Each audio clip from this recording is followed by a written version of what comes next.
Oh, you're back. What did you learn?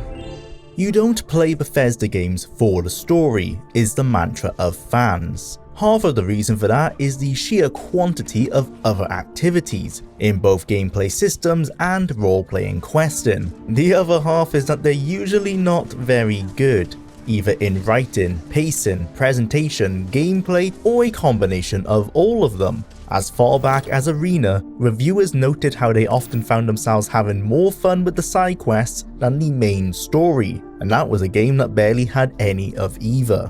Fans incorrectly assume that because they often ignore the story or play it once and quickly forget about it, that Bethesda themselves treat the main quest with the same level of apathy. They don't. Todd knows that a subset of players expect a solid central storyline to bolster the content around it, even if that isn't true for most Bethesda fans. They want to be told what to do, finish the main quest, see the credits roll, and move on to the next game. Lead quest designer Will Shen had to rewrite, restructure, and re-implement the story 3 times, based on the approved outline provided to him from Emil. It was only after the 3rd retread that the quest was in a state where it could be played and thoroughly tested in its entirety. Does that sound like a part of the game that Bethesda do not care about? This is something they pot their all into, so it's only fair that we critique it as such. Since Starfield's release, Bethesda's reputation of low employee turnover has been shaken, with some of the biggest names from Kurt Kuhlman to Shen and many others taking their leave. Interviews since Part 1 launched paint a picture of a company that has grown too big, too fast, with a team of lead developers unable to effectively manage the Goliath that has grown beneath them.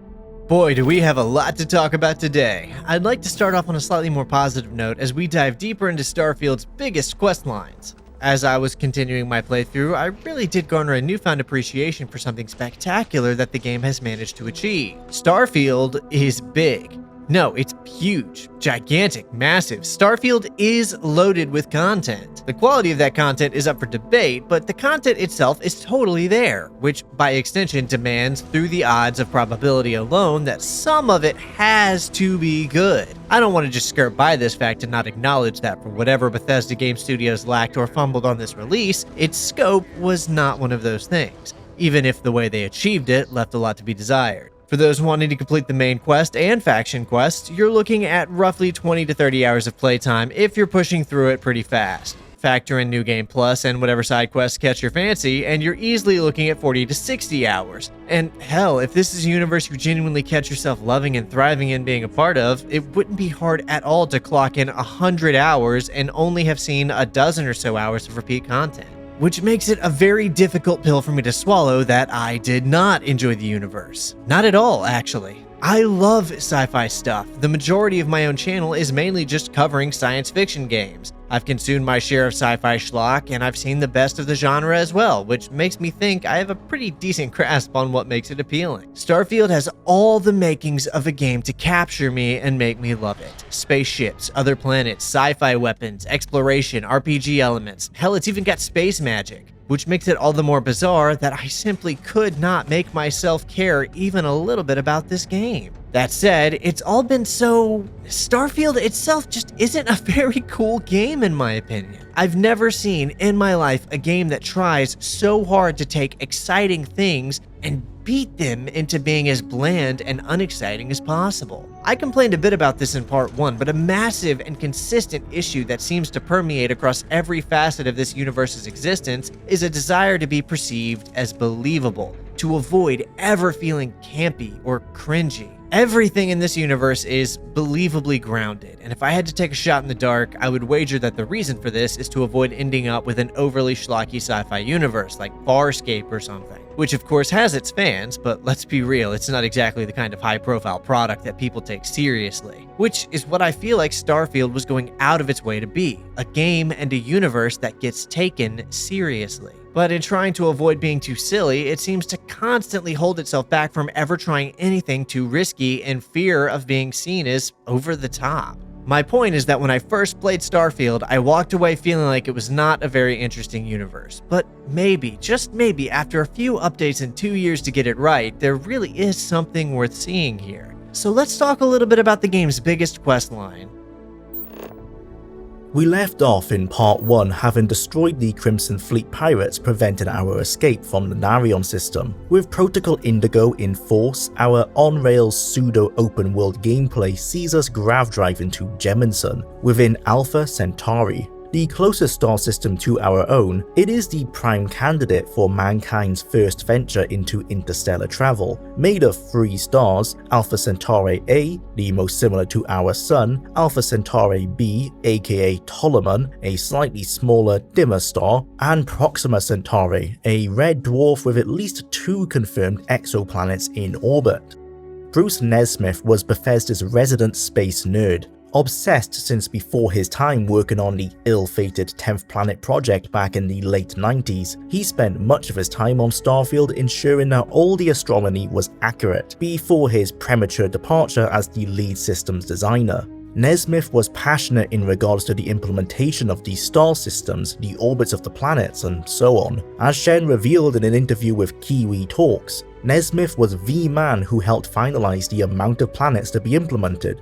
He had originally wanted it to be much smaller. His original idea was for 24 star systems until, according to him, Todd pulled the 100+ number out of thin air. There was a lot of discussion about the scope of the game, the size of the game. At one point, I said, I bet this game would be a lot better if we restricted ourselves to about 24 solar systems and focus on them. Todd pretty much pulled the number 100 for the number of star systems out of thin air. But the more we went on, the more it was like, okay. Turns out that the 24 star systems plan is what the designers must have been working with for much of Starfield's development, as most of the handcrafted content is isolated to the bottom left of the star map. The rest is a continuation of the procedurally generated exploration content. Before his departure then, I can only imagine that he would have fought tooth and nail to maintain scientific correctness in regards to these stars at the very least. I'm an amateur astronomer. I very much dearly love science and astronomy in particular.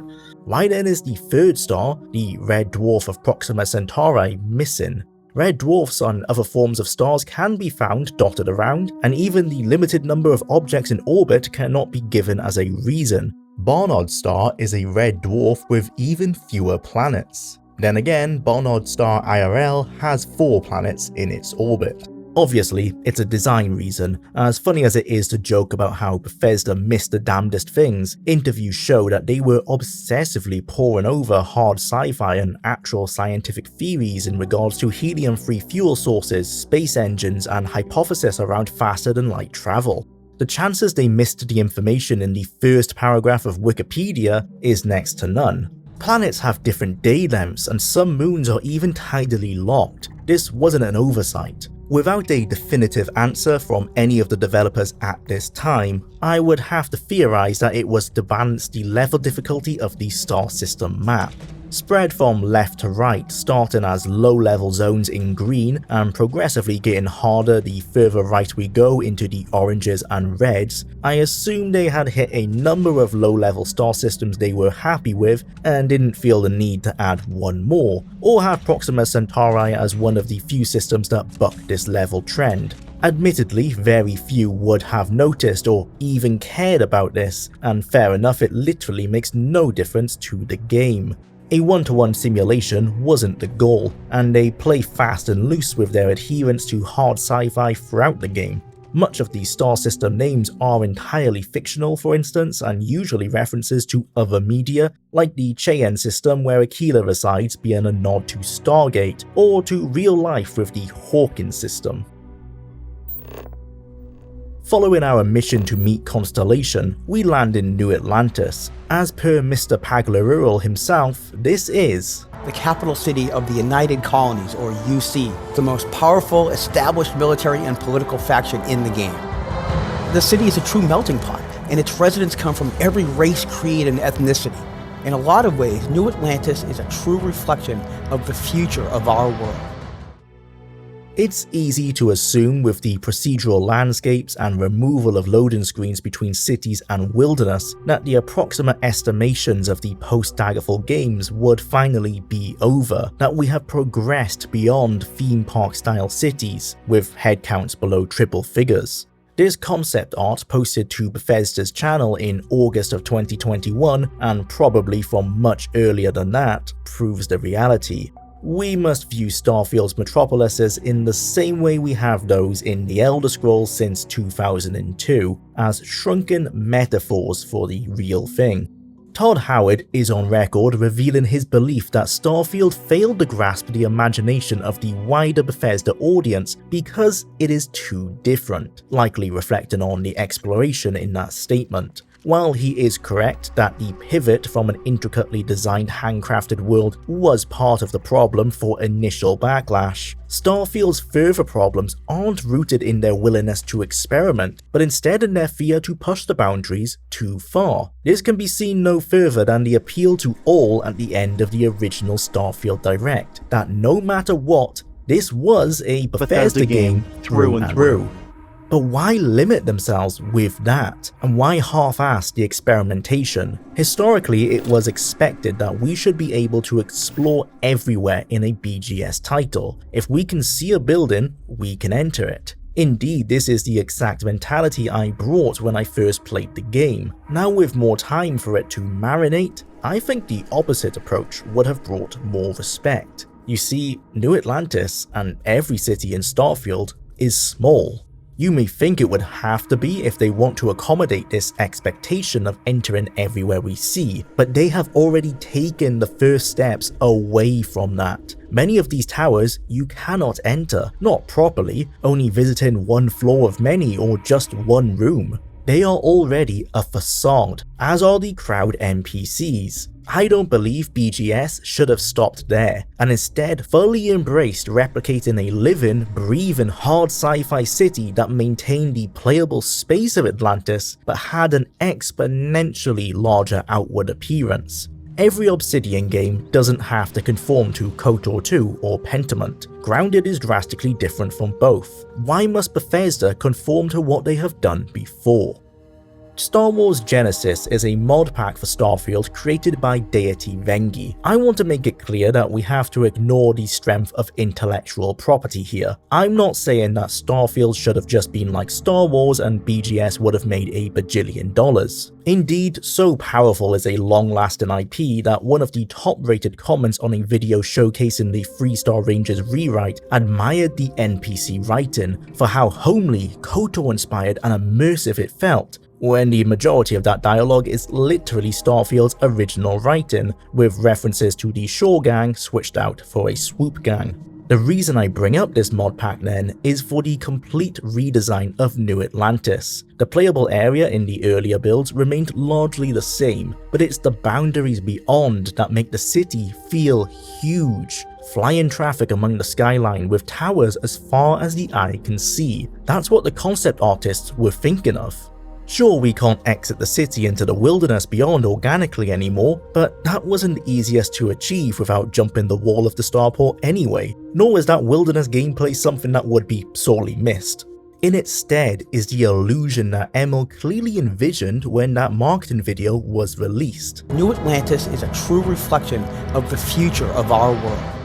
These techniques are commonplace in gaming, and certainly sci-fi games, such as KOTOR or Mass Effect. Not to mention the fact that despite players being able to leave the walls of the city, they really can't even go that far. It's been well covered by now that each playable area in Starfield is little more than a block of land that will eventually hit an invisible wall, preventing the player from progressing any further. The idea that you can explore the outside area of the city is only interesting conceptually, as once you actually do leave the area, there's little to nothing for players to actually see. The immersive aspect of New Atlantis would have benefited immensely from just shrinking those invisible walls down and splitting the city into districts that the player can access via tram system. A tram system that was already built and usable in-game at launch, by the way, and is really just a glorified fast travel with an in-universe theme. The strangest thing about all of this, too, is that Bethesda actually did exactly what we're suggesting in Starfield already. just in a much smaller way via the city of Neon, which is broken into visitable districts separated by loading screens. Although it lacks the level of spectacle we're talking about, it does prove that Bethesda was more than able to pull it off if they'd wanted to. Also, that aforementioned Star Wars Genesis mod pulled it off in New Atlantis with little more than some passion and a metaphorical box of scraps. When I saw the reveal of New Atlantis early on in the game's pre-release marketing, I can remember how excited I was to get in there and explore it for myself. When I finally got to see New Atlantis for real, I was met with a strong wave of disappointment. I guess some of that could be my fault for potentially overhyping my own expectations, and to be fair, I'm not really sure what I was expecting, but I know I was at least expecting something, and I kind of felt like I got a lot of nothing. I can remember the first time I entered the New Vegas Strip, checking out the different buildings and groups you could meet and interact with, or even my first time in Mass Effect's Citadel, where there were interesting side quests that tied into the lore of the area and cool scripted sequences that made it all feel alive. More recently, I had that feeling when I saw the corporate sector of Night City. There was just an awe, an excitement, a desire to explore. All of this is admittedly subjective, but for me personally, when I got to New Atlantis, I felt nothing but let down. It's densely populated and there are things to do, so I'm not sure why I wasn't liking it, but within 5 minutes of arriving and finishing the introduction at the Constellation Lodge, all I can think about was how ready I was to leave New Atlantis and go see something else actually exciting. It wouldn't be until I got to Neon that I actually felt that excitement to some degree. Like, there were things to learn and secrets to uncover, although even Neon ended up falling short on that end, but it did manage to keep me interested enough to complete pretty much everything there was to do there. Bethesda instead fell back onto their 2-decade-old design practices when it came to locations the majority of quests would start from. It's a shame that Todd's adoration of walking on the empty moons and admiring the sunset didn't translate here, where we would be enticed to walk the city streets and appreciate the work of the world artists, gazing upon the city blocks, the Nat train moving commuters between the levels of the city, and so on. If you think it's impossible within the creation engine, well, that's the exact reason I started this section with Star Wars Genesis. Hell, the ruins of Londinium on Ptolemy 2 fulfill this within the base game. Building facades offer a sense of grandeur and scale, and following this example, BGS need not fall back onto the invisible walls of those other sci-fi games. No surprises then, these are the very assets used by modders to increase the scale of New Atlantis, or offer greater scope of human civilizations elsewhere. This clearly wasn't an engine problem. What it does highlight is something more cynical. Poor planning, poor leadership, poor time management, a lack of a focused vision, and a complete failure of efficient development from top to bottom. Bethesda doesn't lack talent, but it certainly lacks the ability to use that talent effectively. As per Shen, Bethesda's production timeline is similar to many others. They start with the discovery phase, where they don't know exactly what they're going to make, testing many prototypes to narrow it down. This is when the plan to return to procedural generation would have been finalized and concept art drawn up.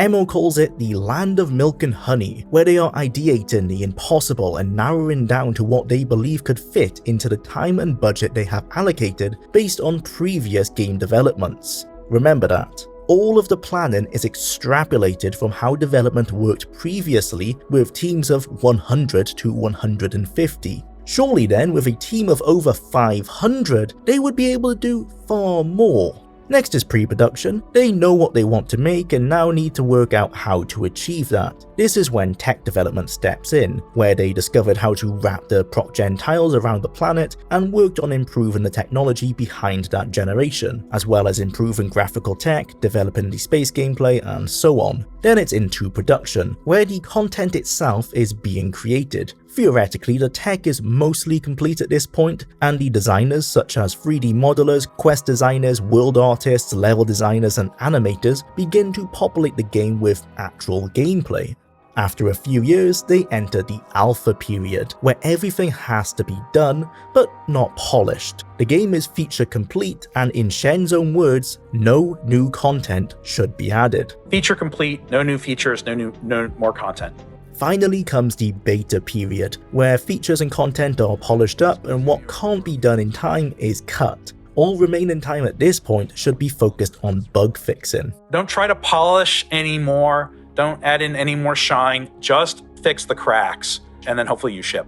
That all sounds reasonable enough if you ignore the immediate hypocrisy. Shen said no new content by the alpha phase. However, he later reiterates that this development phase can happen for every feature, even when the rest of the game is in beta. You can definitely end up on features and content that are pre-alpha in your beta or in discovery in your alpha and all this other kind of stuff. Which means the game at large can be in beta, higher up soon realize there's a missing system, and then that one feature will go from discovery to beta on an accelerated timeline. Of course, this design on the fly philosophy inevitably ends with everything falling apart at the last hurdle. There are timelines for each individual features. If you ask the team that's responsible for the thing that's being added, they're going to be under an immense amount of pressure to get that done because the game is here and they're here. They're at a timeline trying to figure out what it is they're even doing, and the whole rest of the team is like, well, we got to finish.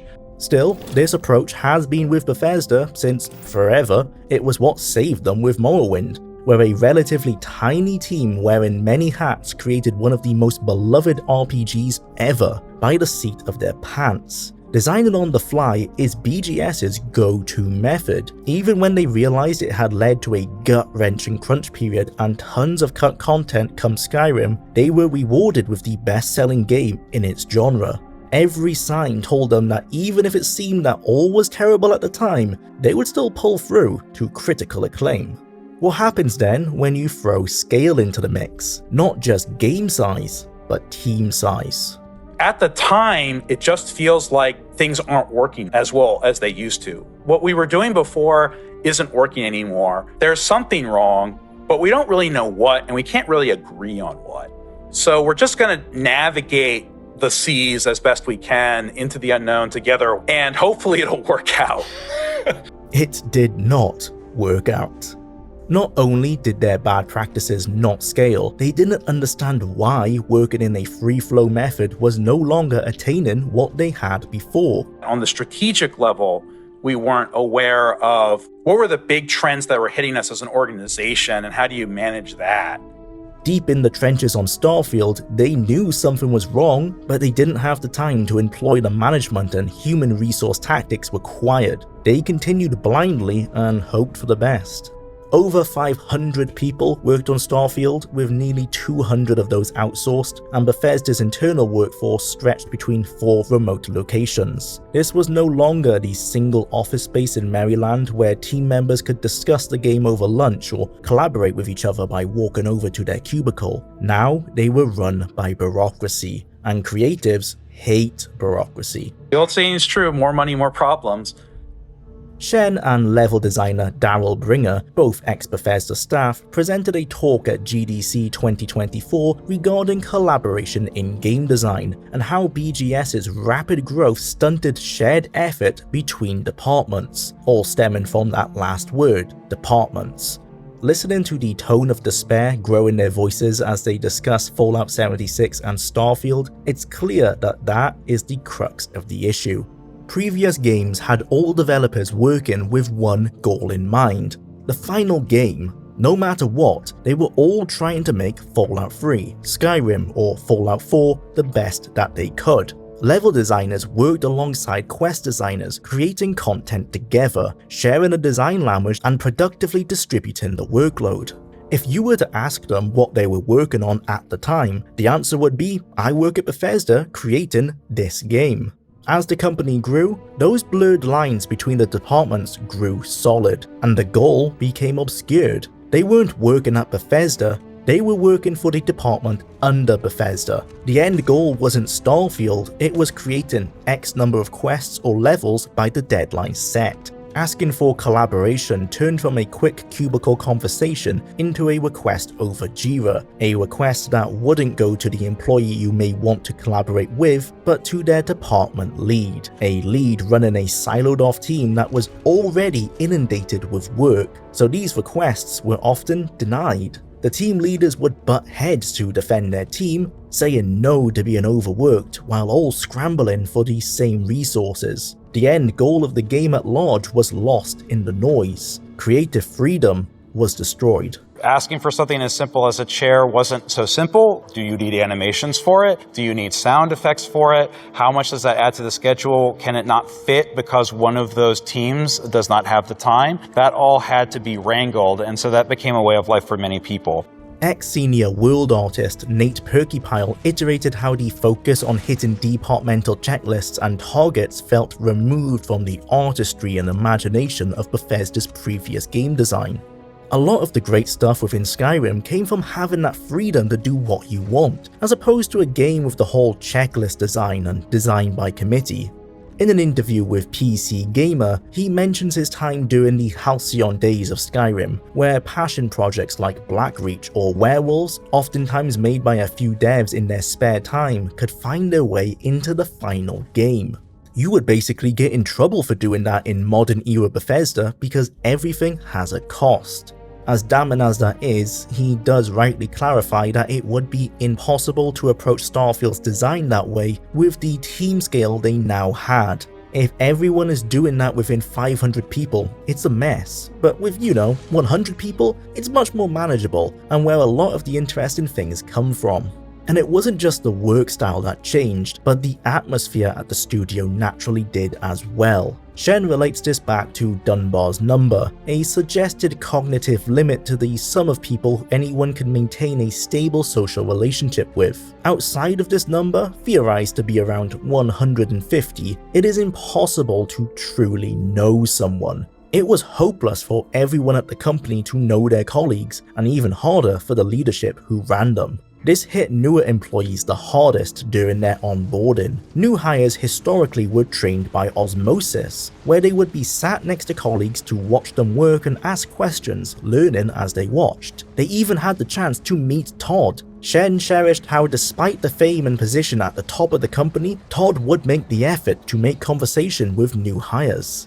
By Starfield, this had all changed. Not only were there too many people to train, but they weren't on site or even in the same time zone. Questions went from in-person to over Slack, and to stop the time wasting of answering the same question over and over, team leaders would spend time creating internal video tutorials on specific tools. This meant that the most important members of any department, the ones needed to test and approve work, were instead distracted with other tasks, creating even more bottlenecks. Amongst all of these time management woes came the over-ambition. Admittedly, it was with good reason. BGS had always aimed to cram their worlds with as much as possible. Quantity over quality has been company policy for a good amount of time. How do you decide, though, how many side quests to have? As many as you can make. Need I say more? Howard mentioned how they are aware of the memes surrounding Skyrim in regards to players still finding new things after a quadrillion hours of playtime, with these posts and their mockeries filling up the fan subreddits and the subsequent AI content from news articles. Coming into Starfield, BGS wanted to actively lean into that. We would have a thing like, we call them did you know moments. Like, we gotta have a bunch. So you meet someone, they do, what are you doing? And then they say, did you know? If you go here and do this, what? Did you know? Well, how do you guarantee that there's enough content for players to have those interactions? You have to aim high, to have far more than ever before. By aiming for that, quite unavoidably, quests and gameplay systems would have to be watered down. How long did it take us to make quests last time? Let's take that number and extrapolate based on our deadline how many we can cram in there. We want to make as many as possible. How many can we fit? And then by the end, it's just like, how many can we ship at the quality that we want on time? Basing their goal on how much they had made previously and adjusting it to Starfield's extended development timeline was a recipe for disaster. They didn't have the agility that a small team afforded them in the past. Stuck in a bureaucratic hell, such high demands led to side quests that at times are barely more complex than a randomly generated Radiant quest, led to a limited number of points of interest that are offered to the player on repeat without giving the necessary time to solve this issue with a cooldown timer, a solution modders implemented within a year, and led to a team that was pushed to their limits. Not to mention the difficulty that comes with the management of creatives. I think the big thing that confounds everyone, including me, But when you step into leadership, you actually don't have control over anything. You think you do. You think the job is supposed to be about that, but it's not. Creative people especially are impossible to control. They are going to create whatever they want to. Showbiz people are trouble. They're just trouble. That's the tax you pay for having their creativity. The important thing is to make sure that everyone is aware of what the goals are so that they can drive toward it in their own way. With Shen's admittance to the difficulty of management, his quote is a clue towards the Peter principle, the concept in which people in a hierarchy tend to rise to a level of respective incompetence. Not everyone who attained their high position at BGS are best suited for the job role, where seniority and cronyism have prevailed over meritocracy. Despite this damning quote, I will defend Shen somewhat. Not to rely on credentialism too much here, I have worked within the design industry for my entire professional life, and Will's right. Creative people are impossible to fully control. We're hired to have grand ideas and solve problems with creative solutions in ways others wouldn't have thought of. The passion that is required for that to work effectively leads to egos running high. While collaboration is appreciated, having processes and workflow disrupted and reshaped by higher-ups, especially ones you may not respect, is often ignored. Hence, there needs to be a level of freedom, but as Shen reiterates, alongside that there needs to be a goal, and as we know, those goals were lost within the noise. So what does level on quest design collaboration look like in this environment? Game developers hate bureaucracy. We now have a ton of bureaucracy. So can you continue to make memorable moments at this sort of scale with this sort of overhead? The answer is no. Bethesda grew too large too fast without the proper time needed to identify how best to go forward. I would say it goes all the way back to around the time when we were starting Fallout 76. In retrospect, a lot of very identifiable management patterns with scaling hit Bethesda at that time and continued until the release of Starfield, and afterwards I left. So Yet it is worth remembering what Perkypile said, that the passion that created some of the highlights in previous Bethesda games cannot be rewarded because the team is too large. If 500 plus people spend time on small passion projects, you end up with a disjointed product lacking a clear central direction. That actually doesn't sound too different from the reality, and that's because in this situation, the importance of those at the very top that are deciding on that direction is stronger now than it has ever been. Michael Kirkbride referred to Morrowind's development team as a jazz band, and that really rings home. Bethesda's free-flow design philosophy is what created the world so many fell in love with, where creativity was rewarded, but freeform jazz doesn't work with an orchestra. They need sheet music from an accomplished composer and a competent conductor to keep them on time. In our scenario, the composer is a one-hit wonder from 2006, and the conductor is a variety of team leaders all working to protect their department. Kirkbride can't come in and change Todd's mind on lore direction or narrative tone. Emil can't have his writing saved by the world artists or the level and quest designers below him. Passion projects can't find their way into the final game after being discovered and given precedence. Starfield is designed by numbers, and the team in charge of laying out those numbers have a poor track record of being able to do so without help of those below them to stand on the shoulders of. Worse still is that Emil was either blind to these problems or deliberately withheld information about them. In an interview with Polygon concerning Starfield's design, he mentioned how they have a much better process in place for every questline, have a quest designer paired with a level designer, and then constantly talking and being in sync with each other to help tell the story.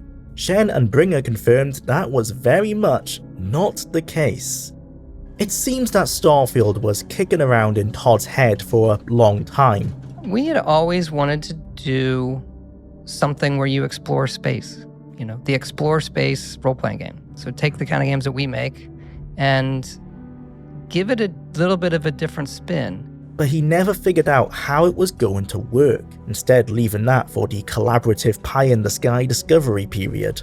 They started development on the assumption that an open-world Bethesda-style RPG in space would automatically be brilliant. They put work into the engine and the tools, creating and implementing the tech necessary to achieve their baseline vision, but that took way longer than expected to develop a playable build. Without a clear direction on paper to begin work with, world artists, level designers, and quest designers were left twiddling their thumbs waiting for the updated Creation Engine 2 to be in a state in which they can work. This led to rushing the writing and gameplay systems. They had to do the best they could with the time left. Based on what we know, it's abundantly clear from recent interviews highlighted in this video, as well as Emil's past admitted reluctance to use a central, regularly updated design document, that the project suffered from a lack of clarity and direction from the beginning, and the promised scope was overly large. What he has said concerning this for Starfield only confirms the suspicion. There are design documents, but they're admittedly small, containing only the high-level world building signed off by Todd during pre-production, such as an overview of the faction storylines, what the cities are, the planets they're on, who owns them, and so on. The world is then bulked out by the lower-level quest designers, who discuss with him any questions they have. So rather than spend time creating the game, which is what they should be doing during production, they're racking their brains with Emil because he failed to bulk out the world he was designing beforehand. The documents are theoretically updated following these design meetings. As per Emil, it's not like there's a giant design doc where the whole game is outlined. There was a doc that talks about the Freestar Collective, and there's a little doc that talks about the United Colonies. Those get updated by the designers as they're doing their work, so a lot of the stuff is outdated if you look. And so that's why we use the game itself as the actual working documents. This messy creative process can be seen within the game. Is it a survival game, a space sim, a space-themed looter shooter? These game types require different systems and incentives. Starfield tries to have it all, yet misses the mark almost everywhere. Bethesda needs to revise their development methodologies, otherwise their games will end up losing more and more focus, in turn dividing the player base even further. Poor planning can be used to explain the truncation in New Atlantis. Perkypile was surprised to see just how many loading screens had been added to the game after he left. And many of these, I must assume, come under Todd's blanket "we did" when asked whether they had optimized the game. Inconveniently, the podcast interview in which Perkypile revealed this information has been pulled from the Video Gamer's Spotify page, and I cannot find an archive anywhere. It's possible that it was never posted for one reason or another, and the more dramatic side of me wonders if it was due to any breach in NDAs regarding Starfield's development. Although with how much has been leaked by Shen, there doesn't seem to be one in place now that the game has been released. Loading screens, even if it is a 2-second black screen, kill immersion. A tunnel walk in another game, while absolutely overdone, or an elevator trip like in Fallout 4, maintains the illusion into a fantastical world. Loading screens remind us that it's a game. For people who use open-world RPGs as a means to escape from reality, this is bad. It's a death by 1,000 cuts. A few loading screens here and there, like when loading up a whole planet or dungeon, I can accept. But for a tiny shop with barely anything in it, then it becomes irksome. And worse still, when cut off from the open world, these stores open themselves up for deeper scrutiny.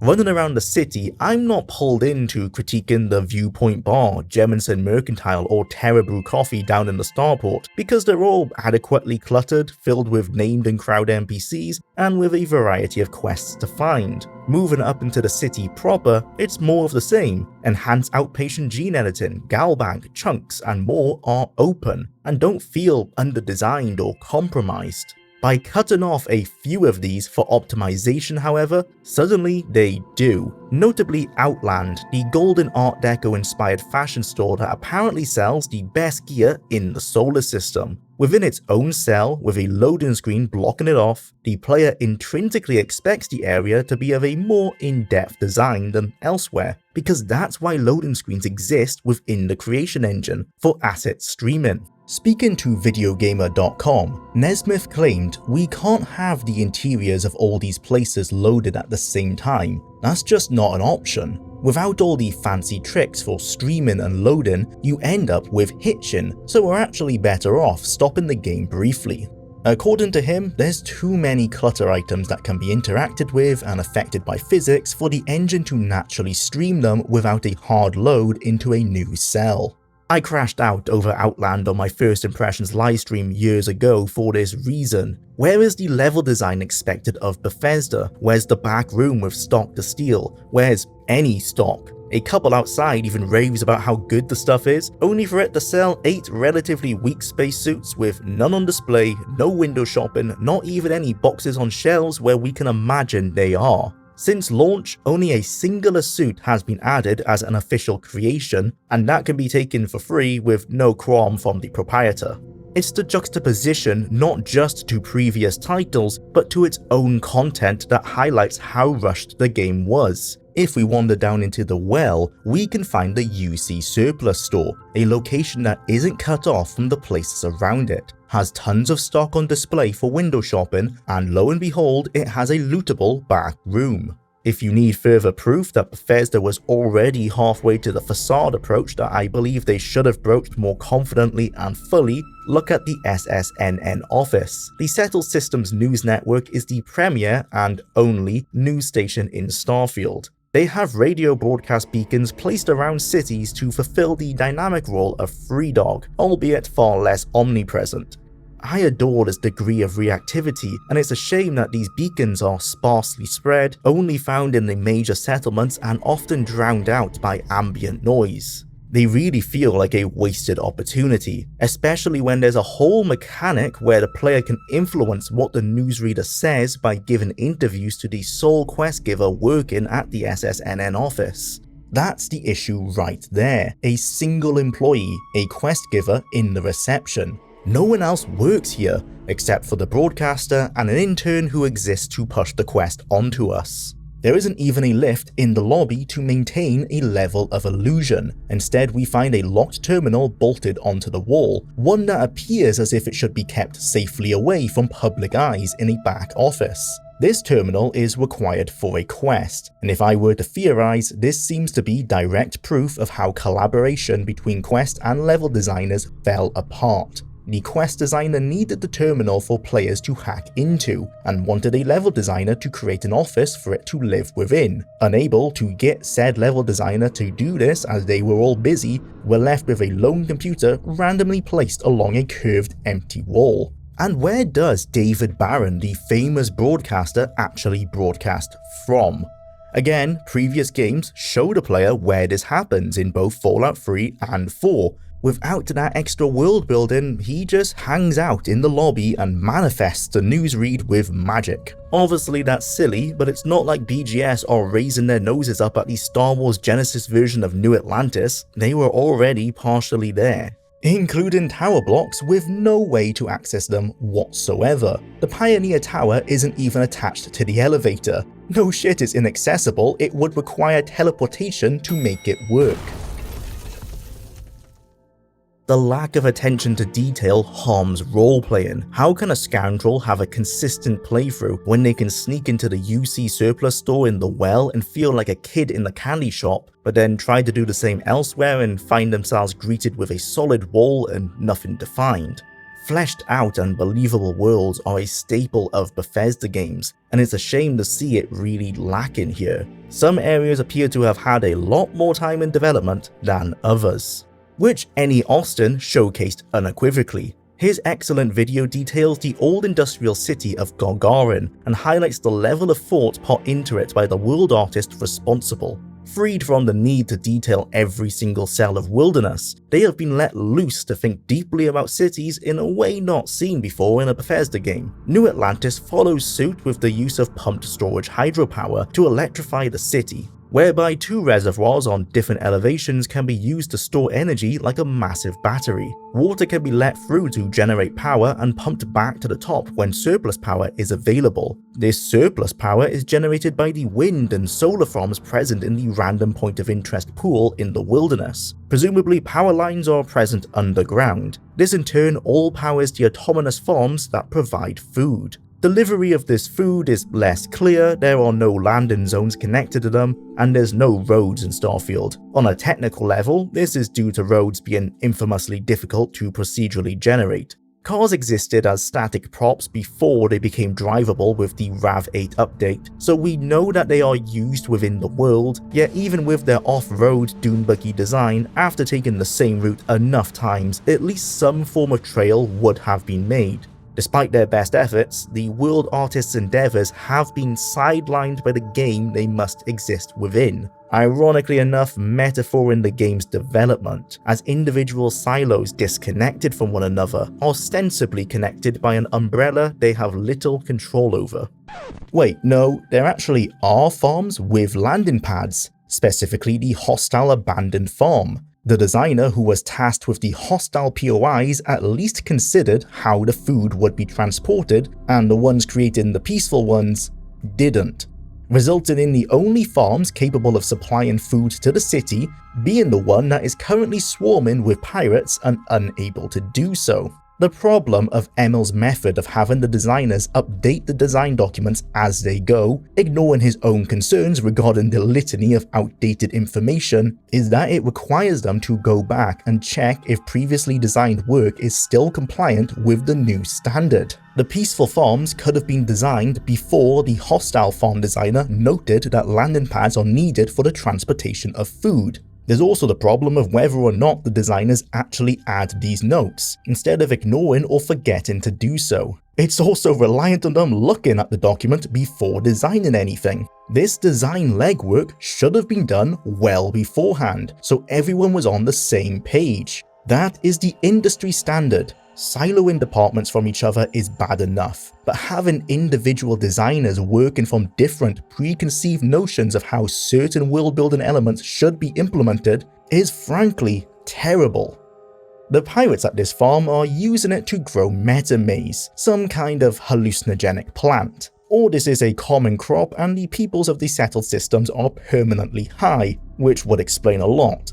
This POI is also only 2 kilometers from the capital city of the powerful United Colonies. This criticism could be leveled towards previous Bethesda games as well, with bandit camps or raider-controlled buildings located a short walk away from civilization. Those universes both have in-world valid lore reasonings for why that can exist. For the Elder Scrolls, it's the standard medieval D&D excuses of a smaller population, slow means of passing information, and the laziness or corruption of the local armed forces who should be containing the problem. In Fallout, it's similar, with those reasons used in New Vegas as an example of the poor governance of the NCR. For Starfield, however, with the largest in-lore and in-game populations yet, spaceships armed with laser turrets, and the UC having literal space-to-surface barrages at their disposal, any attempts to explain why an abandoned robotics lab overrun with Crimson Fleet can exist less than 1 kilometer from New Atlantis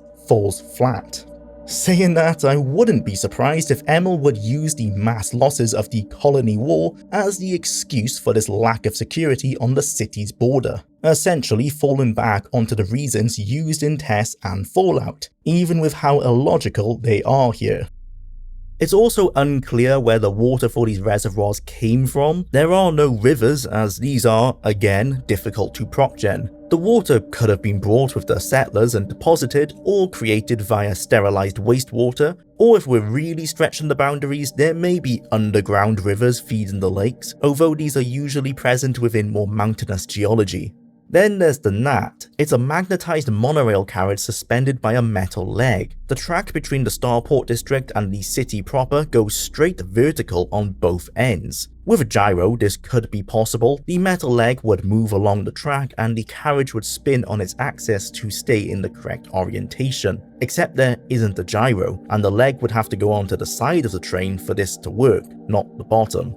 This means that the carriage also goes vertical during this maneuver, like a roller coaster, which explains why Sarah says the Gnat makes her feel ill. I've flown across most of the settled systems in all manners of spacecraft, and yet I still get sick on the Gnat. The only pivot point is this joint here, so it is possible that the locomotive swivels there to maintain horizontal alignment. but in doing so, the front half is rammed into a wall. Also, on the far end of the starport rail, following the large spiral that the world artist was probably hoping I wouldn't go through the effort to check, the rail switches sides abruptly with no means for the train to achieve this. It's a repeated asset from the other side duplicated over. Perkypile let slip that at one point it would have been possible to diegetically ride the NAT system. In the release version, we have a monorail-themed fast travel terminal and a brief cutscene. He said that for New Atlantis, it's just to make it so that you don't have to sit there for the entire train ride. Admittedly, being forced to stand or sit on the train to load the next area would get tiresome, but surely there's a middle ground. Either one showing the journey for the first time for cinematic effect, or adding a skip like activating the seats will instantly travel you, but choosing to stand will let us ride the transit system and see the city whiz by. Given how janky such systems have worked in past Bethesda games, however, perhaps the reasons are more technical. And let's not forget how chunk stores have a giant kiosk with no means of dispensing food. Maybe the employee brings it out for you, but there's no back room for the stock to be stored in again. Either he holds all the chunks on his person at all times, or we're meant to believe that the hidden stock chests are actually canonical. We aren't left with these questions in previous games. I can see where Takahashi cooks his noodles. I can understand how taverns and Tez cook the food, and can see where it's stored. I can't help but think of the story from Mark Hamill concerning continuity in The New Hope, where Harrison Ford comedically replied, "Hey kid, it ain't that kind of movie." I know I'm digging way too deep into this location, but if fans are going to praise Starfield on any Austin's video about how Gargarin's design proves that the game as a whole is good actually, then New Atlantis highlights again that it is inconsistency that destroys Starfield. One part of the game will be well designed, and then the other rushed or half finished. Could this location exist? Probably, but it requires headcanon to make it do so, which is great for Bethesda as it's essentially company policy for them to use this approach towards lore and world building. Why develop a plausible background for everything when you can fall back onto the mystery of the Dwemer dilemma? See, people love unexplained lore. Why should we bother doing any of the work ourselves? Of course, BGS failed to remember that the Dwemer disappearance is so alluring to fans due to how much surrounding lore does exist in regards to them. It's Bethesda's trademark lived-in worlds for players to explore at their own leisure that has made them as popular as they are, whether that be in the Fantasy Elder Scrolls series or the post-apocalyptic wasteland. Casual players are willing to overlook lacking quests, dissatisfactory narrative design, degraded RPG systems, or even uninteresting combat, if it means they get to inhabit a foreign and exciting digital world that they can get lost in. Starfield's world has too many cracks, too many instances where it doesn't feel real, where the illusion is broken, and I'm left staring at an amalgamation of okay game systems awkwardly mashed together. I'm reminded of Goal's Law. A complex system that works is invariably found to have evolved from a simple system that worked. A complex system designed from scratch never works and cannot be patched up to make it work.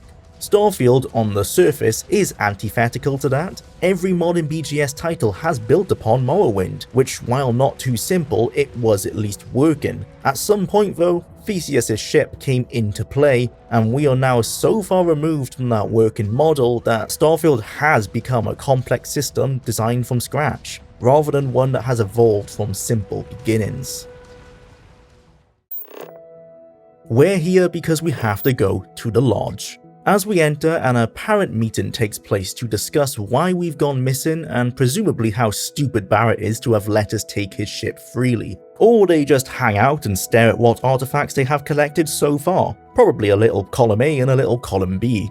We meet Sarah, a new leader of this group since the previous one up and disappeared. An ex-UC military commander, she certainly has the credentials and leadership qualities warranted for the role. We hand over the artifact, and finally, around 1 hour into the playthrough, we have the option of freedom. It's obscured as a "no thanks, I'll come back later" speech option, but it is there.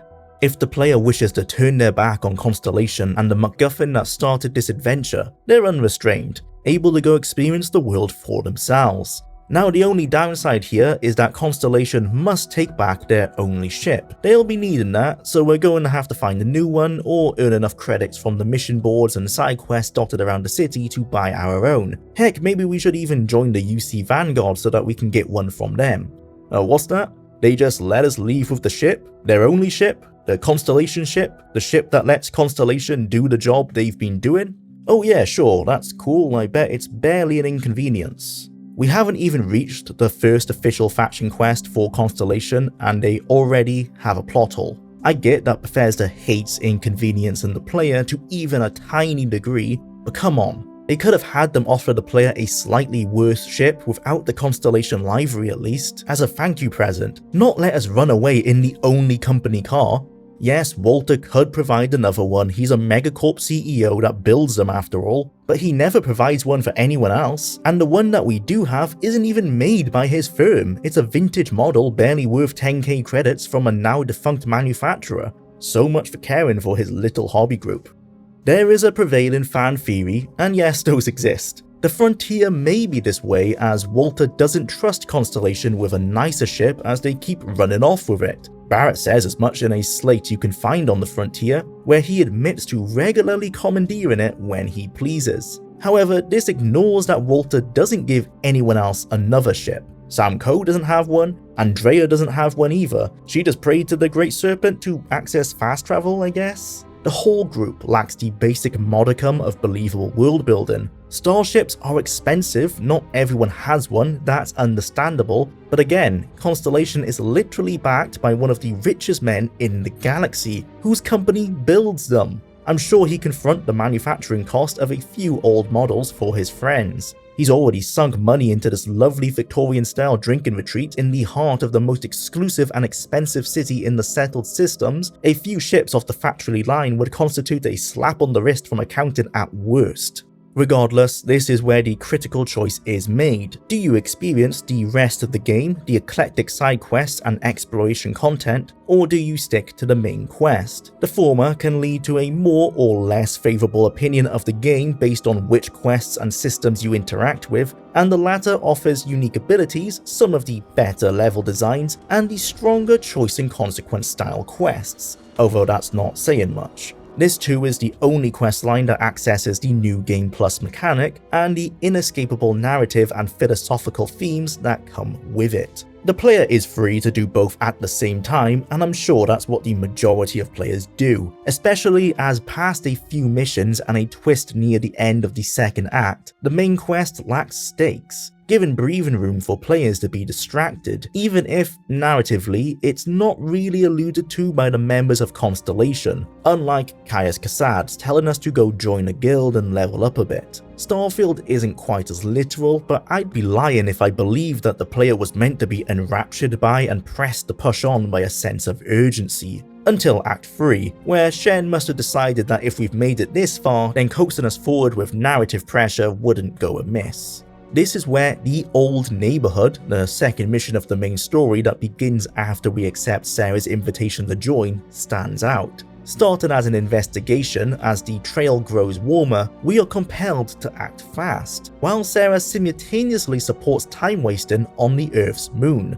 Narrative inconsistencies and minor plot holes such as these litter the story, a result that Shen anticipated after having to rewrite it 3 times. When you're doing the main quest, everyone's got an opinion on it because it's the story that is going to be judged alongside the rest of the game. It's effectively a feature at that point, along with all the other gameplay features. So everyone from all the way up to all the way down, the organization has some opinion on it. So you're serving a lot of masters there. Shen wasn't given true creative ownership because everyone weighed in, due to management believing that it was going to be the central topic that the game was going to be judged on. And based on the amount of critiques of it, including this one, they were right. The story had to represent the game's tone and themes, and if you don't like or care about those, you aren't going to like the main quest. Not to mention that those tones and themes have to be clearly defined and not insipid elementary outlines.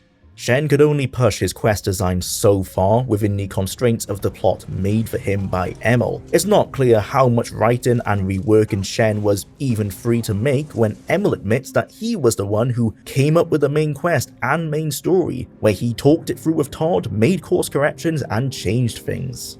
Imagine trying to design a core component of the game and then your boss barges through the door on a whim every few weeks to change direction when he pleases.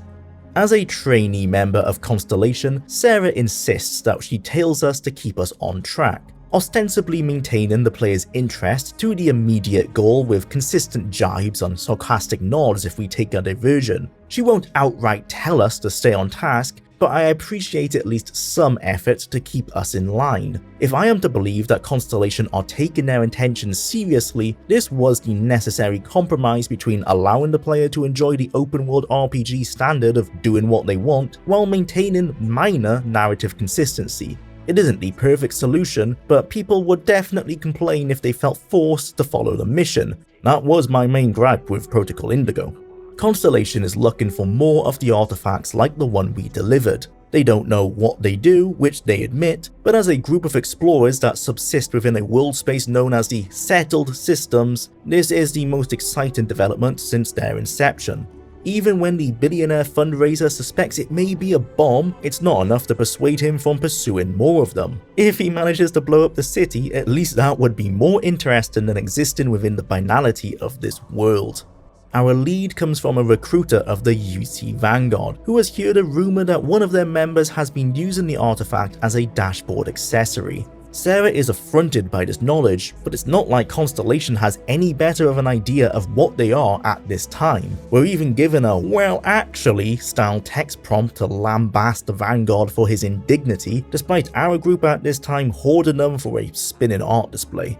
The UC Vanguard is an intergalactic stand-in for the Fighters Guild. They offer paid mercenary work to military veterans, UC natives, as well as outsiders to work on behalf of the UC Navy to hunt pirates and act as a supplementary police force to man the skies. John Tuala, Sarah's contact, will try to enlist us as soon as we ask for information. This conversation is skipped if we've already joined up before the main quest, which reminds me that there is a notion that by critiquing the game, we are dismissing the difficulty of game development, or the degree of thought that goes into it. A notion that comes from fans and from the very top of Bethesda's design department. We're aware of the struggles with development, and had other similarly complex games not existed that omit the narrative problems and otherwise of Starfield, such critiques wouldn't happen. We would all conclude that plot holes are unavoidable, yet that isn't the case. I've always made a point to praise a feature in the same way I will nitpick one regardless of how minuscule it may be.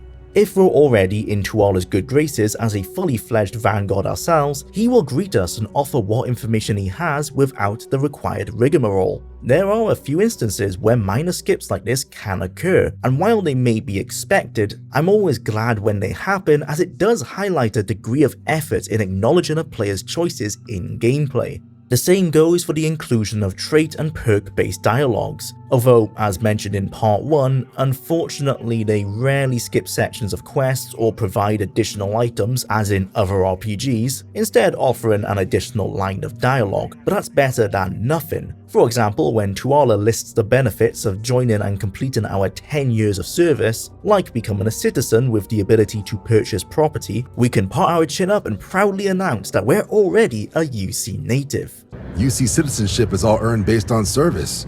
Without this trait, players will miss that the outwardly clean and orderly UC is actually a Starship Troopers-inspired bureaucratic, slightly authoritarian technocracy run by MAST, the military, administrative, and scientific triumvirate. They'll later find this out themselves as they work for the Vanguard, but this overt line lays the groundwork immediately. On the other hand, this speech option further displays how superfluous the background traits really are. They pertain to extra lore and not much else, except for the religious traits that come with boxes full of low-level gear, which appears to be an incentive added because they were worried no one would want to pick a trait relating to a fictional bare-bones religion otherwise. You'd think choosing to be a UC native outright would give you some benefits, but it doesn't. In deliberately writing dialogue so that you cannot accidentally skip a quest line or open alternate routes with your background choices, they've removed player agency by making those choices irrelevant, all because they wanted to limit replay value. It's the same reason we can't refuse quests for good. When we say no to a quest offering, they will say that we can come back later if we change our mind. But it's being added to the quest log whether we like it or not. By refusing to infract upon the player in any way and represent a realistic world, they make us ever more aware that this is a video game making a special effort to keep us engaged, to the detriment of immersion and consequences to our actions.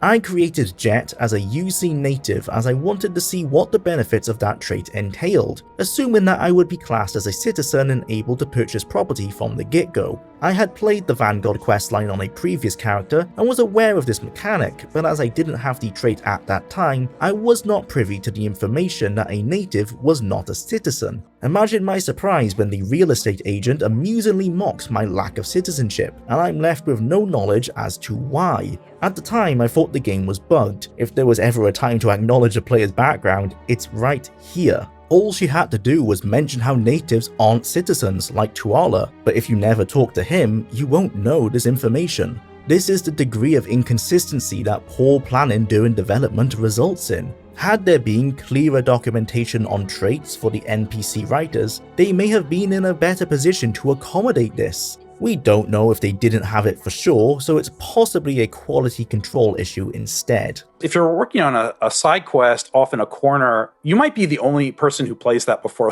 the game ships. It is very concerning that the development had gone so out of control that content was being added without the necessary checks in place to ensure consistency in both quality and how said content pertains to the lore and systems employed. It was literally falling through the cracks. But I digress, which may as well be the subtitle for this video, seeing as we're 10,000 words in and still on the second quest. So let's push on. Jwlar informs us that the artifact is in the possession of Moara, who has taken his posting in the Sol system, lovingly named the Old Neighbourhood. Moara has been missing for a few days. This is not unheard of for him, but does imply at least a degree of criticality to the mission. Taking the player to our own solar system so soon makes perfect sense, certainly when considering Todd's love for space came from mankind's first step on the moon.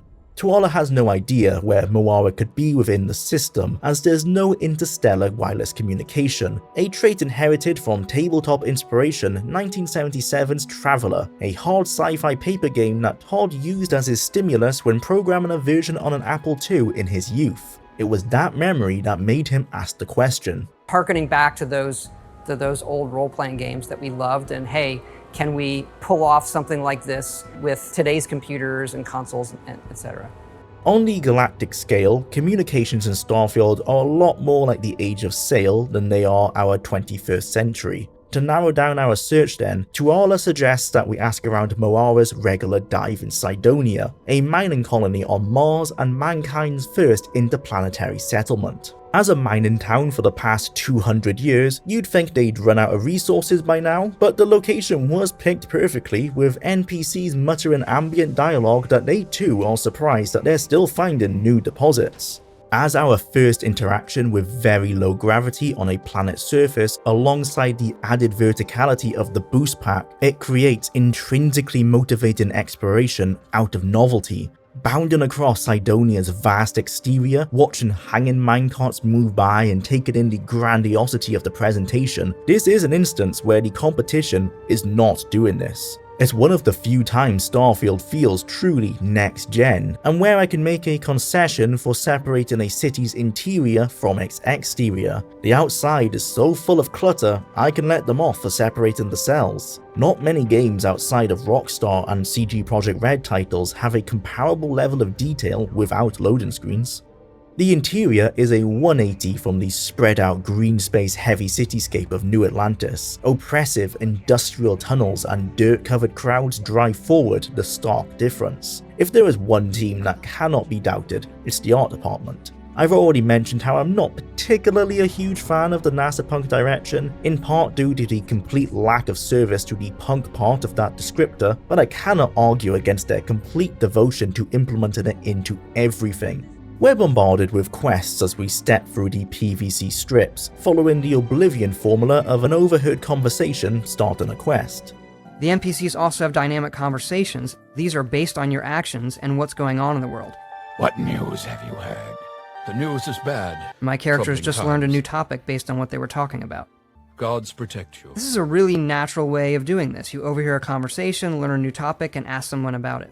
Whereas that system added a new dialogue option for us to learn more, Starfield jumps the gun and adds the quest straight to our log. With the overwhelming noise of random NPCs going about their business, spouting dialogue, these quest setups sometimes get lost or ignored, only for the player to wonder why a quest has started or what said quest was even about when they find it within the mission log. While not a perfect system, this aspect of Bethesda's game design is something I enjoy. Todd is right that it is more natural than riding to a quest marker like in The Witcher 3 or another RPG. It has its hiccups, but being whisked away onto an adventure the player wasn't expecting is part of the studio's design language and charm. And I must say, the crowd density at times is immersive. It isn't Night City, but there's a semblance of life here. What's missing is the hustle and bustle. NPCs walk around, get a drink at the bar and sit together with relevant animations, but the illusion is shattered when you stop to take it all in. The reality is that they mostly wait until Player San has noticed them before they talk, and will otherwise sit in silence and pretend to have a conversation. Getting close reveals that they are immediately identifiable set pieces. This is not the campsite chatter of RDR2 or the random banter of KZD2. The Broken Spear Tavern is our port of call. Starfield has 4 core themes: hope, humanity's search for knowledge, our shared humanity, or as lead artist Istvan Pelli puts it, people are still people, and the answer to life's greatest mystery. That last one sounds a bit out there, but that is exactly what Todd said Starfield would do. Starfield's about hope, our shared humanity, and searching for the answers to life's greatest mystery.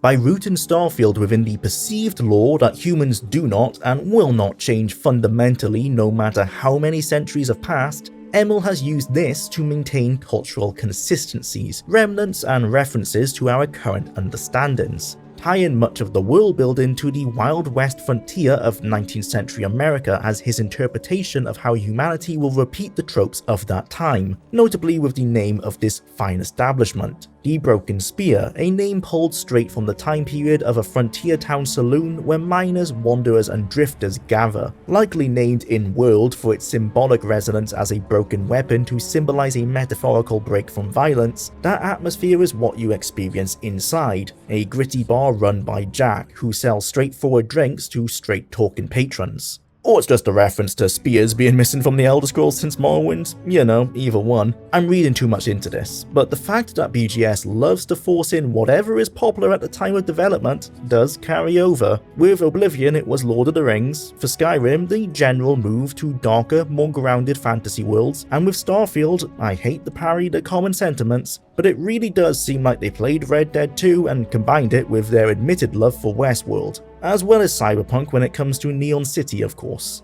Jack will give us the information on Moara for a price, or for free if we get Sarah to speak on our behalf. This is a new dialogue mechanic for BGS, working identically to a perk and usually used as a means to bypass the Persuade minigame. They are limited to the main and faction quests, as well as to our 4 main Constellation members, so the utility isn't the greatest, but they don't harm the game. Had they been expanded on to include more side quests and the variety of other crew members we can recruit, it would be noteworthy, but asking for a system in Starfield to be expanded could essentially be the answer to every system in the game.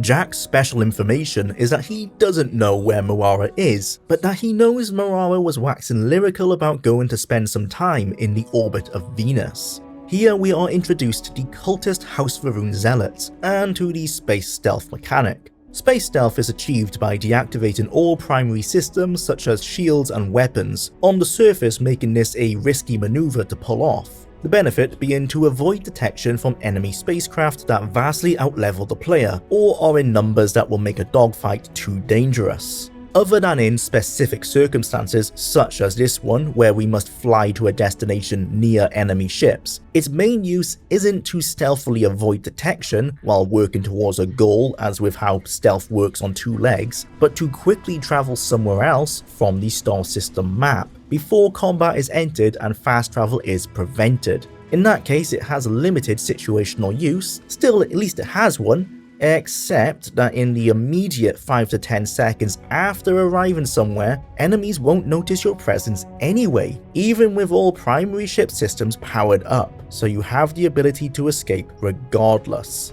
It all comes back to Todd's decision to remove the fuel system, as that was proof of the disease that permeates Starfield's narrative and gameplay design. Attempting to cater to all possible tastes and preferences leads to a dilution of distinctiveness. The goal of avoiding the alienation of everyone results in something that doesn't particularly resonate with anyone. The core vision is lost in trying to be palatable to all. The loss of authenticity can be sensed by the audience as every sideline feature like this, or every line of milquetoast dialogue or narrative concept presented, can be seen for what it is, seeking broad external validation over genuine expression. This compromise, by definition, results in concessions that can be felt, such as a space stealth mechanic that's main utility as a means to escape overbearing odds is offered to all, whether they wish to engage with the system or not. And this isn't to say I'm against them removing certain mechanics because they were a waste of player time or added unnecessary convolution, as the fuel system itself probably did. That is definitely acceptable, and I'm not of the opinion that the degrees of which Bethesda focused on streamlining the game to make it fun weren't without merit. I just think they went way too far in that pursuit. At least the Serpent's Embrace trait skips the stealth section entirely as we force Sarah to read out our holy text so that the zealots identify us as friendly and grant passage. Remember though, one trait can't be too good, otherwise that would make players regret their choice and want to replay the game with a new character, which is a bad thing apparently. One of the things over time that we've wanted to avoid is people starting over. So there's a lot of intentionality around the types of choices you have that can be undone or not undone. Rather than the Serpent's Embrace trait allowing the player to be friendly with all Varun zealots on our first introduction to them, they provide some lovely, unimmersive meta-narrative on how this avoidance technique won't work outside of this quest. Even such a bold recitation will not save you from judgment next time. When we travelled to Venus, we were plonked right next to a UC-operated satellite. A satellite which Vanguard members use to leave memos so that the UC can follow the breadcrumbs should the member go missing. Remember that the reason we're even here in the first place is on a hunch. In-game, the player's ship enters a planet's orbit from the same direction, no matter where they travelled from. But surely that's not how space travel works lore-wise. There aren't any space lanes that are mentioned, we just happened to come to the exact point where the satellite we needed happened to be. We didn't even find it by using the ship's scanning facilities either. Sarah was only aware of the satellite when she sees it by eye, so this discovery was sheer luck. It turns out that being forced to rewrite a questline over and over until everyone has signed off on it leads to a stressful work environment where oversights like these are common. Certainly when the very person you have to report to is on record for chewing you out, publicly in front of your colleagues. I heard the story that Emil pretty much came to you and was like, this is the worst quest in the entire game and you need to level up. Oh, well, it was even worse because that was in public. We were having a design meeting. Yeah, we were having a design meeting, and he said that in front of the entire team. This is an example of everything we're doing wrong, and you know something needs to change. Look, maybe Emil was having a bad day, but does that sound like the quality of leadership in which the team can thrive? Assuredly, Shen took this criticism well and pushed his work creatively, eventually impressing Emil and Todd enough that he was promoted to create the opening for Skyrim, head for Harbor, and the main quest for Starfield, so in the scheme of things it worked out for him. Still, I can only imagine the added stress that reporting to Emil and bending over backwards to please him must have when that's the way he approaches employee assessment. This isn't the free Shen of criticism. He was seen as the golden boy among the fanbase for a while due to Far Harbor having greater narrative design than the base game of Fallout 4. Not only is that a low bar to clear, it too has a myriad of its own design problems, although most of those can be blamed on the limited dialogue system. Moara left a message on the satellite stating that he was going to scavenge parts for his ship from the dilapidated Nova Galactic Star Station floating above Luna. At this point, Moara is still missing, and all we know is that he sounded somewhat distressed in this old message. But I need parts for emergency repairs. Hopefully it hasn't been picked clean yet. Oh, that's not good. Surely this is a priority, but narrative pacing has to be sidelined by human curiosity. Stepping foot on the moon is a childhood dream of many, certainly for the older developers at Bethesda who saw those first steps live. Understandably then, Sarah for once advocates stepping off the beaten path for a little excursion. If there was ever an unequivocal showcase for a quest pulled from left to right by too many cooks, it would be this. Moara is missing, the artifacts must take precedence, but we can't just ignore the fact that we're tantalizingly close to Earth's moon. Being the mission-focused man that I am, I chose to stick to business. So I just did me some talking to the sun. The Nova Galactic Staryard is our second official dungeon, and it does go some way towards addressing concerns I had brought up in part 1, in regards to how opposing factions cannot naturally enter combat with each other through happenstance due to the distance placed in between points of interest within a procedurally generated landing tile. To maintain this crucial aspect of a living world, the void has been filled with handmade scenes such as this, where a squadron of ecliptic mercenaries are facing off against a band of spacers. On this topic, I will concede that I was overly harsh with that specific criticism, as there are indeed scripted sequences within the open world that attempt to replicate this behaviour. For example, when attacking a high-level barracks swarming with Crimson Fleet, 2 spacer ships landed nearby to take advantage of the chaos, attacking both myself and the fleet as they attempted to gain control over the locale. It isn't as natural and systems-based as before, but it isn't a mechanic willingly forgotten about. Nova Galactic is a defunct ship manufacturer, the original manufacturer that had partnered with NASA to aid in the development of grav drive technology in the mid-2100s, superseded by newer corporations and eventually run into bankruptcy a century before the game takes place. The previous monopoly on starship building means that their outdated parts are still in circulation, usually as the cheapest brand on offer, with our Frontier coming under the Discovery model. New ship manufacturers claim to outpace Nova Galactic ships with modern technology, yet the changes are minor and are more apparent in aesthetics than technical might, a probable reference to relative stagnation of our own technologies. Before electric vehicles became more mainstream, combustion engine cars mostly improved in efficiency, speed, styling, and creature comforts, but all ran on the basic premise of injecting fuel into a piston and igniting it. A 1960s Ford Mustang, for an advanced alien race looking in, would be nigh on identical to the same model in the 2010s. Let's not forget that crude electric carriages have existed since the 1830s as well. The abandoned Staryard left to rot had been inhabited by spacers enforcing their squatters' rights. Spacers are a direct parallel to the raiders and bandits of medieval fantasy. They have chosen a life of scavenging and crime, but are more individualistic than the Crimson Fleet, lacking a hierarchy of leadership. Equipped with basic gear and projectile weapons, they are a common but unchallenging group of fodder that the player must mow down when dungeon crawling. Being 1/4 of the generic enemy factions, they lay claim to around 1/4 of the hostile points of interest, choosing to take refuge in the more mundane abandoned outposts and settlements opposed to military installations or laboratories. That's instead where the ecliptic mercenaries prefer to hang out. They came to this Staryard in search of Moara. As their name suggests, these mercs will work for whoever is paying, and in this case the client is using this private military corporation to hunt down Vanguard members.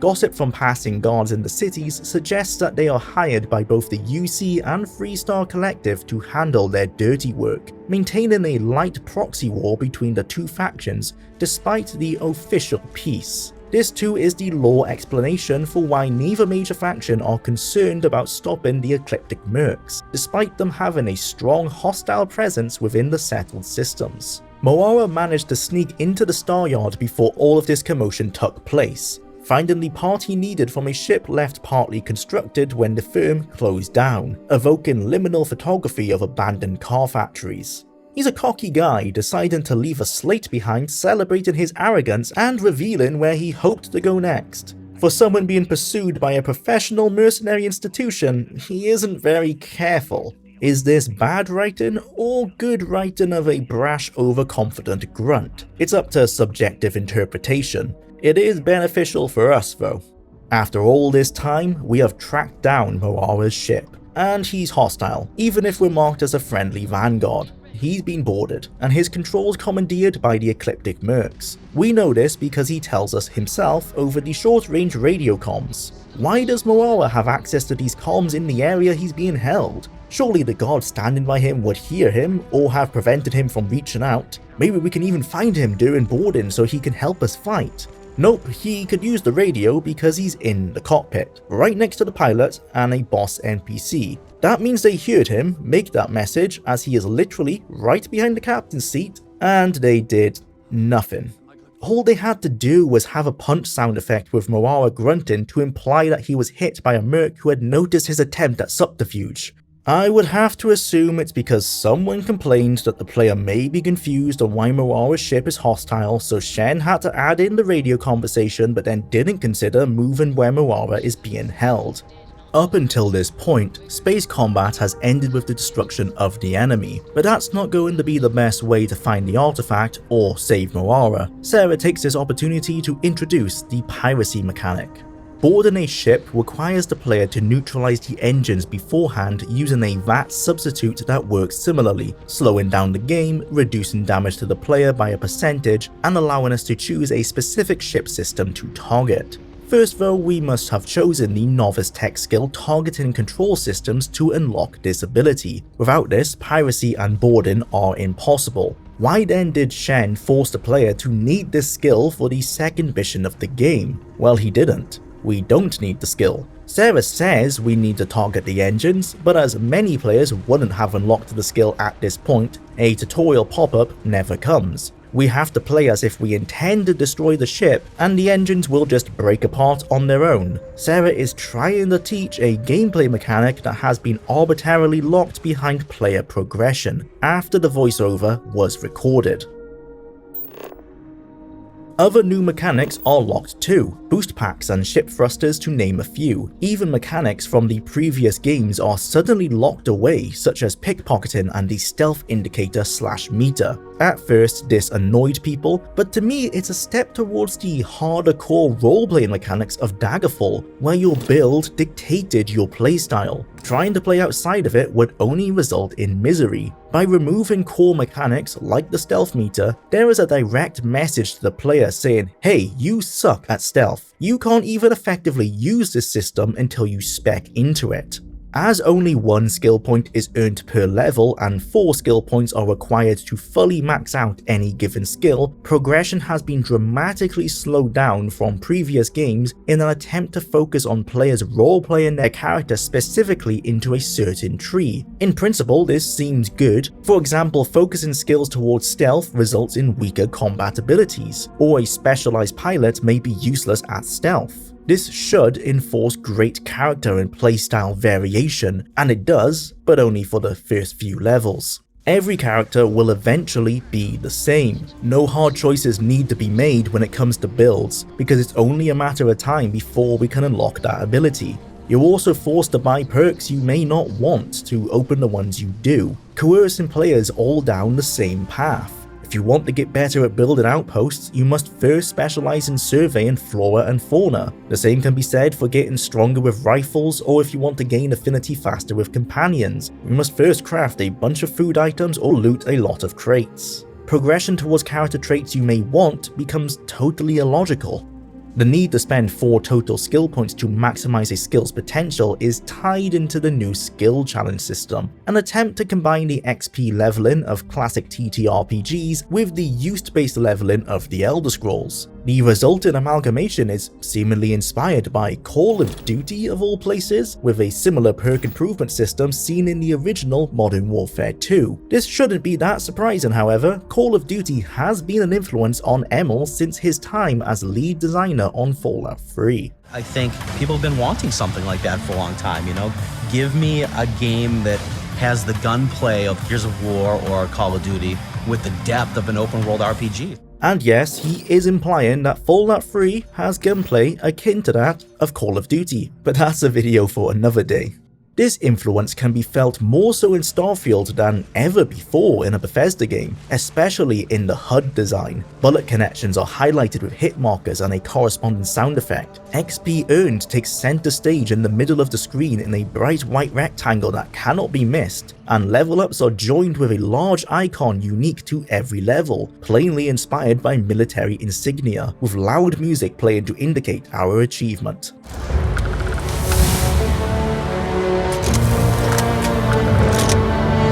It speaks volumes that when Emil thinks of an XP leveling system, he does not look to TTRPGs or CRPGs for inspiration, but an online fast-paced arcade shooter. He even reiterated that Starfield was a shooter when asked about themes behind Starfield's writing. I swear to God, I've never reflected so much while making a game. We're tackling some pretty big themes that your average shooter probably doesn't get into.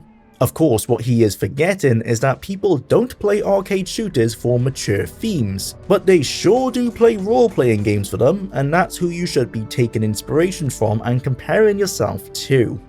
To be allowed the ability to spend an additional point to improve a skill, we must first complete that skill challenge, such as sprinting a certain distance or killing a certain number of enemies with a specific gun type.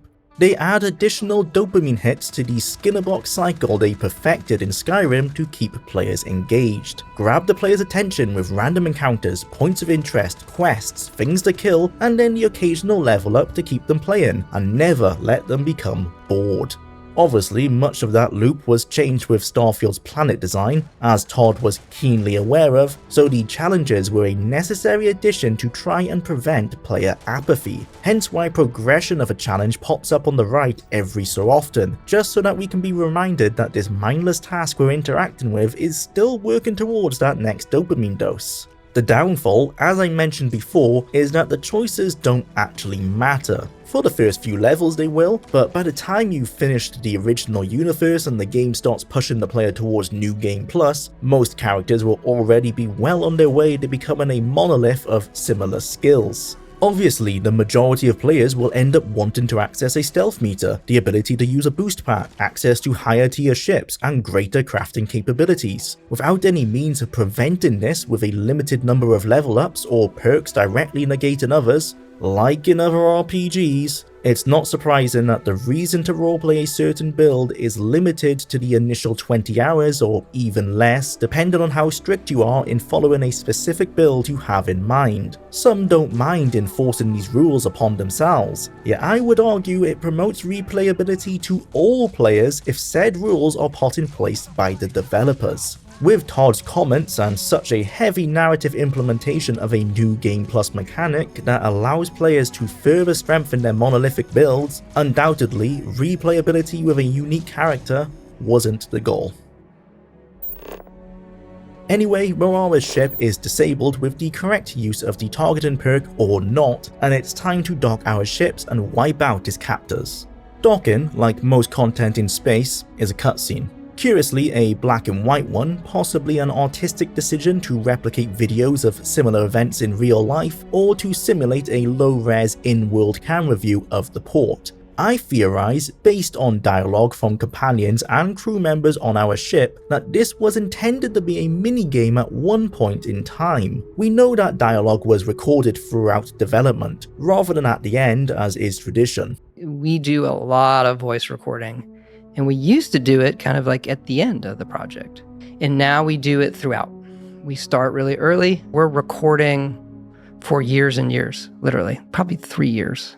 And we also know that there are a variety of voice lines provided by the Constellation cast concerning docking successfully, similar in nature to unlocking a difficult lock, with a congratulatory tone towards the player. Solid docking job there. Nice work. Docking complete.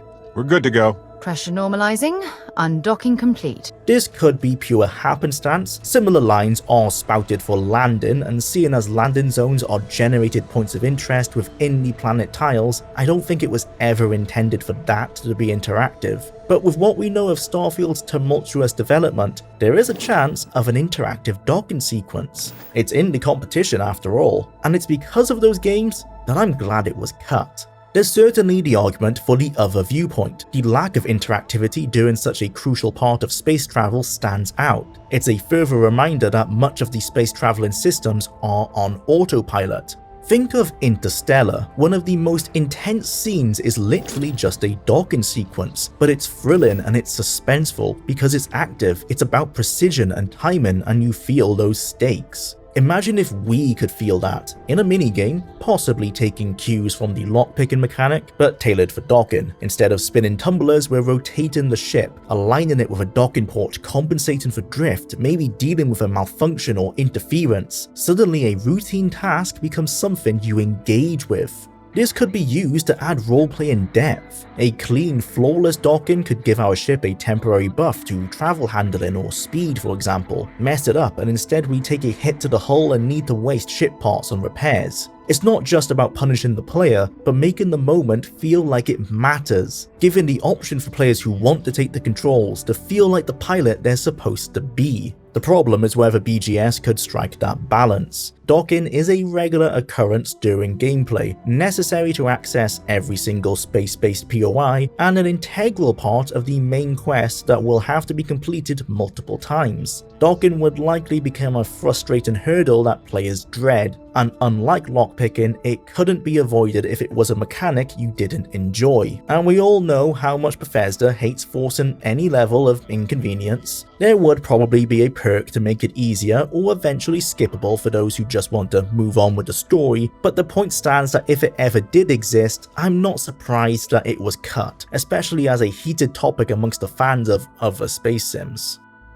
Once we save Moara, we grab the artifact we went through all of this trouble for, and it's time to bounce back to the base of operations. This whole mission concerned Moara and his run-in with the Ecliptic Mercs, yet this minor plot point will never come up again. That's because the first few missions of the main quest exist to introduce the factions to the player and take us on a tour of the settled systems to discover the main content hubs. We would otherwise struggle to find them amongst the hundreds of identical white dots on the star system map. So one of the early things we decided on was making sure that the main quest actually kind of gives you a little bit of a tour of the settled systems and all of the major players there, so that we can give you a taste of what they're going to be up to. The Old Neighbourhood introduced the Vanguard and what we will be doing outside of the faction questline, as Moara is in the Sol system to fulfill anti-Ecliptic Merc Radiant missions. It's also an introduction to Cydonia on Mars, new homesteads near Venus, the Moon, the remains of Earth, and star stations. The next mission with resident single father Sam Coe introduces the 3-star Rangers and Aquila City, and a mission with Walter Stroud takes us to Neon, establishing the corporate rivalry and espionage that will occur in the Ryujin questline. It's the modern equivalent of Caius telling the player to go join a faction to get some money, without the natural narrative breakpoint to do so. The way the factions are introduced and the low stakes of the narrative at this point seem to be designed around the notion that players will get bored and be distracted to go off and do something else. Following the feedback to their previous storylines, where players chose to actively ignore the stakes at hand to create their own adventure, BGS have given up with urgency and for good reason. While I believe this weakened the opening of the main quest greatly, I can't argue that many disregarded any imperativeness previously. Back at the lodge, the artifact is added to the pile. Now that the enforced probationary period is over, let's get to know this faction of exploratory renegades we found ourselves a part of. First of all, let's not get it twisted. Despite a few voice lines in the game making it seem like Constellation are minor celebrities at the forefront of human knowledge, they're a hobby group. You know, the ones that leave a note pinned up in the supermarket asking the code Jill if you want to join the local metal detectors or something similar? Yeah, that's what's going on here. Except in this case, Bill Gates has decided to fund Jill and her pals because he's really bored with life and is curious if the metal detectors can find something cool, in turn deciding to bankroll them a nice drinking club and hangout spot in the center of New York City so he can hang out with the friends he just paid for. Before Jill though, we had Jack. See, Jack didn't become a metal detectorist because he wanted something to do on a Sunday afternoon. He let his curiosity dictate his path. He set up the club to ask one question: what's down there, below the sand? Slowly he built a club of budding followers, all clinging on to his passion and enthusiasm. On the surface they were scanning random beaches to dig up old cans, and if they're lucky find a lost ring or necklace. But they knew, if they kept searching, they could answer mankind's greatest question. We're all here because we're committed to the biggest question of all. So sure was Jack of this fact that he got on a fishing trawler one day and sailed off into the sunset to find the beach with the greatest undiscovered hole. In his stead, he left Jill as his protege, but without the guiding beacon of Jack, they lose their way until Jeremy stumbles across an apple of Eden. Okay, the analogies have gotten a bit out of hand. The reason for that story was to set up how mundane yet wacky Constellation's premise is. Todd sold them as the last kind of group of space explorers, like NASA meets Indiana Jones searching for these artifacts. Except Indiana Jones was a well-studied working professor of archaeology whose side gig was finding ancient treasures so that they may be studied and held in a museum to teach future generations.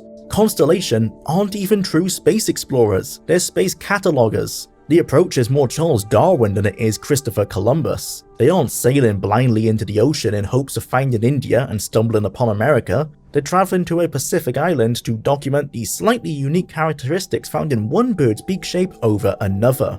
We know this because that's exactly what all of their mission board Radiant missions are concerned with. Find this unique planet trait, fully survey this planet, discover this plant. And while they're doing all that, they're apparently trying to answer the oldest questions of the universe. Like what? One goal obviously doesn't relate to the other. The star system map as a whole is named the Settled Systems. That means that even the deepest reaches, hundreds of light years away from major civilization, as long as the planet conditions allow, you will find settlers living in outposts, and a myriad of abandoned labs and military facilities from the colony war 20 years prior. There is not a single item, resource, crafting material, or mineral you cannot purchase from the first general store you come across. There is nothing to find other than dungeons and pretty screenshots. It's impossible to discover anything new in the whole universe. Even the artifacts that the story revolves around are later shown to have hundreds of multi-dimensional beings discovering them ad nauseum for another ride on the existential rollercoaster. It's no wonder then that their original founder, Sebastian Banks, left them when the work got boring. People suggest that Starfield would have a more intriguing world had it been set earlier in its own timeline, during the Colony War. While I can agree in regards to the exciting gameplay promises derived from that, like a more common use of biologically altered alien weapons and manned mechs, I'm not of the belief that a massive world-spanning conflict is necessary for an interesting space game, although in the instance of Starfield, it may have helped the otherwise dull world we're given. The argument for a Starfield -1 is strengthened further by the discovery that Constellation is yet another aspect of the lore and world building that was far cooler before we got to interact with them. When Banks started the group in 2275, they grew to a legendary status as real explorers. All of those planets we can go to, they discovered them. They put them on the map. They're the reason we have the coordinates to grav drive there. Constellation actually were venturing into the unknown. By the time we join them, many aren't even aware they're still going because it seems as if their job is done. They mapped out the surrounding systems and mankind has gone and settled there. All that is left is the identification of flora and fauna on celestial bodies they're already aware of. It's no wonder that Banks went on to greener pastures. I wish we could go with him. And if rumors are to be believed, that may be what the next DLC is all about. Some of the moons and planets haven't been touched by humans, and that's for good reason. They're barren. When Sarah asked, "What's out there?" the answer was rocks, mountains, and a sweet sunset to post on Reddit to exclaim how beautiful the game is. And even then, that isolated personal moment will have the atmosphere cut in half by the roar of an engine from a ship landing nearby to ask for repair parts. Even when we're meant to be alone, the gameplay systems conflict with that idea. How does one act as an explorer within this world? That's the exact question that forced the Darwin approach. Constellation had to be biologists interested in scanning alien dinosaurs to fit their definition. Otherwise, they're just the last explorers of Earth left after all the oceans had been mapped, deciding to throw themselves at the only undocumented frontier left. Arctic explorers boldly risked life and limb into the white abyss, only to find a chilled-out Inuit tribe munching on some whale meat. They got all the praise back home, but in reality had achieved little of note for humanity as a whole. In that regard, Constellation's current celebrity is fitting. And let's not pretend that this wasn't intentional. The Victorian-style lodge, even the rich backer in place of the government as a funding source to let these nutjobs do what they want. This was by design. They designed a group of explorers that have nothing left to explore. Hence why they all dive headfirst into finding more artifacts, even when Walter admits it could be their undoing. Against all odds, they discovered something other than a new type of shrubbery. There's actually an interesting premise here of a group of hobbyists way in over their heads. That is literally the case, and it's alluded to at times in throwaway lines, but it's that throwaway nature that harms it. Constellation are set up too much to be protagonists. There's a whole ton of possibilities that could have been done here, like how unique and varied a cast of characters can be when the only factor linking them is a sense of curiosity in the unknown.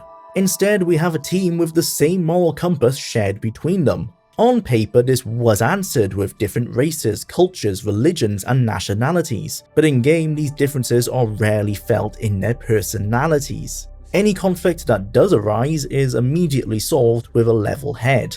It comes back to Emil's good old write what you know. Constellation acts as if they're working within an office space, behaving as curt as possible until they can clock out and complain to their partner later. Even when the stakes are at their highest and what we assume may be aliens are attacking them, the inner conflicts and debates that could emanate from the increased stress levels are smoothed over with a politically correct conversation that feels as if human resources are breathing down each of the characters' necks. From the man who burst out at Will Shen in a meeting for poor quest design, you'd think Constellation would have a bit more grunt to them.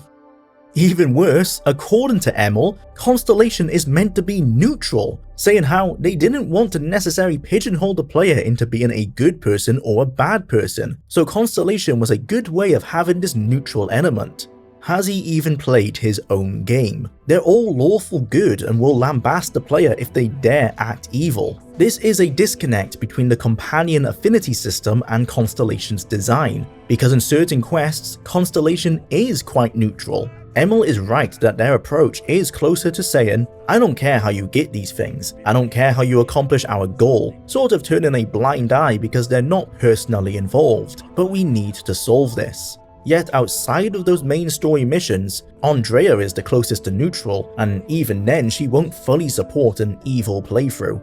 Unsurprisingly, writing your main companions to all have the same moral compass only further kills replayability, unlike in, say, Fallout 4, which Emil references as the reason they removed companions with different moral compasses. How did he think that was something that needed to be changed? It's a staple of every beloved RPG that has companions. A few comments on part 1 were keen to point out how using Fallout 3, 4 and Skyrim as good examples is misguided. Despite me clearing this up in that part, let me lay it out again. No matter how poor or amazing you think those games may be, they're still better than Starfield in many aspects. That's why the comparisons are apt. I'm not holding Bethesda to an impossible standard, I'm holding them to their own. That's what annoys me the most about Constellation, is that in the abstract, the bullet points for how they relate to the main plot are decent. yet the execution of them from top to bottom is consciously banal. They're a group of hobbyist explorers joined together by curiosity who actually discover something otherworldly that causes hallucinations. The leader is a PTSD-suffering war veteran with low self-esteem and anger issues. One is a single father whose child comes in a package deal, and another is a cultist from a foreign culture.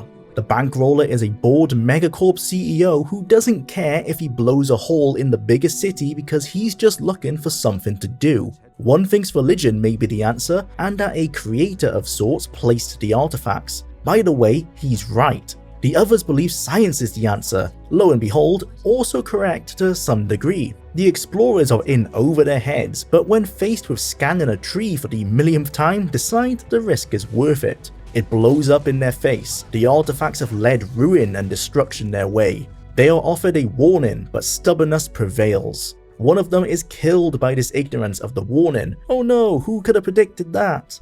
Now the road is clear. We have to complete the mission so that the deceased member didn't die in vain.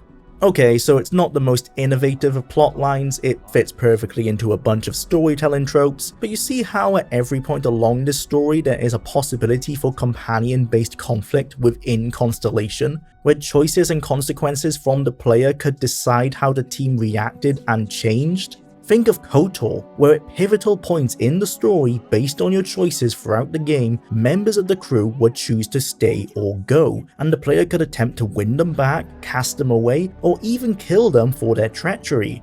It doesn't have to go as heated as that, but there was so much that could be done between the 4 fully fleshed companions and the 4 other members of Constellation. Whenever they question whether it's all worth it, no matter the player's position on the matter, they conclude that continuing on is fine. It removes their own agency to serve the story, in turn destroying any sense of believability in them as people. The chances that this group happen to all be so similar in determination despite their wildly different backgrounds and life experiences is completely fantastical. Circling back to my lovingly written metal detectorists, when faced with the same event, do I believe they would react in the same calm and collected approach? Absolutely not, because that's not how humans act in reality. Most would leave, some may stay out of a continued curiosity or a sense of completing the deceased member's legacy, and others would lash out, blaming the death on the newest member that started speeding along this whole process. Because if anyone's to blame, it's them, right? The miner who joined last month and suddenly accelerated 4 years of exciting beachcombing into a fortnight of frantic revelations and later heartbreak? That never comes. The player is never blamed. We're never at odds with Constellation at all, really. Individual companions may lose interest in us, but that's more based on decisions made in gameplay than in quests, and even then they'll eventually come around, even if you genocide a whole city. We're that damn charismatic they can't help but come crawling back. It's amusing to remember that people are still people is a tenet of Starfield's tone. Even that concept of NPCs forgiving the player could have been used by a competent writer to lay out a compelling narrative around why people are drawn to us despite our past actions, like a cosmic entity surrounding us, which would tie in perfectly with the whole Starborn lore about how the player is intrinsically tied into the story of the artifacts whether they want to be or not, reminiscent of the wound in the Force and how it is used to answer similar gameplay idiosyncrasies in KOTOR 2, which is to say that Chris Avallone is a stronger writer than anyone at Bethesda, but that's hardly a surprising epiphany. As Sarah was pleased with our performance, we're promoted to a full member of Constellation and offered 3 missions to take our fancy. We cover Barrett from Vectera, where he stayed behind at the behest of Lynn, help Sam Coe find an artifact on his homeworld of Aquila, or track down what happened to one of the few friendly members of House Faroon found in the base game. These can be completed in any order, and the order itself doesn't matter. As we've already met Barrett, let's go greet Sam Coe. He can be found with his daughter Cora hanging out in the lodge. The Coes are descendants of Solomon Coe, the first human to grav drive beyond the confines of the Sol system, in the process discovering the Cheyenne system and establishing a libertarian bastion of freedom on a desert planet reminiscent of the American Midwest. Cheyenne is one of the few entirely fictional star systems, and the name is a huge giveaway, literally referencing the city of the same name in Wyoming. As a Coe, Sam is an implied prince of the Free Star Collective. He isn't destined to lead them, but his name carries weight, a perk he hates but won't shy away from using when it benefits him. Much of his character flaws, traits, and general personality draw from the trauma of being the failed heir in the eyes of his father, and his life experiences following that. While he despises his life as a Nepo baby, in his youth he didn't feel independent enough to branch out away from it. His first job as a space trucker for a criminal arms dealer was offered as a favor for his father, Jacob Coe, a now retired general, who bought weapons from said dealer in vast quantities during the Colony War. The arms dealer introduced Sam to drugs, and before long he was hooked on Aurora. He then met his ex-wife Lillian, who helped wean him off and get him a job with the Freestar Rangers. Again, his name took the heavy lifting, and he stepped into the role without the necessary barriers to entry in place for less fortunate raw recruits. Lillian and Sam had an unexpected daughter in Cora, who is implied to be born far earlier in their lives than they would have wanted. As she is 12 and Sam appears to be in his mid-30s, we can assume they were in their mid to young 20s at the time. Lillian, who was also a ranger, found more passion in her role and found herself spending less and less time with the young family as she invested wholeheartedly into her career. Angered by what he sees as a form of abandonment, surely spawned to some degree by the trauma of his mother's death in his youth, Sam leaves Lillian, taking Cora with him. These two are a package deal. Sam won't join the player unless he is allowed to bring Cora on the ship. He is prescient enough to leave her on there when exploring planets and hostile points of interest, but even with the high risk of being blown up by any number of hostile enemies that patrol the skies, he refuses to leave her in the safety of New Atlantis. While they are separate characters, Cora is merely an accessory for Sam's brooding single father you feel bad for character, rather than being an actual person herself. I like her enough, she is underdeveloped in comparison to the other Constellation companions, but she's also a 12-year-old, so there isn't a host of life experiences for a character to have been built to that degree. She's sweet, and even as a mass of pixels, I feel uncomfortable having her on the ship as we jump into whatever danger may lie ahead. Taking your kid to space and having them stay in the ship while we battle hordes of frigates intent on spacing said kid is like leaving a child in the backseat of a car as you drive into an open gunfight at 100 miles per hour. It's not like exploding into 1,000 pieces is impossible narratively. Cora can very easily be burnt up with everyone else. I wouldn't be surprised if this, alongside the use of recreational drugs, is what led to an otherwise very PG-13 game being rated for a mature audience. Sam's excuse is that I want to keep her safe and she's safest with me, but that's exactly what it is, an excuse. I'm not going to get too deep into the companion quest lines right now, but Cora really was doomed from birth, with parents who are way too obsessed with their own interests rather than being good parents. Sam clearly loves Cora, evidenced by the fact that he refuses to leave her at home and be an absent father like her mother, but he doesn't consider the consequences. His love for her is similar to that of a toddler's for their security blanket. I will give Sam credit for stepping up as a father when he wasn't prepared for it, but his chosen method of parenting is in response to his traumatic upbringing and bad relationship with his father. Sam was pressured into a path he didn't want to follow, yet he's unaware he's doing the same to Cora. She seems happy to go along, and Sam will comment that her love for adventure must be genetic, but she's also 12. She is biologically incapable of fully comprehending the consequences, and she doesn't know anything else. Children are especially attuned to finding enjoyment despite how dire their situation may be.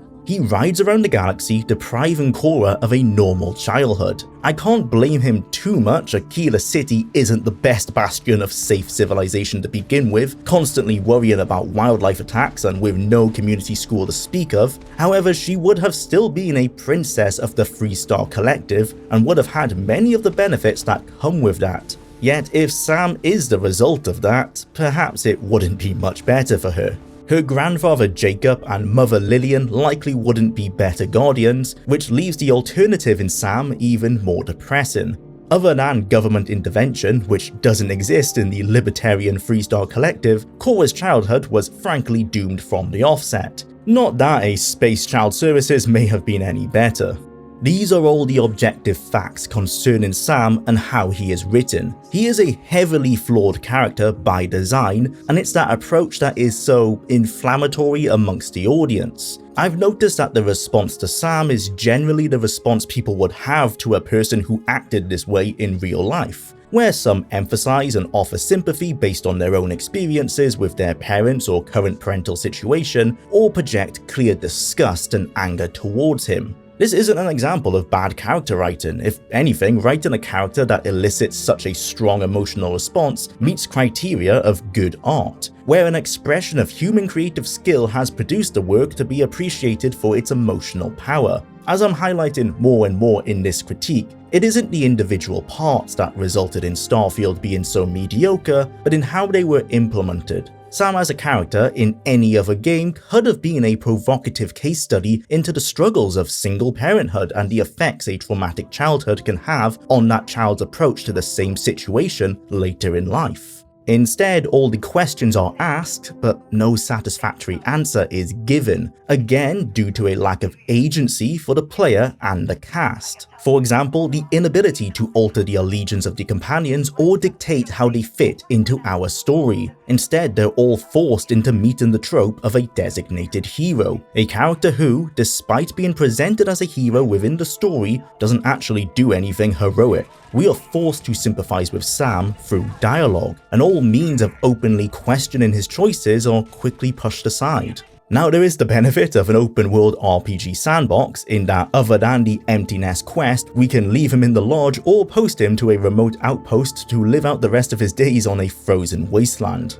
The first one will at least allow his intelligent daughter to grow up surrounded by scientists who can help foster that talent. The latter is evil to both characters, but that's the freedom these gameplay systems allow. The dissonance comes when those gameplay actions are not reflected in the dialogue. We can rarely call him out, and even then he never takes the advice on board, or his low self-esteem has him admitting that he agrees that we're probably right, but he still won't change course. Admittedly, that's a realistic response for a lot of people, but it still makes his arc feel hopeless. There's a belief I've seen among fans online that the people who dislike Starfield aren't mature enough to understand the themes. Take this Reddit comment for example, stating, "Everywhere we look in the settled systems, we're confronted with the kind of issues that one has to deal with in real life. Young people aren't old enough to get it yet, so they roll their eyes at stuff that tugs the heartstrings of people with more life experience." This is immediately insulting because it comes from the angle that those who aren't enamored with the game simply aren't mature enough to understand it. They're right in that the companions indeed tackle mature themes, and I'm sure some of the audience may have bounced off that when they were instead looking for a fun sci-fi game, but it's not that we can't handle or understand this mature angle, it's that while those themes exist in Starfield, they aren't handled with any real maturity or required depth whatsoever. Starfield doesn't deal with the implications of its own ideas. Just having topics that invite mature discussion isn't enough. You have to have that discussion on some level as well. For example, Sarah Morgan suffers from deep-seated PTSD and survivor's guilt from her military service. Yet these are treated as exposition. It's not a lived-in part of her character until it crops up during her companion quest, and then it's resolved as soon as you comfort her. It's just a box to tick to complete her companion questline. There's no real growth or regression, leaving a character arc with no payoff. Starfield wants to say something meaningful about grief, purpose, trauma, but the follow-through isn't there. It barely scratches the surface. What's puzzling is when that commenter argues that younger people shy away from games with heavier emotional themes, or that they don't want anything that tugs at the heartstrings. So many games have found success because they dive deep into those very ideas. These are games that take their time with emotional storytelling and weighty character development, and that care pays off. For a lot of players, younger and older alike, it's because of that emotional storytelling that those games resonate so strongly. Regardless, Cora is coming onto our steel death trap whether we like it or not, so let's hop on over to Aquila City and grab this other artifact. Our lead for this mission is Sam himself, or more accurately a map created by his ancestor when they first chose to settle the planet. There was a family legend left by Solomon in regards to an area that couldn't be picked up by his mapping equipment. This anomaly fits right in line with what has been identified by Constellation since the start of their research on the artifacts. It was dubbed the Empty Nest by the Coes, as no wildlife would venture near the site. That quest title also refers to the co-homestead Sam left when he chose to run away with Cora. Yes, I am at the point where one of the only things I can point out as being kind of neat are the quest names. When we first enter Aquila, the 3-star Ranger questline is kicked off with a gal bank heist spilling over onto the Central Avenue. We need to enter this bank as it's where Sam believes the ancient maps are held, but I'd rather cover the heist itself with the entirety of its associated faction line, so we'll jump to the conclusion where we can enter the vault freely. It's wide open with no security, even when choosing a peaceful solution that will leave the captives alive. The bank is back up and functioning already, with the receptionist back at their post, yet the vault is easily plunderable as if we were meant to saunter on down there and get what we need with no backlash. All that would be needed for this to make a bit more sense is for us to be required to inform the receptionist that Sam is here to collect from his family vault before it can be remotely opened from the receptionist's terminal. It's nothing too complicated. The terminal could also be hacked to bypass this need for conversation, or if the receptionist was killed during the heist. This would help add some actual believability to the lack of security for the only bank in the city and the entire star system.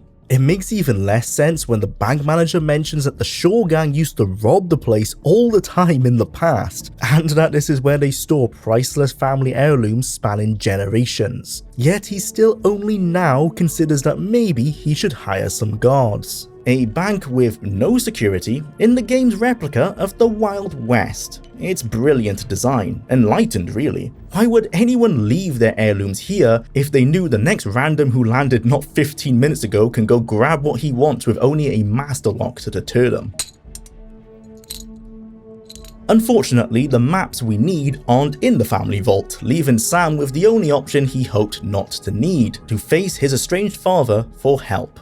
The co-estate sits bang center in town and is frankly a palace compared to the relative hovels in the rest of the Adobe city. We're introduced to Jacob, a verifiable control freak. For his failings, Jacob at least tried to give Sam a fine start in life. Still, he was verbally abusive to Sam, and the first thing we hear when we meet him is him insulting his only child.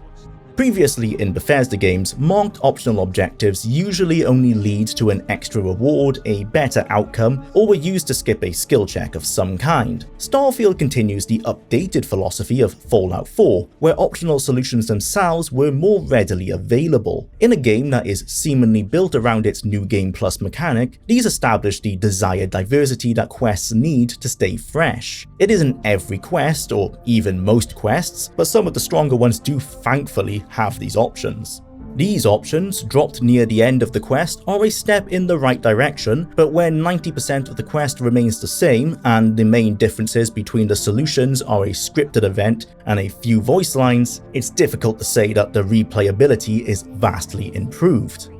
It's a next generation role-playing game where you'll be who you want, go where you want, experience our stories, and forge your own. We're undoubtedly experiencing their stories, but forging our own is pushed aside to Radiant gameplay systems. The ability to tell our own story during a quest is severely limited. However, it always has been in Bethesda games, so that's nothing new. In this situation, we can either use Sam to start an argument where we can then slip away unseen to search for the maps, persuade Jacob to give them over himself, or against Sam's will, invite Cora over to appeal to Jacob's love for his granddaughter. It's during this heartwarming encounter where one questions if Sam's obsessive hatred of Cora's grandfather is going to get her killed. She likes her grandpa. Jacob may raise her in the same abusive manner that Sam was. Although he implies that he wouldn't, she might well be able to live up to the co-legacy he failed to meet. A part of me wonders if that's an internal worry Sam has, that Cora will be the daughter that Jacob wishes Sam was as a son. And if that is the case, Sam's choice to deprive her of her extended family is even more disgruntling. Either way, we get what we came for, and the empty nest is revealed on our map to have only been a few kilometers away from the city. Being so close, you'd think the local farmers or hunters may have been able to help us out instead, and that's an example where I feel that these quests never quite go far enough. When I think of how another RPG may have dealt with a similar situation of identifying where the empty nest may be, I envision that the co-family debacle would be only one of the potential directions, and it's in those drastically different approaches that further replayability is unlocked. When Sam revealed the co-family legend of the empty nest, that should have prompted the ability to find out more about the nest from other means, such as learning the local folklore from a history book, perhaps asking around in the city's bookstore for some help, or asking those farmers and hunters I mentioned if they're aware of anything fit in the description. That way, the choice to visit Jacob holds even more weight over the shoulders of Sam and makes the player agency in that choice greater, as it's our decision to learn more about Sam's family through that set piece. Again, Shen has plainly explained why the main quest ended up the way it did, and who knows, maybe in one of the earlier drafts these extra routes were planned before they were scrapped to focus on introducing the 3-star rangers and Sam's companion quest. The artifact is still in its original bedrock. Before we can get to it, we'll have to clear the outpost and dungeon in our way. As mentioned in part 1, a number of the dungeons found in the game have the modular capability of supporting an artifact room. That isn't the case here. I can't believe this is praiseworthy, but yes, this is a unique design made just for this mission, including lore entries, an adversary mini-faction, and even an option to hurt or help them. That option won't come until they're forced between a rock and a hard place, however. The Shore Gang use this outpost as a base of operations, having found the location beneficial due to the absence of the deadly wildlife that threaten Aquila City, namely the Ashta, a deadly wolf-crocodile hybrid. This was the gang that were holed up during the Galbank heist earlier, and no matter how you solve that quest, either peacefully or with a smoking gun, they will view your trespass onto their territory as hostility and attack.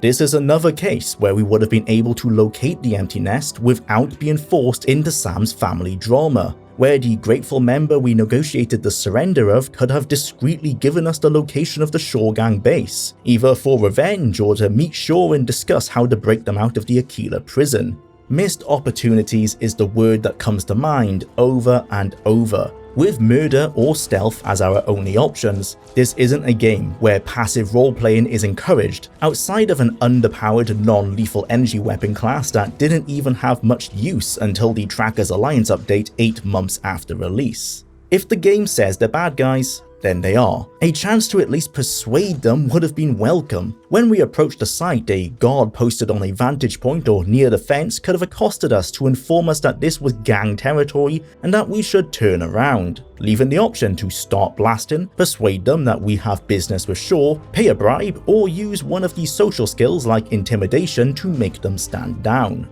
Think of New Vegas, where the boomers attacking on site is treated as abhorrent and something the player has to be aware of. Only monsters, super mutants, and drug fiends are openly hostile outside of that. Which is to say that spaces and pirates being hostile is fine, you need some human enemies to bulk out the dungeon crawling, but treating the Shore Gang the same way, especially as it's a single small faction with no association with anything in the game, screams laziness. I would complain less if they were generic spaces, since we've already established they're basically rabid space crazies. Sam even has the gall to ask this of us, as if we ever had the choice.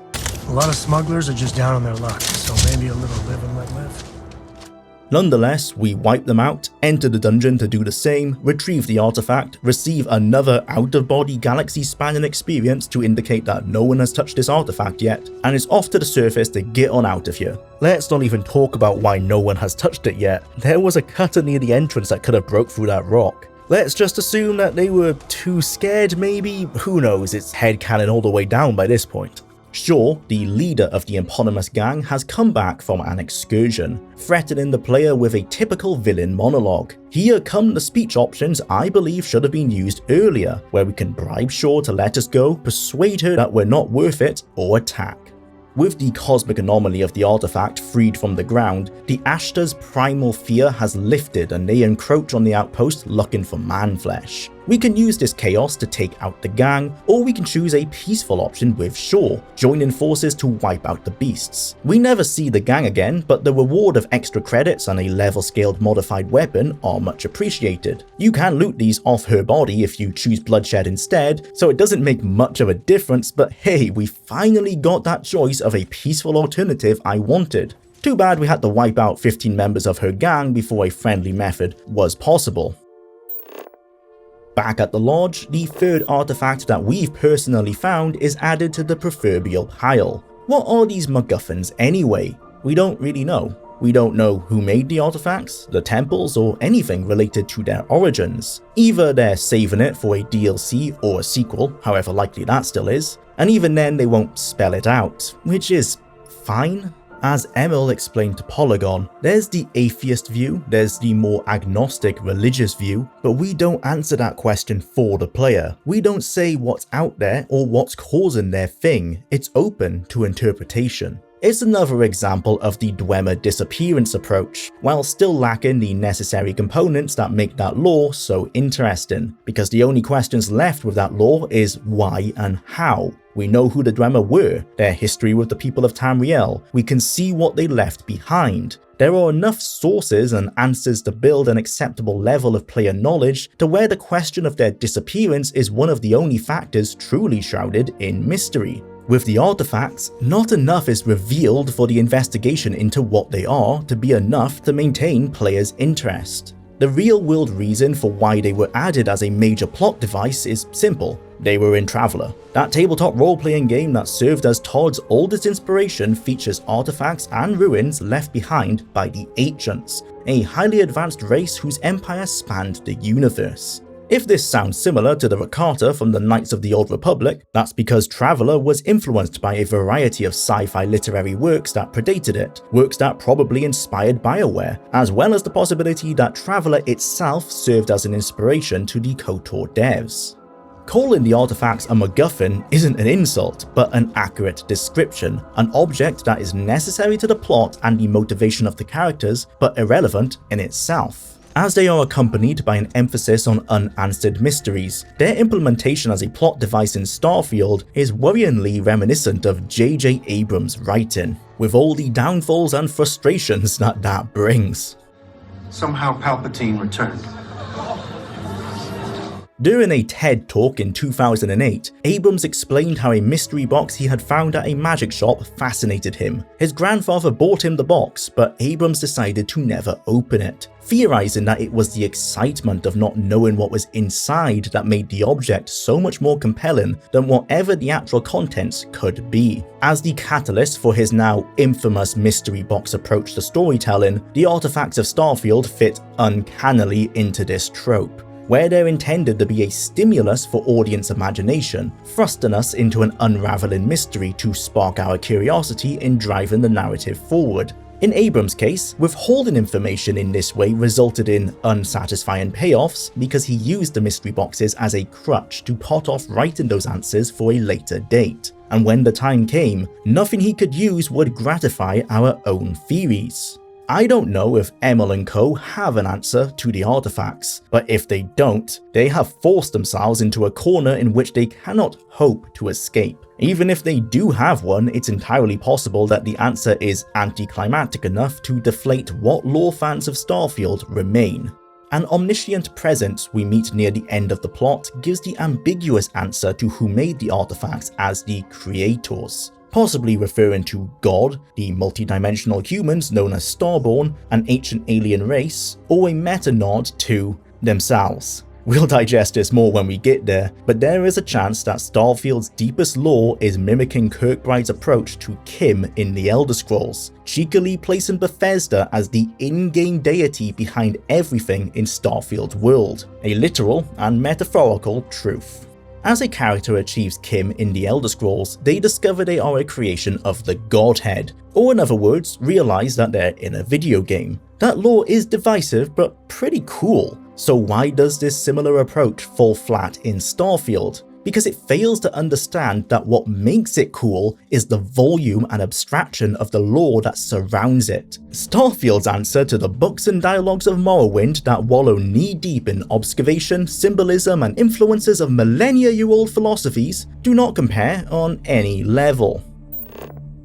The Unity and its implications are a discussion for later though. Fast traveling is baked into Bethesda's DNA. In Arena, it was the only means of reaching a new city. In Daggerfall, it was a necessity for all except the strongest-willed of masochists. By Morrowind, it had become more diegetic and spread across even more methods than the horseback and ships of before. And then Oblivion through Fallout 76 returned to the click a button and arrive at the destination method of the original iteration. The war between the camps of pro-fast travel and anti-fast travel have raged on since Morrowind overhauled the system, while implementing a handmade world beneath the Silt Striders that was worthy of the player's time in exploring. The question at the pinnacle of the battle is thus, why forgo fast travel?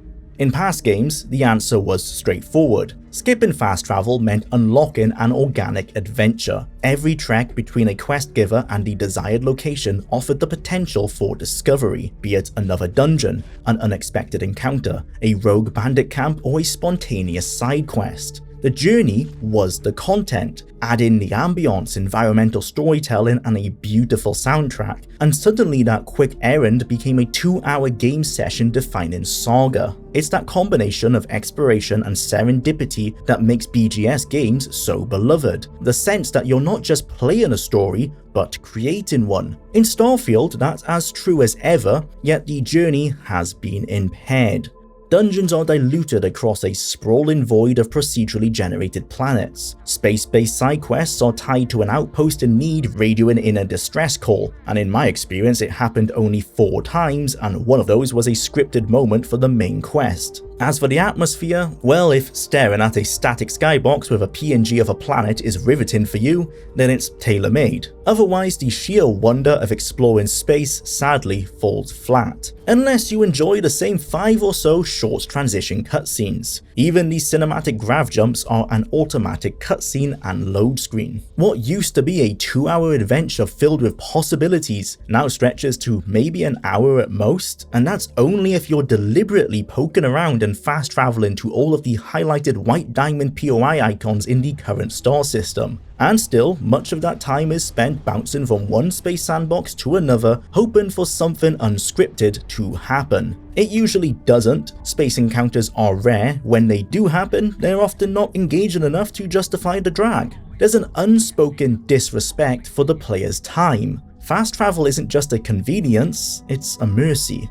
Loading screens are at their worst in space. It's entirely normal to go through 3 cutscenes and another 5 to 6 loading screens when traveling between POIs on planet surfaces, with half of the traveling experience taking place within the star system map screen. Even when leaning into the so-called immersive approach of ignoring the menu system and using the scanner to target nearby systems or planets to initiate a fast travel sequence in-game, we still have to stare at cutscenes and loading screens rather than flying a ship. This is the biggest failure for a space game. Every planet or moon within 30 light years is a loading screen away. It completely eliminates the vastness of space and turns it into a fast travel grid. In any game I play that allows fast travel, I rarely use it as I prefer the more immersive mode of travel. Here, it's the only way to travel.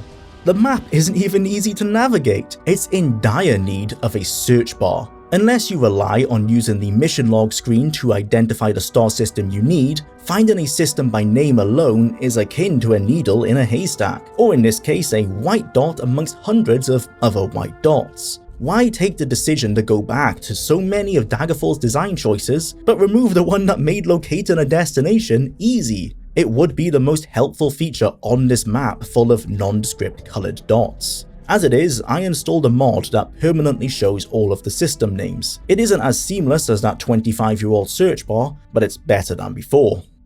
Thankfully, Bethesda have identified the reliance on fast travel as an issue and plan to fix it in an upcoming update, and I truly hope that this solves some of my woes with the system. If the new update adds dynamically spawning encounters as well, both hostile and friendly, in open space away from planets, then the additions made for immersion will be great. Even then though, outside of those dogfights and random encounters, space adds very little to the core gameplay loop, because Starfield is LARPing. It may look like a space sim on the surface, with its familiar mechanics like balancing limited power between mechanical systems, multiple weapon types, evasive combat maneuvers, advanced targeting abilities, and hard sci-fi theoretically possible faster than light travel. But you won't be spending much of your time using those mechanics, not even 50% of your playthrough. Hell, for many players I feel confident in saying that less than 25% of playtime is spent in space. The majority of the game is on foot, that's where most of the content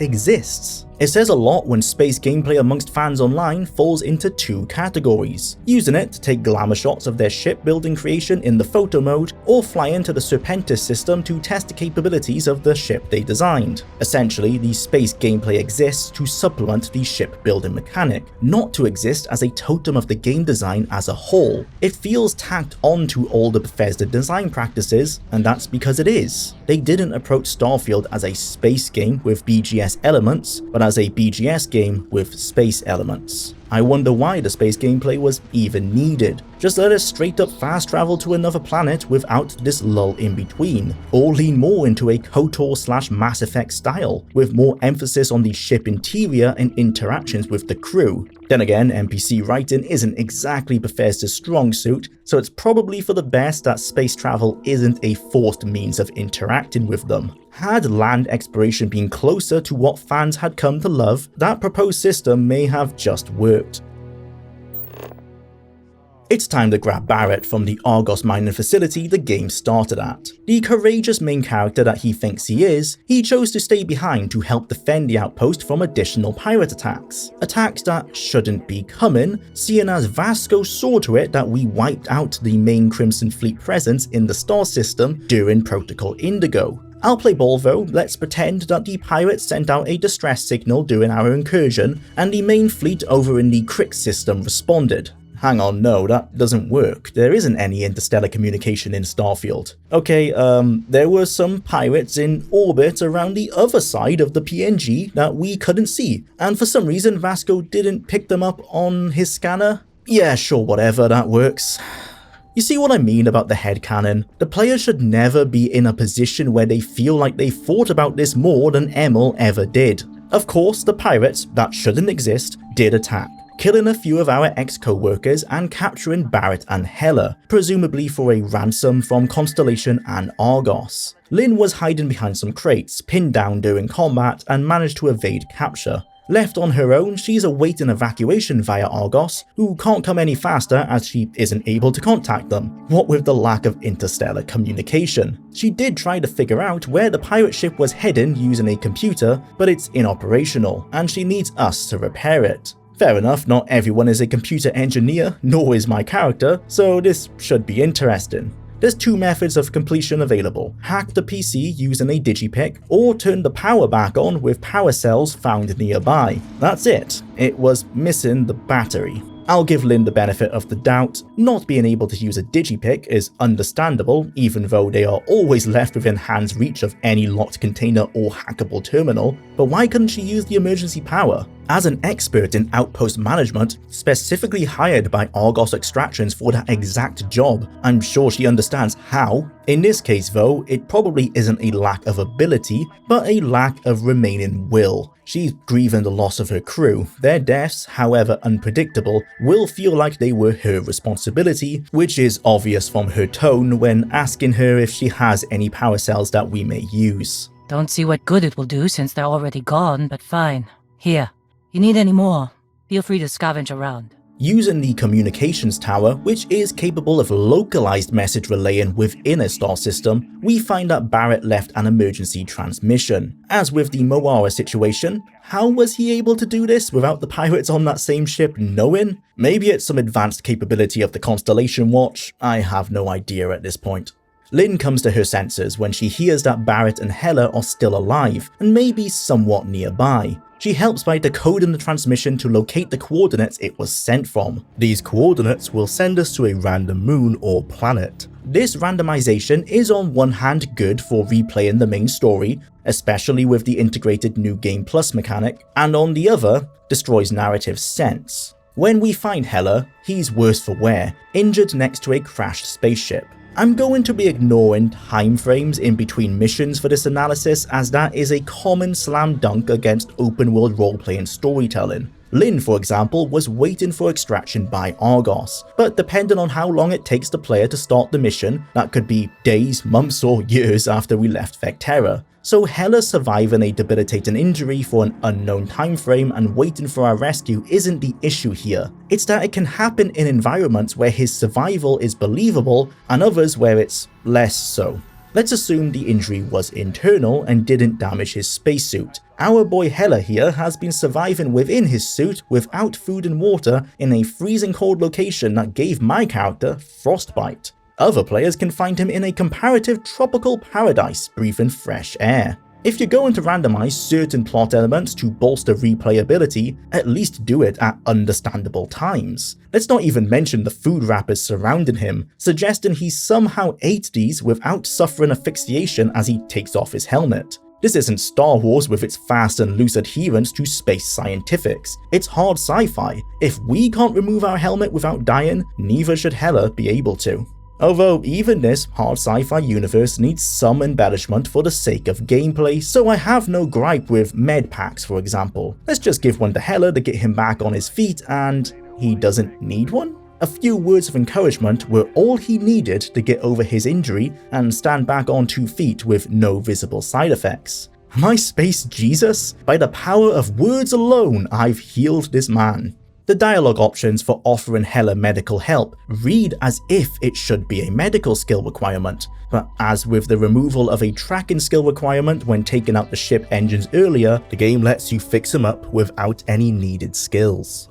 It's further cowardice in regards to locking away content behind skills. Either embrace a skill system that reflects in dialogue or don't have one. Don't have this half-hearted approach. Perhaps my brain is too RPG coded from years of playing games like this, but I can't help but feel like there's a variety of skill checks that have been axed during these segments. And proof of that is that the same predicament in a random encounter, such as this one with an injured miner, does have the skill checks. The choice to remove them was clearly made so as to not inconvenience those who are rushing the main quest.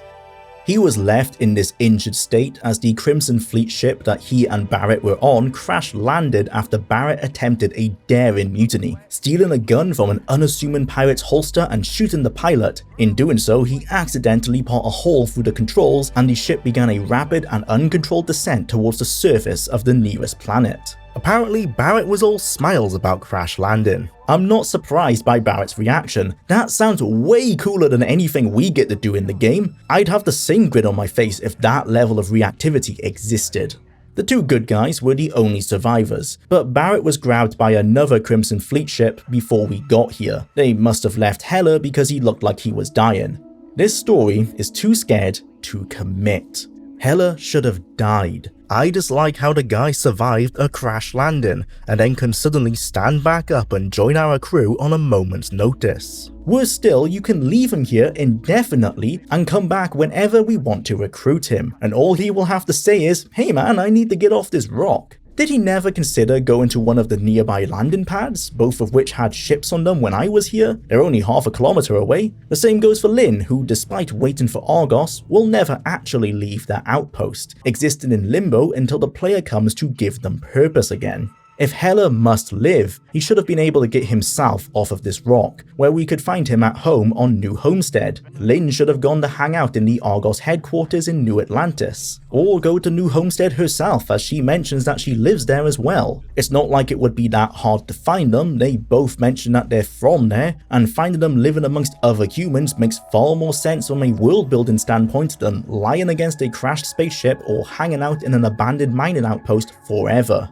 The reason why Heller must live is quite clear though. Some people may want to have the quippy guy from the opening cutscene on their ship. If you've ever watched a Josh Sawyer livestream, you will know that people are pretty incessant about wanting any slightly charismatic NPC to be a companion. And Bethesda, being the company of always saying yes, obliged. And we want to, as much as possible, say yes to the player. Like, can I do this? Can I do this? Yes, yes, yes, yes, yes. They were too scared to kill him off. The same for Lynn being able to join our crew. Why must every NPC who had more than 10 voice lines suddenly be special enough to recruit? Can they not just be another person among the millions in the universe, able to live their own lives without the hero coming to be their savior? Let's do as the game asks though. Despite everything up to this point, I'm trying to play to the game's rules. Hiring Lynn and Heller, we have accessed our first companion specialized in Outpost Management. Outposts, on the surface, are the sci-fi renaming of settlements from Fallout 4.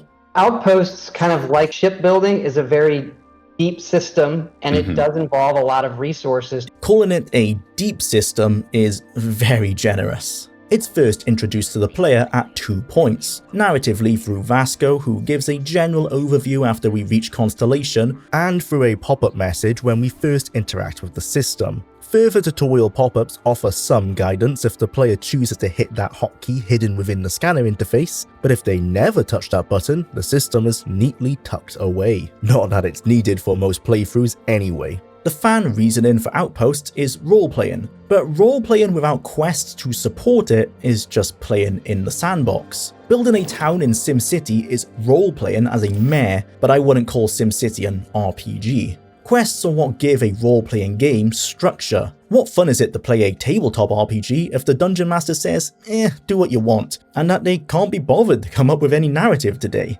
Starfield's outposts are the only mechanic that don't contribute to quests even in an ancillary sense. Crafting increases your combat effectiveness, as does shipbuilding. Not a single quest uses or benefits from an extensive use of outposts. Only the mission board jobs and Star Yard Radiant missions utilize the system, and those barely count as quests. They have even less narrative setup than other generic Radiant NPC quests, and I'm surprised that was even possible. In fact, that Radiant system was primed to give Outpost at least a degree of RP, but the opportunity was missed. There are multiple mining companies within the main settlements that could have facilitated this, even taking advantage of a proto-faction system inspired directly from Daggerfall. For example, there could be low-level quests from a mining firm asking for 500 to 1000 of a certain resource to be delivered to them, exactly the same as the mission board. The reward, however, isn't simply a meager amount of credits and XP, but faction progression within whatever mining company you're employed by. After 3 to 4 jobs of a satisfactory level, harder quests could be opened asking for multiple resources or manufactured goods. In return, certain faction-specific rewards could be accessed, like opening up highly leveled Outpost Manager crew members, or even unique skins for the mining laser. Hell, why not a unique laser weapon itself? You know, actual content. The voice lines could still be in the Radiant style of the Star Yard ones to save costs, or better yet, seeing as there's only 77 resources, why not have a voice line for each? It would only take 30 seconds per line, so at most 3 to 4 hours of VA work. And it's not like Bethesda are shy towards voice lines with the bajillion they already have and boast about.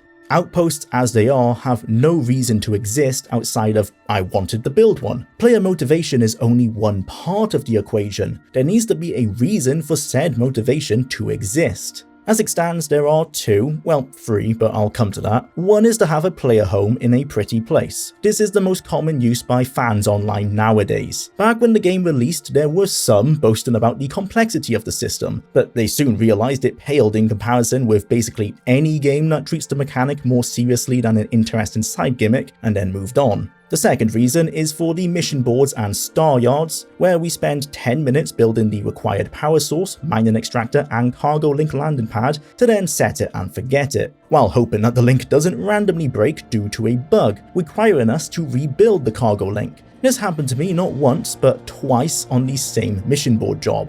That third reason is for leveling and money generation, channeling Skyrim crafting abuse as we set up the perfect means of racing through the game's snail-paced progression. XP grinding is legitimately one of its primary uses. Technically, it's to manufacture large quantities of construction resources, but what are these resources used for? Making bigger outposts, gaining more XP, and selling them for a significant profit.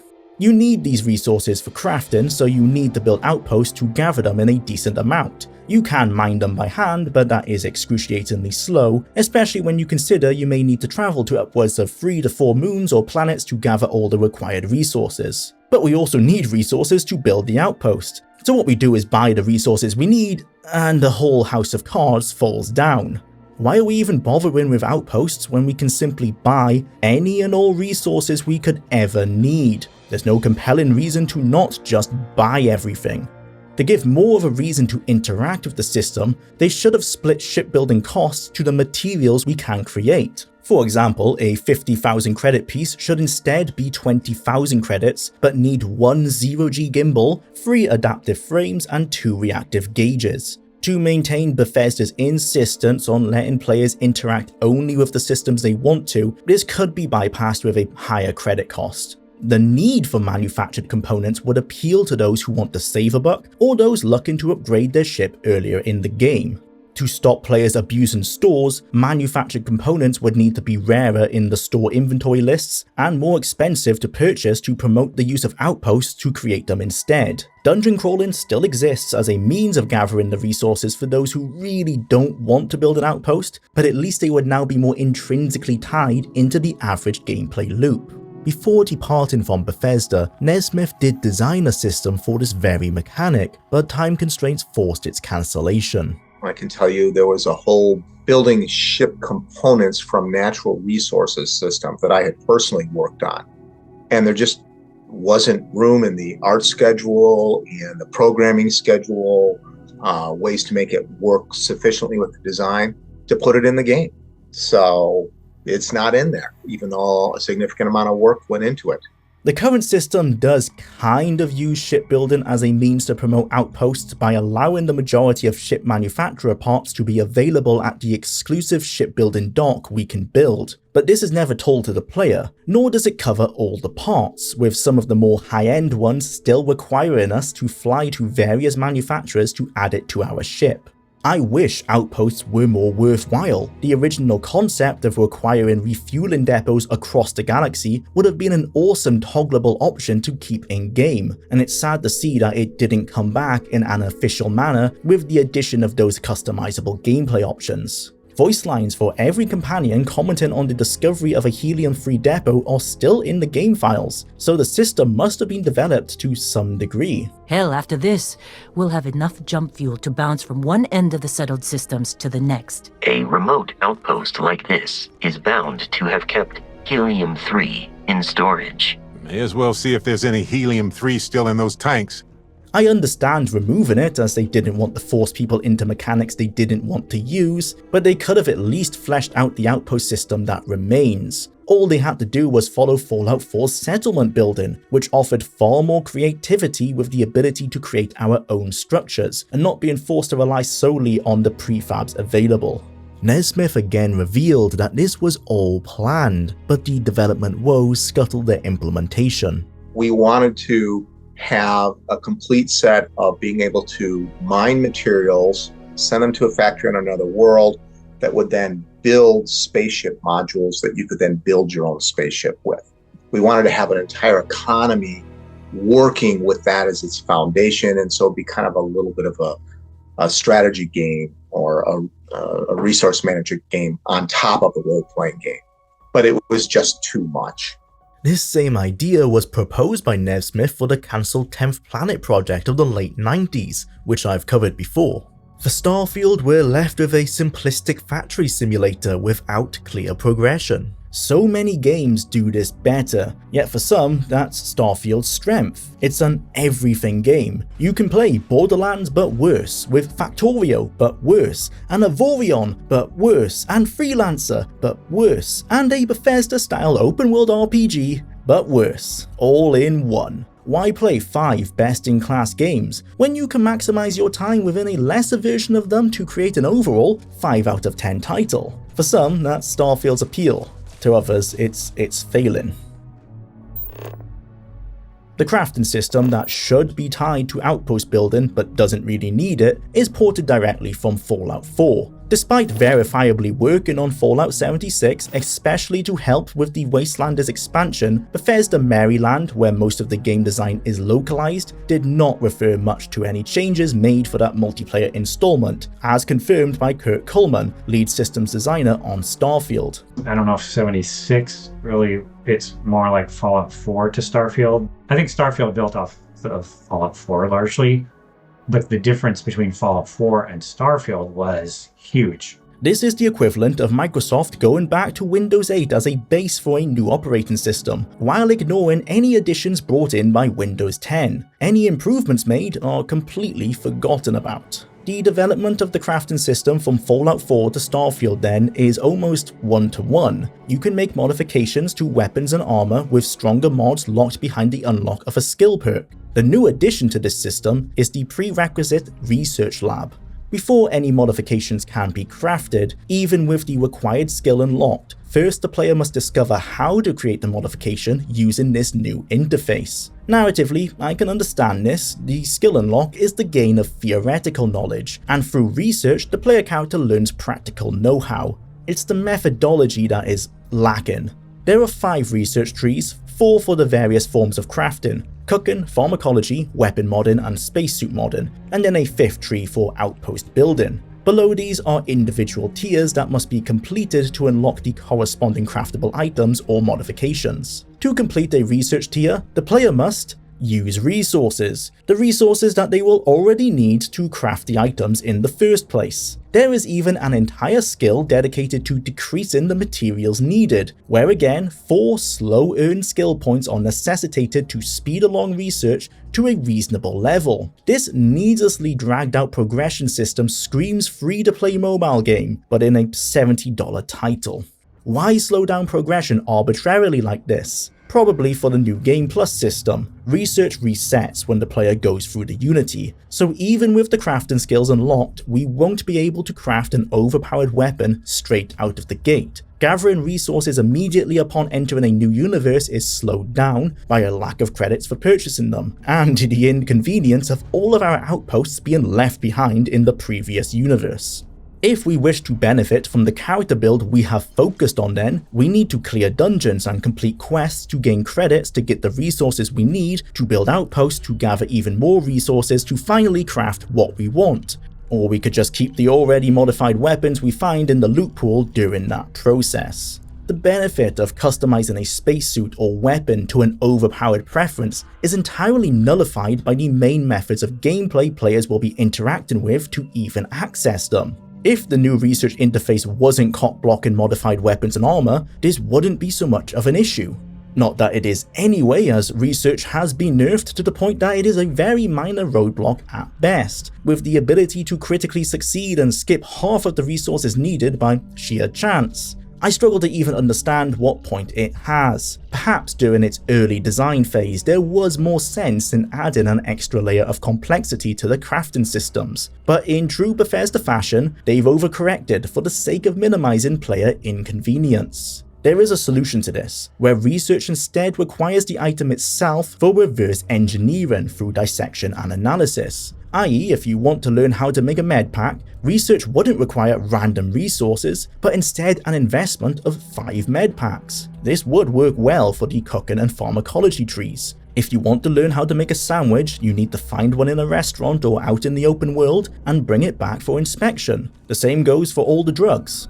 Even modifications could be accessed the same way. These can be found in the wild already, and taking those modded weapons or spacesuits back to discover how to create the mod would work just as well. A marriage between the method of finding mods in Fallout New Vegas and crafting in Fallout 4, while still pushing players into interacting with the planet exploration. That was the reason Todd gave for his indulgence into resource gathering. There was a big design problem to solve in terms of, well, what's fun about landing on a planet where there's potentially nothing? Because there's a lot of planets and moons in reality that, well, there's nothing on them except resources. And so we spent a lot of time figuring out, okay, let's just lean in on that can be a lonely experience. Here are the resources that are there. Go find them. Todd's problem is that he was trying to give meaning to the millions of miles of empty landscape, rather than guiding players towards exploring the handmade points of interest. Obviously, that point of interest system is heavily flawed with the limited number of the ones that exist within the pool, but in a hypothetical reality where Emil and Todd identified the POIs as a better selling point than barren grey rocky surfaces, there may have been more development time placed into creating more of them. With resource gathering being what they focused on, it's comical that the resulting gameplay systems built around them are so gimped compared to Fallout 4 and relegated to side activities that barely pertain to any questlines or general gameplay. Whether you recruit Hella and Lynn, or leave them to the purgatory of being forgotten to stand wistfully in hopes that the player remembers they exist, it's time to finally grab Barrett. I think I've said that 3 times now. We know where he is because he sent another emergency transmission, which Hella was able to pick up on his slate. Why did Lynn need a huge communications tower powered by futuristic power cells to do the same, while Hella is just fine with his little Kindle ripoff? Don't think about it, the plot needed it to happen, so it has. The willing suspension of disbelief is hanging on by a thread at this point. All stories are contrived by their very nature, since writers have to move characters from plot point A to plot point B, but stories can only retain a person's suspension of disbelief insofar as the contrivances feel justified in universe. If they start to feel forced onto the story by the writer, the suspension is thoroughly broken. And oh boy, does Starfield flirt ever so close to the breaking point. Regardless, Barrett used his wit and the lack of any amongst the pirates to transmit the coordinates of their destination alongside an audio recording. Hey, pilot, could you move your arm a little bit to the left? I can't make out the console. Don't move! He's trying to figure out our destination. Probably transmitting this conversation right now while we're still in orbit. Well, yeah, thought I was making that pretty obvious.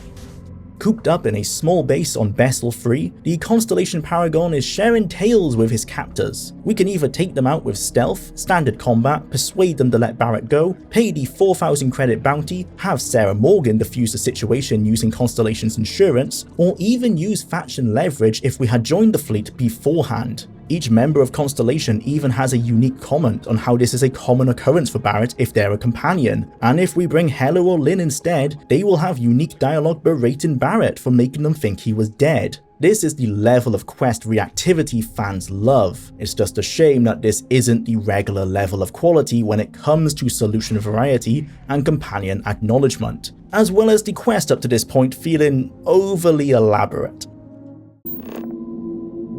Andrea is the only one left. She's generally accepted as the fan favourite companion, likely due to aesthetics, accent, and the fact that she is the companion least likely to judge your every movement under extreme scrutiny. Hey, that isn't yours. I'm not against companions being so morally righteous, it does add to their realism. It's only a problem that the majority of the 4 fully developed companions mostly align this way. Barrett isn't as much of a stickler, he's a lovable rogue himself, so it would be rich of him to take that stance for every decision. Still, it's their similarity that undermines believability, and leads to such a disparity in the companions that players like. By and large, Andrea reigns supreme, Barrett second, and Sarah and Sam tied for third. To find Andrea, we must first meet Vladimir, an ex-Crimson Fleet pirate who prefers to spend his time isolated on Constellation's dilapidated satellite, named the Eye.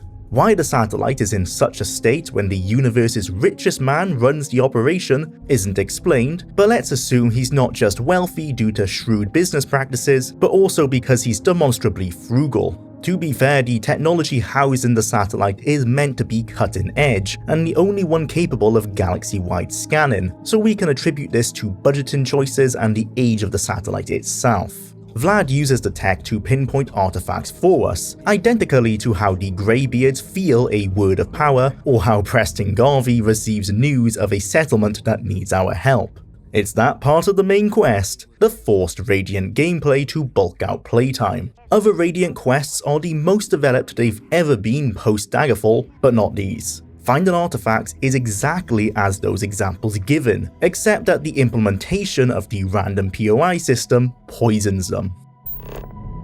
Based on the Starfield wiki, there are 165 locations in the random POI pool. 50 of those are empty or friendly, existing for exploration or a means of finding Radiant quests. 40 of them are planet traits and natural landmarks, which pertain to the surveying mechanic and can host a variety of hostile and friendly random encounters. 23 are spaceships that can be boarded unexplored, which leaves 52 hostile locations, i.e. dungeons, of which only around 25 have a highly detailed interior cut off by a loading screen. The others are loaded on the overworld, which isn't that much of a problem as they're still adequately detailed and cluttered and would have been blocked by a loading screen back in, say, Fallout 3. As a disclaimer, these numbers may be slightly inaccurate. I had to manually count them from the wiki as I couldn't find any existing records to verify their accuracy elsewhere.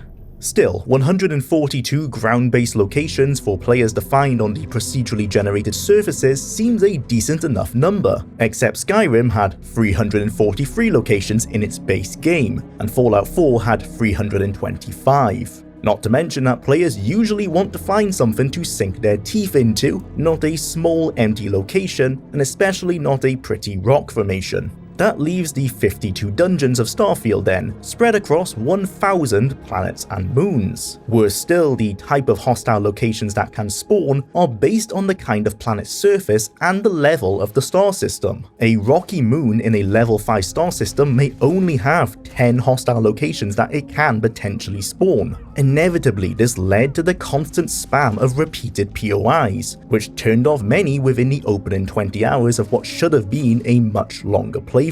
Had those players reached an endgame star system, they would have found a larger pool of interesting dungeons, and the repetition would be much less of an issue. However, expecting your player base to trudge through mud to reach that promised land, especially when they aren't even aware of it, is bad design. The two solutions were to either create far more locations or implement a spawn rate cooldown timer. Given the development team's pressing schedule, the lack of a clear plan, and the already extended development timeline being further delayed, the first was impossible.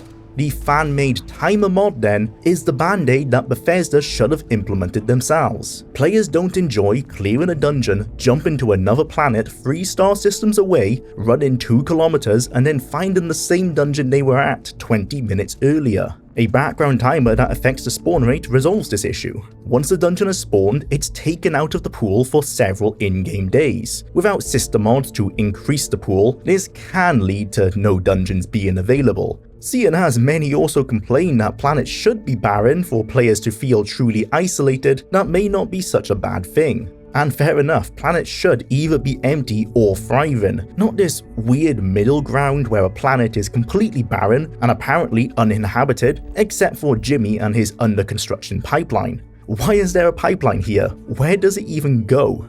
I don't think spreading the POI pool via the star system level and planet surface type is necessarily a terrible idea. It promotes the exploration of different planets, prompting players to assess planet states before landing, and also fosters late game exploration to discover additional locations. However, this isn't intuitive to learn just by playing, and there's that aforementioned lack of any way to prevent immersion destroying repetition. Another method for addressing this issue could be a procedural system tied to the dungeons themselves, mirroring the approach used in Daggerfall. The current dungeons could have certain sections shuffled around, as well as having loot, enemies and containers interchanged to maintain the immersion that this is a different version of a location we visited before. The same criticism of Daggerfall's dungeons would apply where certain sections become instantly recognizable, but that's better than finding the same dead body with the same sappy note nearby. Still, it's improbable Bethesda would have been able to implement something like this when the limited points of interest were identified as an issue, and it would only work for those 25 interior dungeons that are blocked off by a loading screen.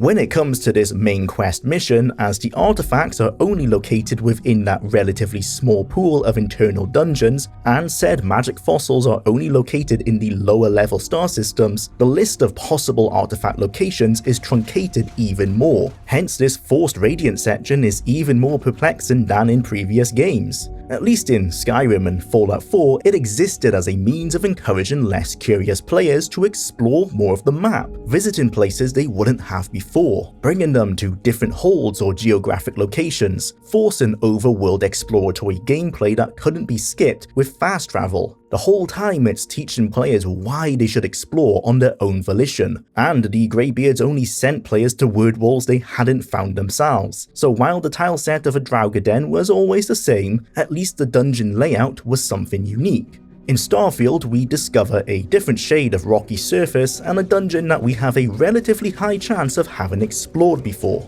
Vlad has identified 2 artifacts for us to recover at this time, one of which Andrea will already be at. We find her in an altercation with some Varun zealots, kicking off her personal side quest as a runaway cultist trying to escape her religious extremist past. Dressed in unique clothing and with an accent not as clearly identifiable to Earth as with other characters we've met, she is evidently of a distinct culture separate from the ones already found. All of which are variations of current existing cultures, but in space. American, Wild West American, Russian, Irish, vaguely Eastern European, West African, you get the idea. This is another reason why Andrea is seen so favourably. She's an explicitly sci-fi character, belonging to a fantastical religion and culture completely alien to anything we know. Culture in Starfield is surprisingly stagnant. New Atlantis and Aquila City have a slightly more modern culture than the current Western worlds, with a strong sense of patriotism for their respective causes. However, both tend to adopt American accents for the most part. It's Neon City where this changes, appearing to be the melting pot for the rest of the world, except there's no melting. After 200 years, the Irish remain Irish, the Russians remain Russian, and so on. People have maintained their Earth culture untainted, ignoring the change of religions that can be best summed up as not wanting to offend any current faiths, so we won't be getting into those right here. That's not an assumption either, Emil admitted it himself, the religions are surface level and inevitably uninteresting by design. In the cities, people mingle all the time and don't appear to stay in cultural enclaves. So what's going on here? We can infer that perhaps people only live within their own cultures in remote outposts, although when we interact with these outposts it's never the case. However, with potentially thousands of them existing, we can pretend that it is. The fact is though, that during the same 200-year time frame, the US has created a genuine melting pot, with new accents and cultures. The people there still refer to their ancestors' heritage and may celebrate it during specific holidays, but to the outside looking in, these are all Americans. This hasn't happened much in Starfield, and it harms the plausibility, where inclusion has taken precedence over believability. I don't doubt that racial differences would still exist, as would the same pride in heritage, but where are the new overarching cultures? Shen revealed that a new melting pot culture wasn't really discussed. How do we represent all these different cultures? And one of the things we landed on was, let's at least make sure that there's a variety of accents that are representative of at least one of each of the continents as much as possible. There's a rich irony here. The representation of races is fine with his reasoning, but accents make no sense. Shen himself, an Asian American, has an American accent. It's not as if Bethesda were against creating melting pot cultures. What better proof do you need than Vladimir himself? In theory, there might be one temple for each. The crux of the issue lies in creating a new culture that serves as a melting pot for the entire world, which would be difficult and inevitably offend someone, a prospect that modern developers often fear. Understandably then, it's more convenient for cultures to exist as if it was still the 2020s and no Earth-ended apocalypse or mass migration occurred. The people of Aquila and New Atlantis have mostly conformed to the overarching dominant Western/American culture. When approaching Neon, they needed to decide a dominant accent and add in influences from surrounding dialects. Take the stereotypical New York accent, which greatly differs from the surrounding states due to the influence of the various immigrant populations, like Sicilians. Emil's own Boston famously has a unique twang from its Irish population.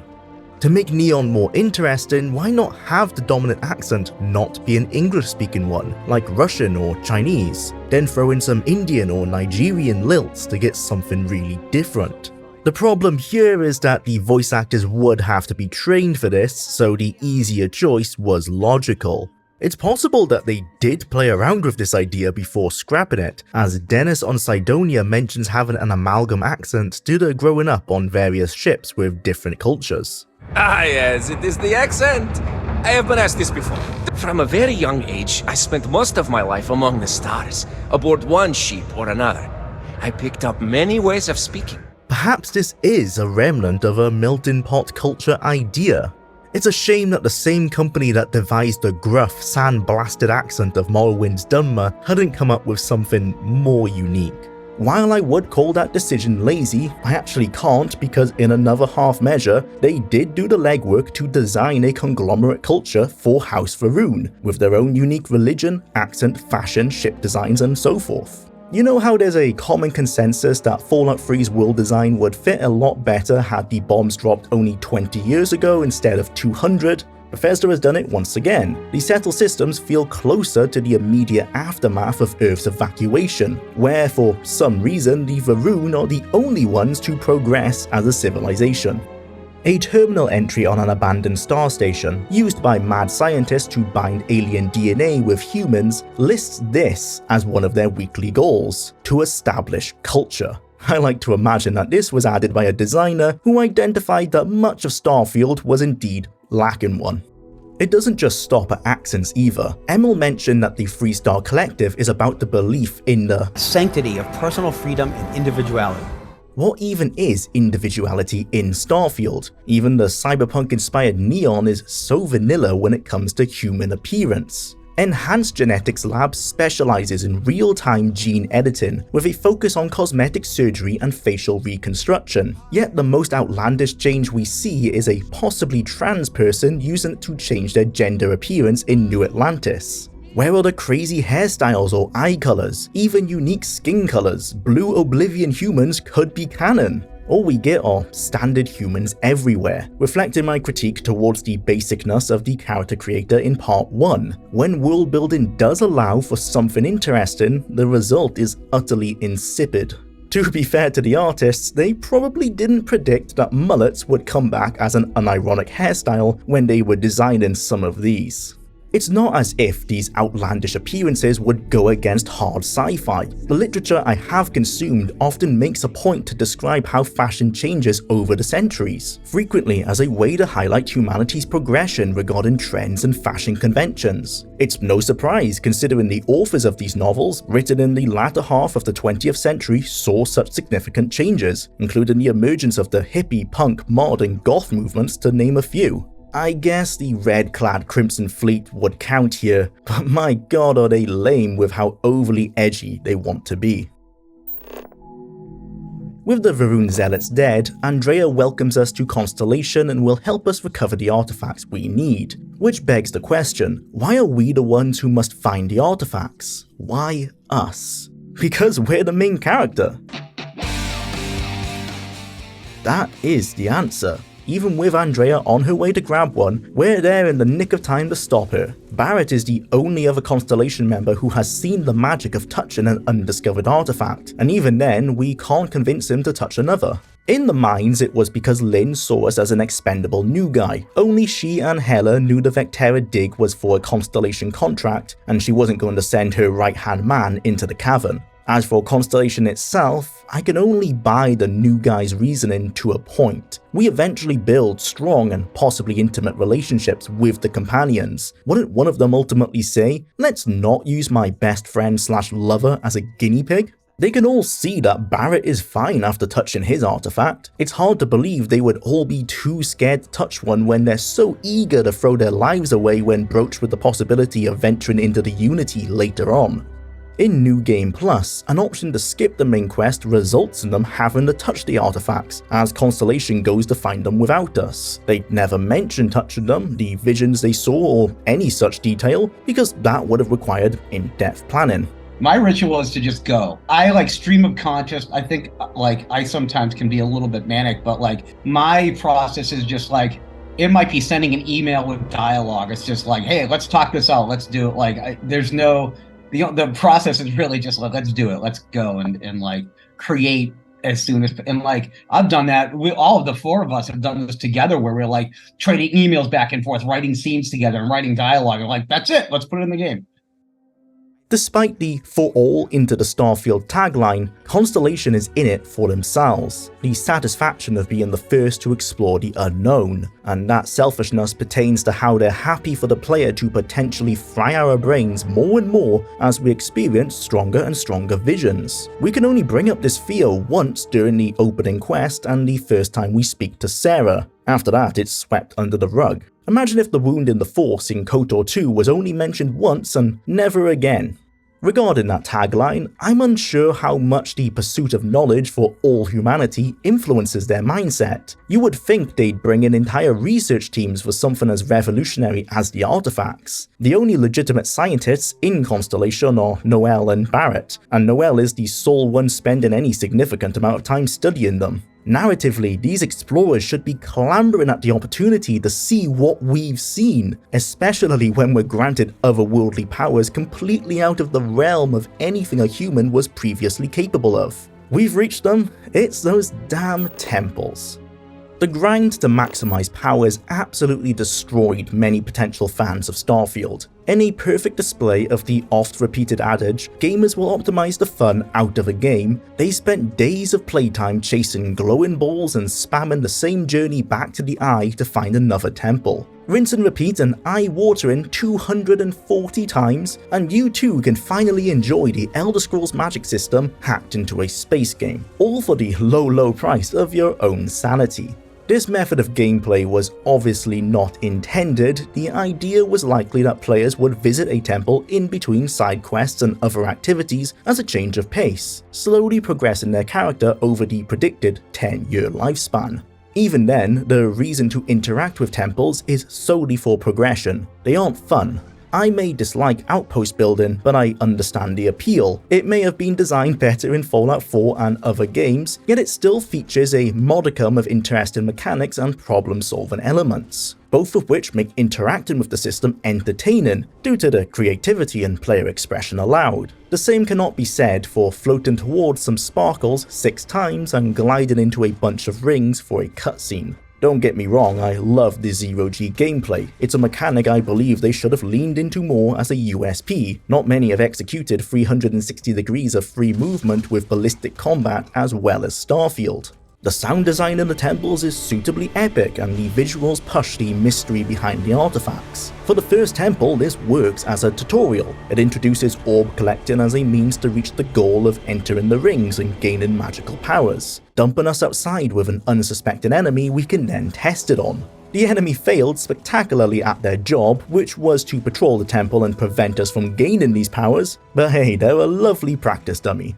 To find a temple, we must first find the appropriate artifact, then visit Vlad on the Eye, watch the docking sequence, run up to him and ask him for the temple location, where he responds with the same line every time. We then run back to the ship, undock, and fast travel to the necessary planet, watch the landing sequence, wait for the loading screen to the exterior, open the scanner, find the wobbly pattern, and finally follow it, or see the temple straight away, as it isn't hidden at all. Once we arrive, the temple will open its door and we will have the world's most basic puzzle. Kill the boss outside, fast travel back to the Eye, watch the docking sequence, run up to Vlad, and repeat until the heat death of the universe. even if that sequence was intended to be played naturally in between hours of other activities, it is still overly bloated for a string of actions that the player would need to complete 240 times. Even spread out over 10 years, that's 24 temples a year to a month. Throughout this critique, I have used the phrase good on paper, symbolizing how a poorly executed mechanic may not have seemed so when initially designed. But this is dire from the outset. If there was a design document for temples that included how players would actually use them, which I doubt there was, Emil and the other designers should have been able to identify this dilemma straight away, which leads me to believe that Bethesda never thought players would try to level all of their powers, displaying a complete lack of understanding of their market. We make the game for ourselves. Like, what do we like to play? It generally finds an audience. So maybe they're like us. Yeah. I don't know. When given a new, fun gameplay mechanic, and realizing that these are only the base versions of much more powerful spells, most are going to want to attain that potential eventually. Instead, most of the hardcore player base have given up on that dream, now that they know how tedious it is. If the grind were not a grind, they would happily work towards having the best versions of these Starborn powers. And we haven't even got to the lore inconsistencies. Temples must be such an open secret. It's a miracle Constellation didn't know about them. They can often be found just over a kilometer from human civilization. When presented with Egyptian tombs, for example, architects stopped at nothing to try to open them. Throughout history, said structures were documented and known by multiple civilizations. Are we to believe that for the 200 years that humanity has explored these settled systems, no one made a fuss about these? A simple mention in the New Atlantis Museum would fill this plot hole. The logical solution is for Constellation to acknowledge that they were well aware of the temples, have been for years, but they don't know how to enter them. Then the reveal that it's the artifacts that are the key will be an even bigger revelation. Instead, we have Vlad use the eye to find both the artifacts and the temples using the same methodology. Constellation is totally unaware of them, and the randomly placed surrounding POIs from a technical standpoint are unable to acknowledge anything beyond their immediate handcrafted bubble. With those limitations, the solution that could be implemented would be to turn the temples invisible. The surrounding civilization wouldn't be aware of them because they can't see them. Vlad can only see the signal, but if someone were to visit that signal without the artifact, they wouldn't be able to find the temple. This could be explained using the current lore, with the temples being hidden in a pocket dimension, and when an artifact is brought close enough, they're pulled forward into our universe. That's preferable to a lore-breaking, immersion-destroying blot on the landscape that defies gravity, yet no one seems to care. That's the lore fix then. What about the temples themselves? 24 temples for 24 powers is fair enough, I have no problem with that. What needs to be done is to vary the puzzle involved. Despite having slightly different exteriors, all 24 temples have identical interiors. These should have been zero-G platforming puzzles. It isn't a revolutionary approach, but it is one that effectively adds deviations to what is otherwise a basic premise. The core remains, floating around and collecting shinies to activate the Stargate rings, yet the level designers could be let loose to devise some truly creative scenarios. I'm thinking something akin to Spyro 2's water levels. An odd choice, but stick with me. When diving, Spyro controls pretty similarly to Starfield's zero-G, and he usually has to perform minor platforming puzzles to reach a goal, like this example in Aquarium Towers. Electric barriers like this could be used for a progressively more dangerous path towards the 6 glowing orbs. That's one temple right there. Another is a complex level where you have to look around for them, similar to searching for gems in Spyro. If that's too boring, throw in some enemy Starborn to fight as well. Another could mirror this manta ray chase where we have to follow the orbs for a set number of rings to collect them. Pushing the level designers creatively to design 24 unique temples could unlock some fascinating gameplay that better answers my belief that temples were meant to offer levity and a break from the standard gameplay loop.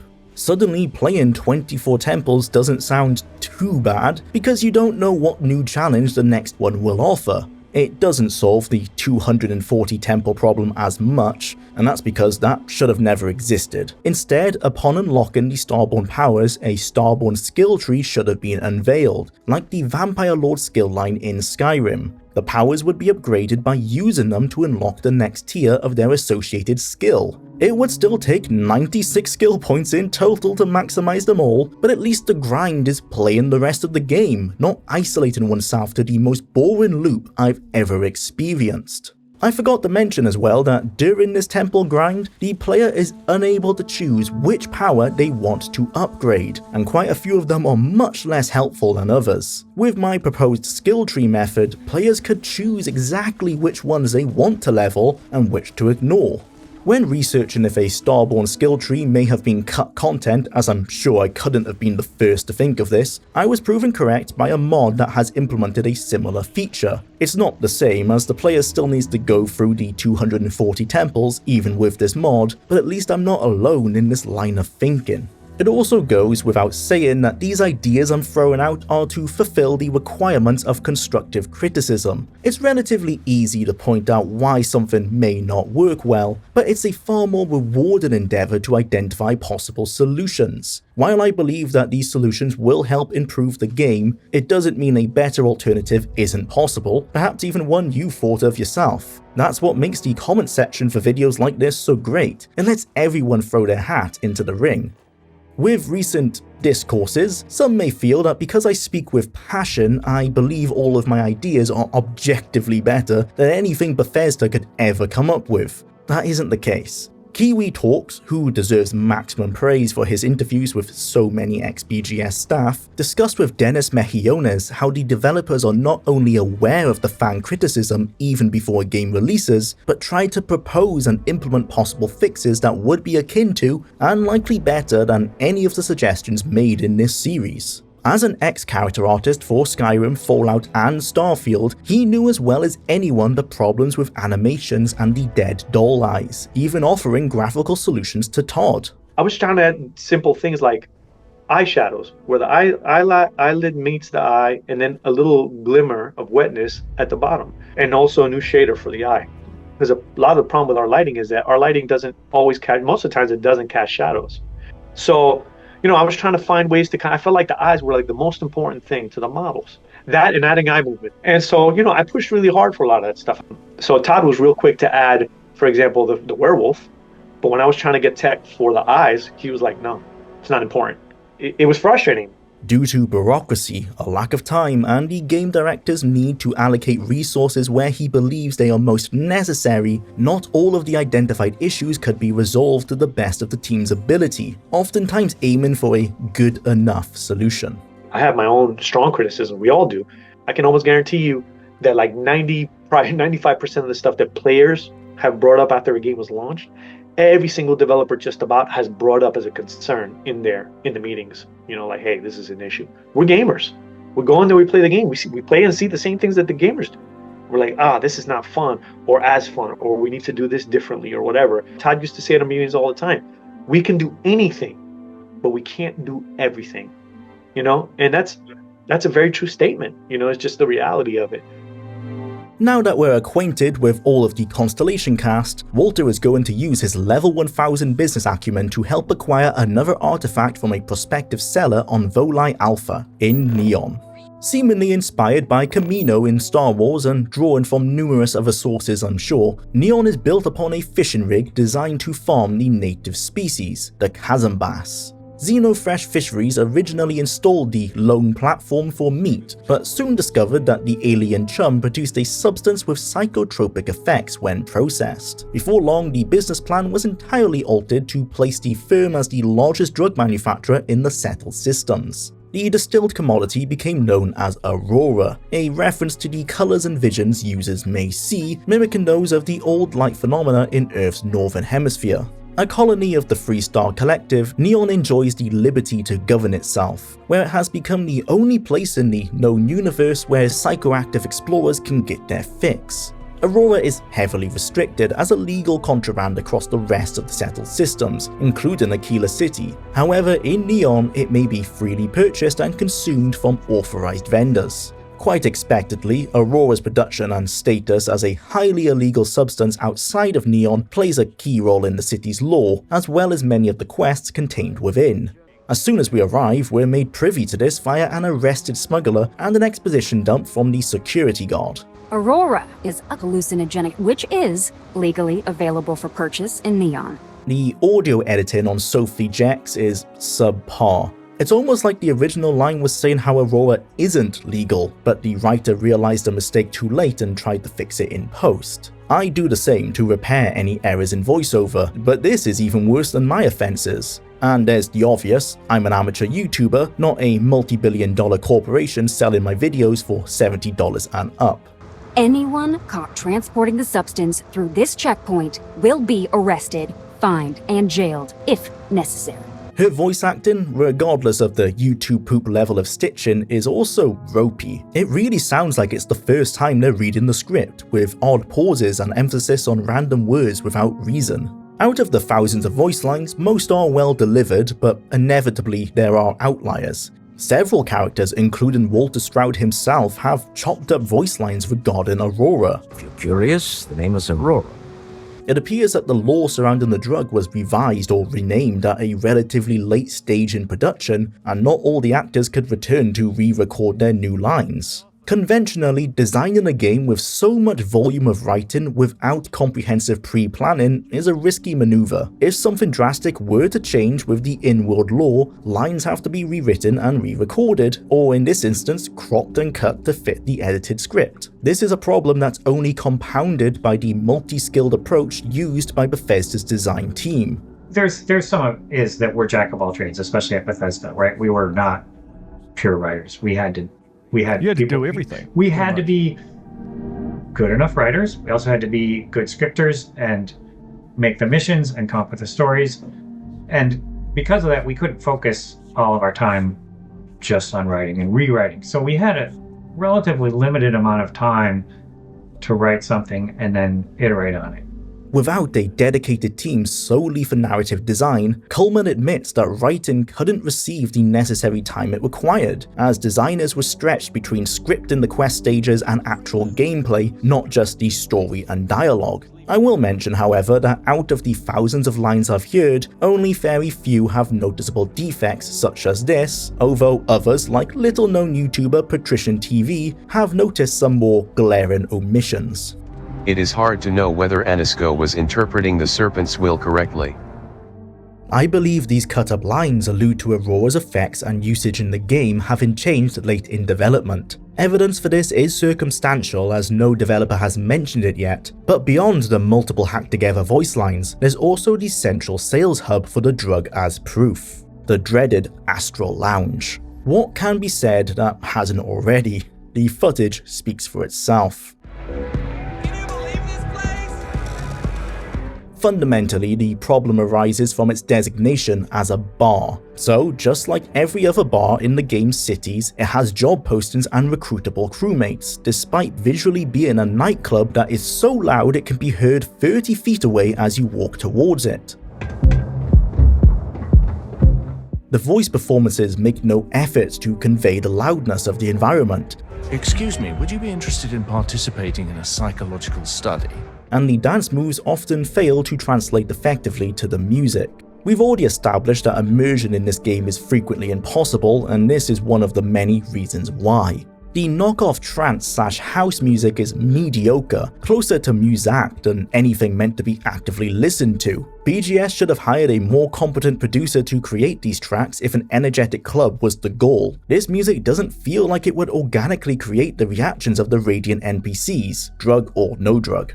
Borealis certainly isn't the best DJ ever, no matter how much the game wants us to believe that. Unless it's meant to be a joke regarding how good the drug is, or a boomer take that some genres of music cannot be enjoyable without drugs. Indeed, the writing and voice acting choices seem to imply that the Astral Lounge was meant to be something closer to a strung out opium bar, like the Gomorrah in New Vegas, rather than a rave den. This is all but confirmed by the audio track name for an opposing bar that also sells Aurora, being dubbed the Opium Den. This strengthens my theory that Aurora was meant to be akin to heroin before it became a psychedelic amphetamine, hence why the ambience of the club clashes so much with the original intention.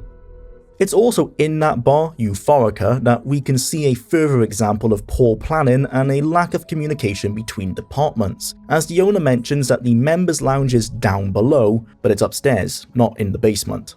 Split into 3 districts, Neon reflects the 3 social classes. The lower working class exist within the underbelly, the downtrodden, forgotten, homeless, addicted and more. The upper working class live in Ebbside, just outside the central avenue. Here, gangs run rampant, and those who can afford homes aren't exactly living in luxury. The middle and upper classes thrive in the main central city and are comparatively living the high life. However, the disparity between a store owner and a corporate leader is just as far in distance as said store owner and those stuck in the underbelly. The upper classes find themselves completely disconnected from the woes of those below. A woman with a business degree who has forgotten all she learnt cannot find a job, and her biggest worry is that she may be cut off from her parents' financial support. Which is probably a reference to Rachel in Friends, who existed in that show to parody those people in the same way.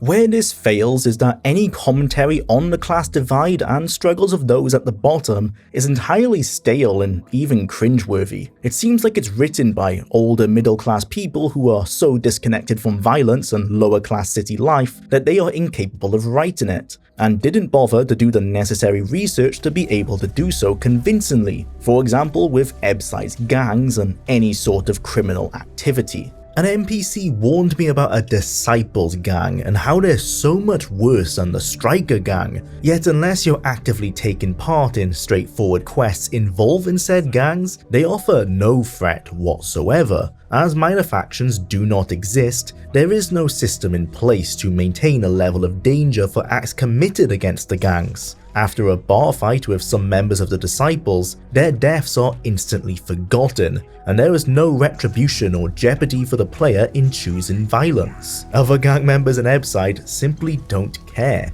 As Evan pointed out in episode 1, the as many as possible approach to quests that Shen admitted to harms the player's interest in locations like Neon. It epitomizes the lack of value in quantity over quality. While each city has more than 5 side quests, many are one-and-done affairs that take 5 minutes to complete and often break down into minor disputes between 2 NPCs that can only be solved by speech. The lack of choice and consequences leaves one feeling dissatisfied and wondering why we even bothered interacting with them. Admittedly, some have cute little follow-ups, like Styx the Mech getting a new paint job and upgrade after we took out the gang members responsible for tagging him with graffiti, mainly though these consequences add a new voice line or 2, but at least there's some extra payout past the immediate reward that helps the world feel a little more alive. But it's barely a scratch compared to some of the competition, and it's sad to see a lack of follow-up during the endgame slideshow. However, Bethesda have never been the best at this.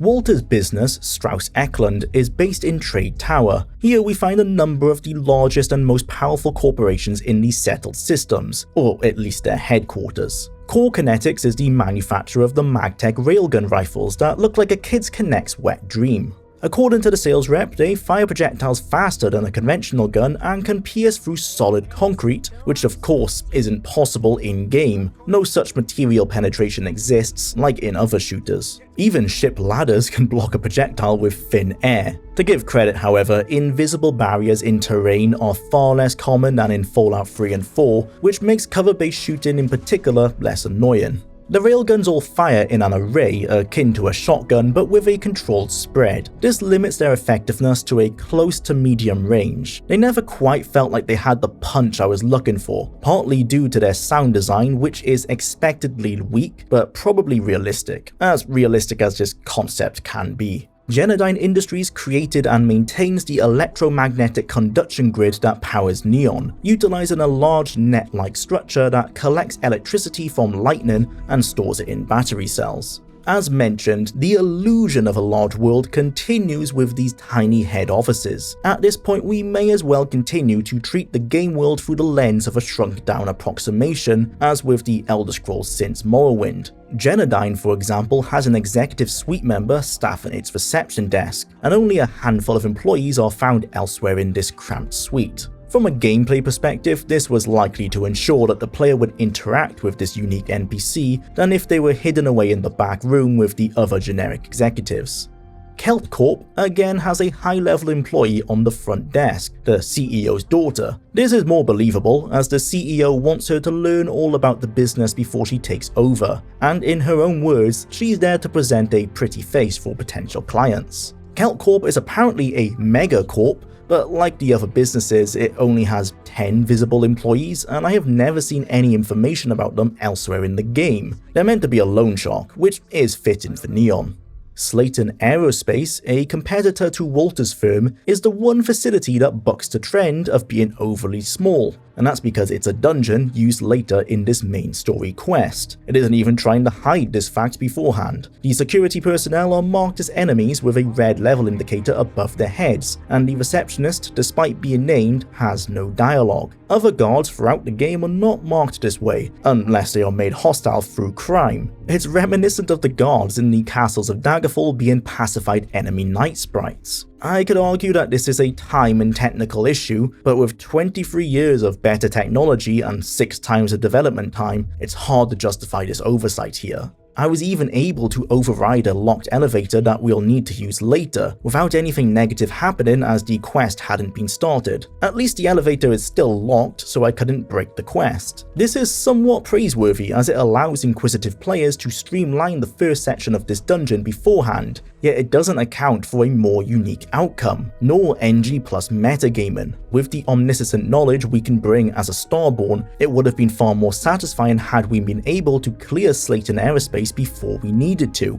even taking out the CEO who would confront us later, essentially streamlining the entire mission. New Vegas would have let us do that, and often does with similar scenarios. Usually, it isn't fair to expect a game to be designed around metagaming, but when NG+ is an integral part of your design and narrative, it should be expected.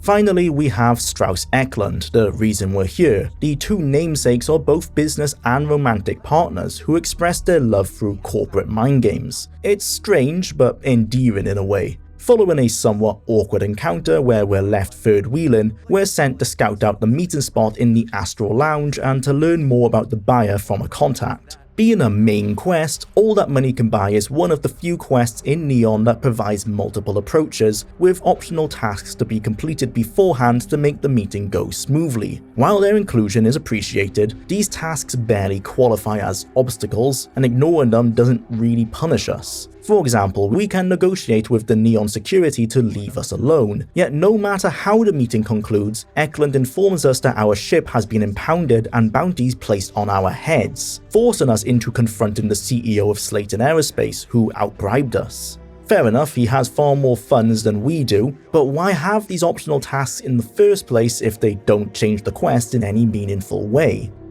Now that we can use that previously locked elevator, the second level of Slayton finds us following a guided stealth section with the help of Eklund, who has used her technical skills to hack into the office's electronics. Either QA found that stealth was too difficult during playtesting, or someone on the writing team wanted to recreate Mission Impossible. It isn't an uninteresting sequence, it helps characterize the level of influence wielded by Neon's upper crust, where they have the kind of wealth that allows someone the ability to penetrate the facility's security measures remotely so easily. That's the thematic metaphor of Neon itself, as well as being alluded to in the quest's title. Still, I would have preferred something less hand-holdy. It's challenging to feel like a competent infiltrator when the game grabs our arm and points at the next conveniently placed vent. Negotiating with Slayton himself is the supposed payoff for all this. We can make a deal or kill him. If we choose the peaceful route, he allows us to decide the fate of the artifact dealer, Musgrove, either by murdering him ourselves, sending him to prison, or letting him go. As there's no morality system, choices like these live and die on the player's willingness to roleplay, and that's fine, RP is enough of a reason. As Musgrove is poor and unemployed, I decided to let him go on my first playthrough, where Walter was pleased to see that I was not corrupted by Neon's shadiness and lack of legal consequences. The dialogue options, however, remain inconsistent and unclear. In another playthrough, I asked Slayton whether he wanted the thief dead, out of genuine curiosity. Sarah took this as a personal declaration of intent to commit murder. She scolded me accordingly, despite the wording not making said intent clear. Only for her to do a 180 later, where I chose to send the thief to jail. She decided that was too merciful, suggesting instead that he should be marooned on an asteroid to die slowly. This is a remarkable double standard, considering the only difference between killing him ourselves and Sarah's sadistic suggestion is the time frame. I guess she gets to keep her conscience clean so long as someone else did the dirty work.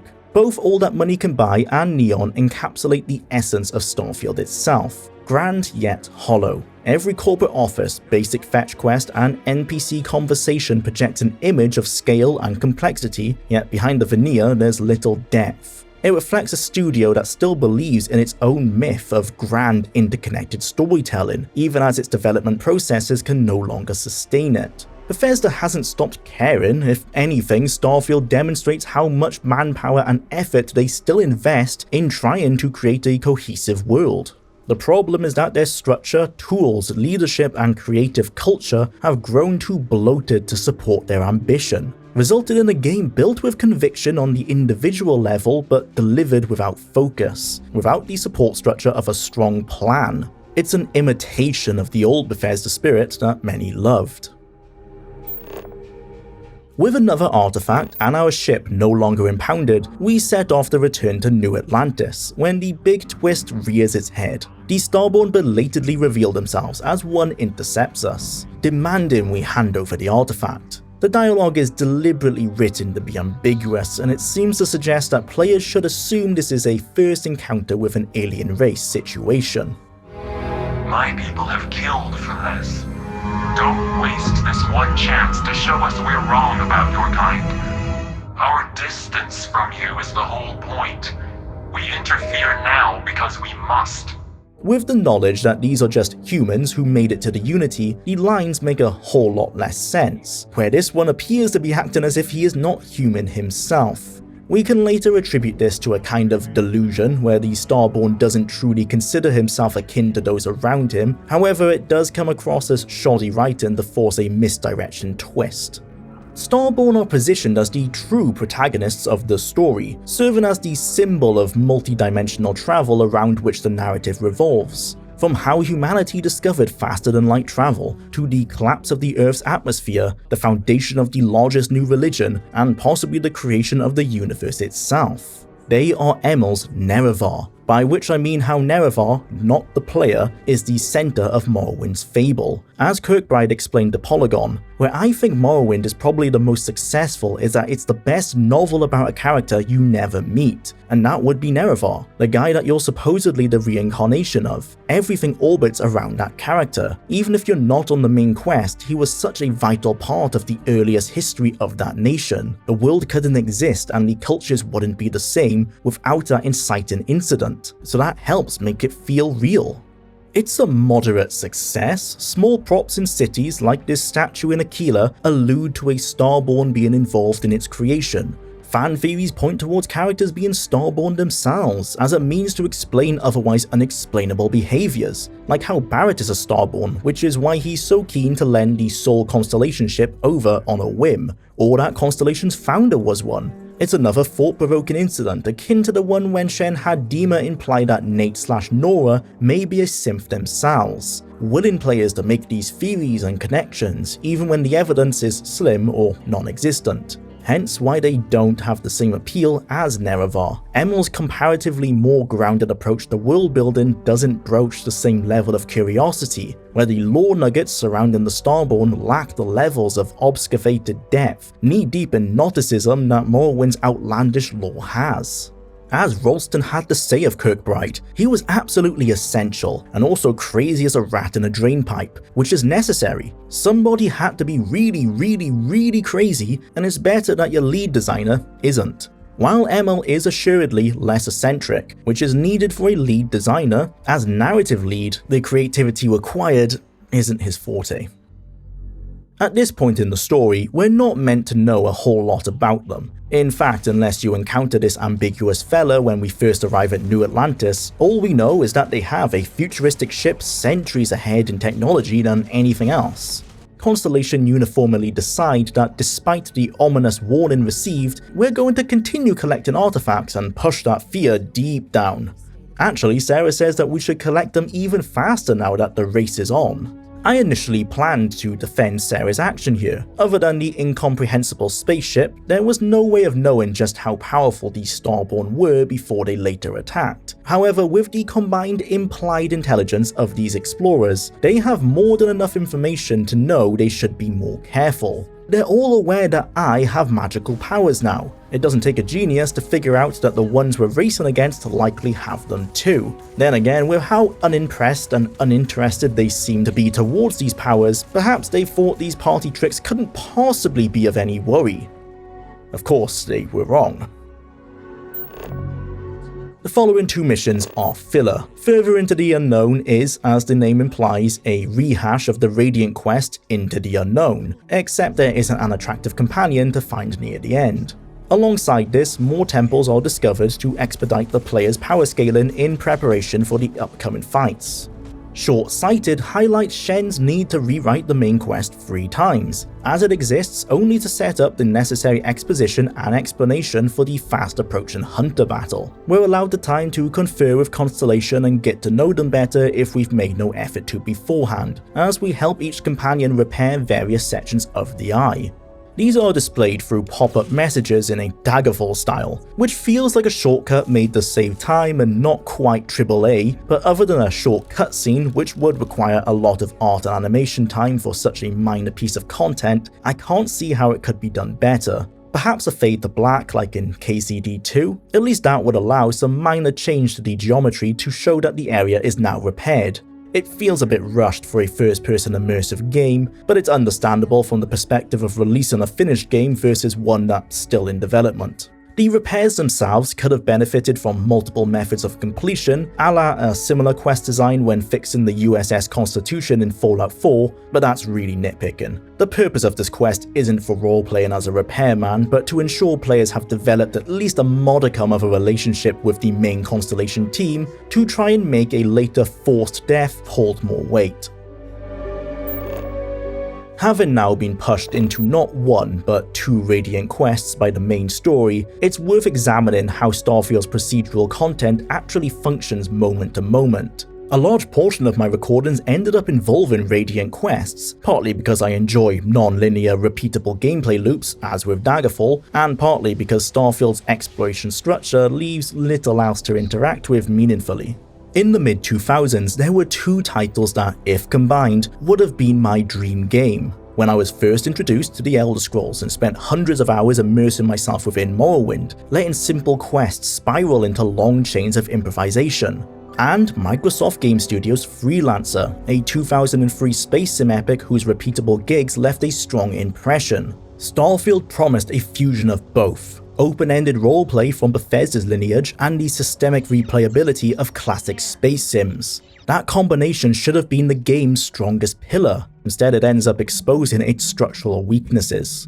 Mission boards scattered across bars and settlements are the most transparent attempt to emulate the elite/freelancer model. Transport jobs, bounty hunts, cargo runs, and planetary surveys. In theory, this is ideal for players who want a low-commitment job system that ties into role-playing.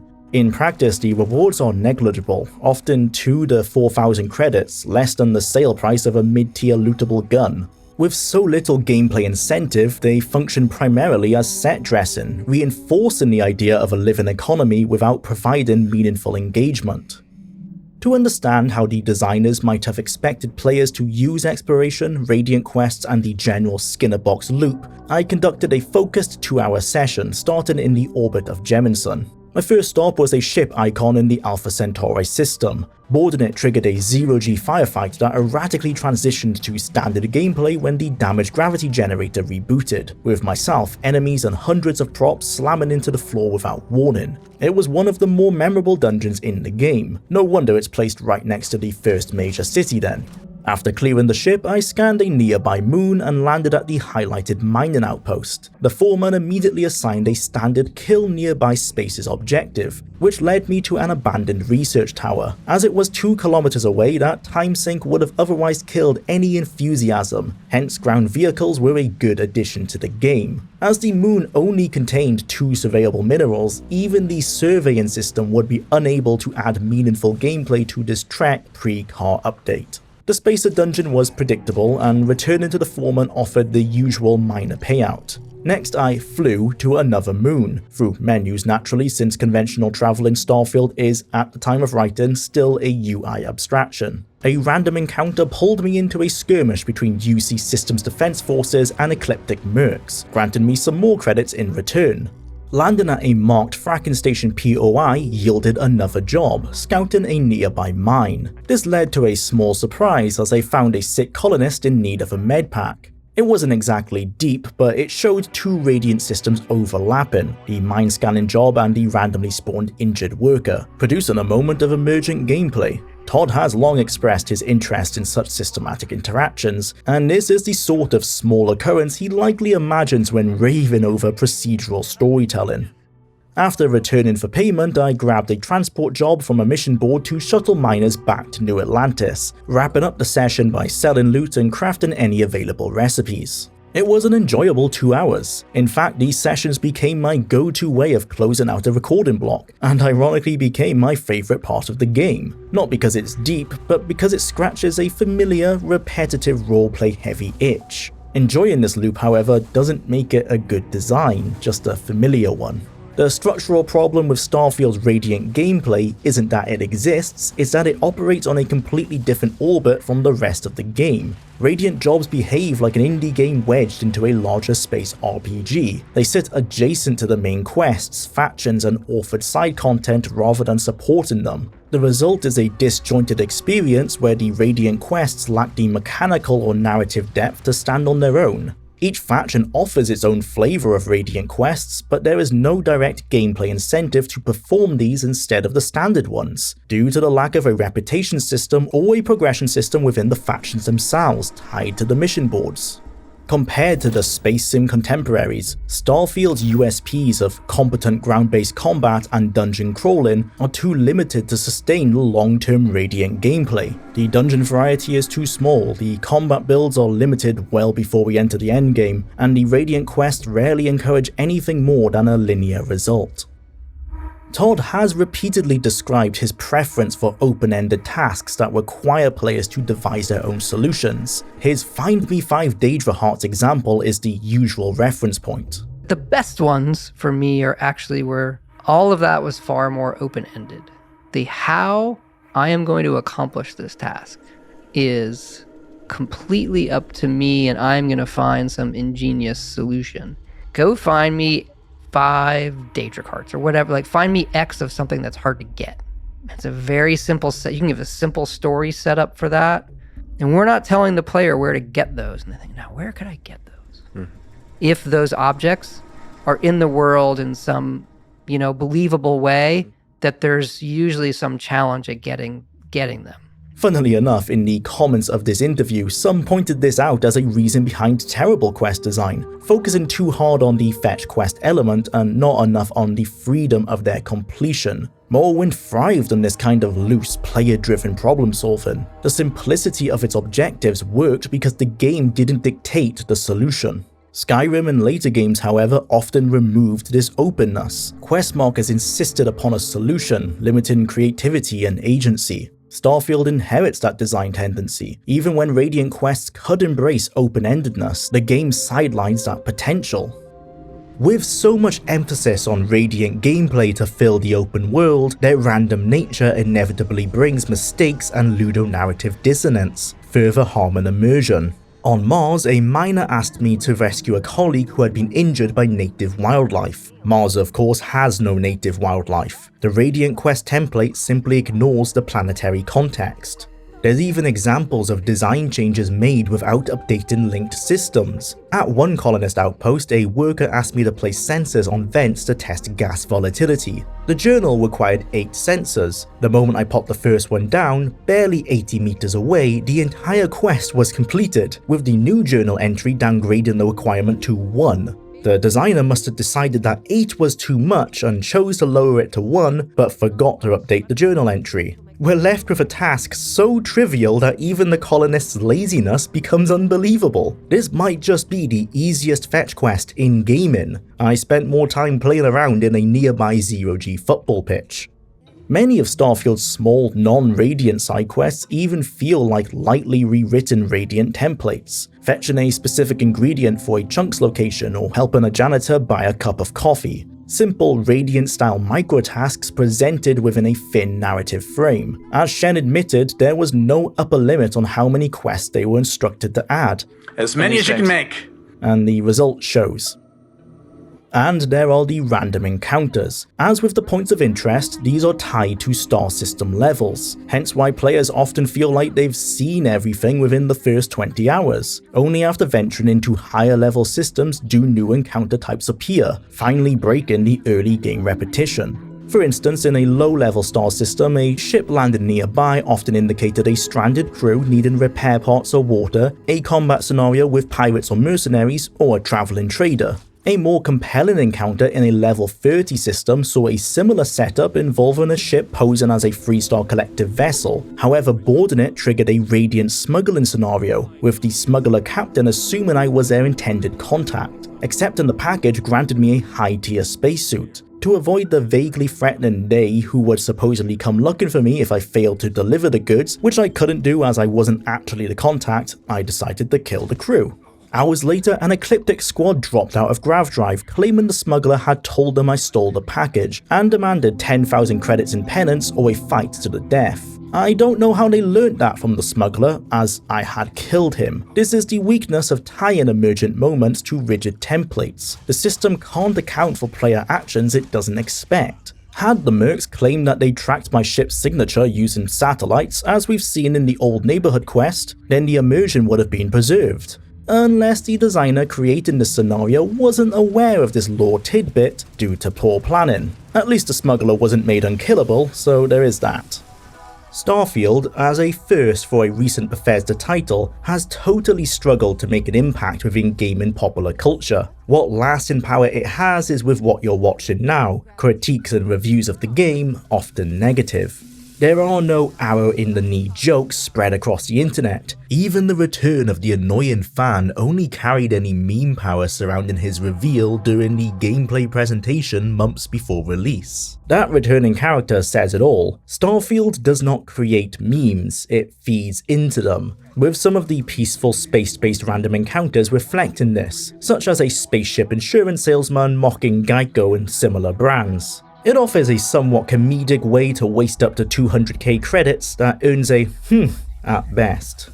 The biggest meme is people posting in subreddits that this game is so pretty I don't get all the hate, and the post is just screenshots with the bottom third a barren planet and the top 2 the skybox. Extra points if there's a massive lens flare. It's not as if the game doesn't look good at times. Certain scenes look genuinely stunning, other times it looks bad and flat. Sometimes the character models look great, other times you get the ugly crowd of citizens. Sometimes exploring and Radiant gameplay works and it clicks because you've done just enough to only discover the cool, unique locations and better random encounters. Other times you keep finding the same copy-pasted points of interest. Sometimes there are follow-up consequences to your actions in the side quests, and other times there aren't. Some of the quest lines are generally interesting, while most of them are scraping the bottom of the barrel. Some of the interiors are seamless, but some are locked behind loading screens. Sometimes the world is lavished in hard sci-fi NASA punk, other times it wants to show sleek fantasy sci-fi or cyberpunk.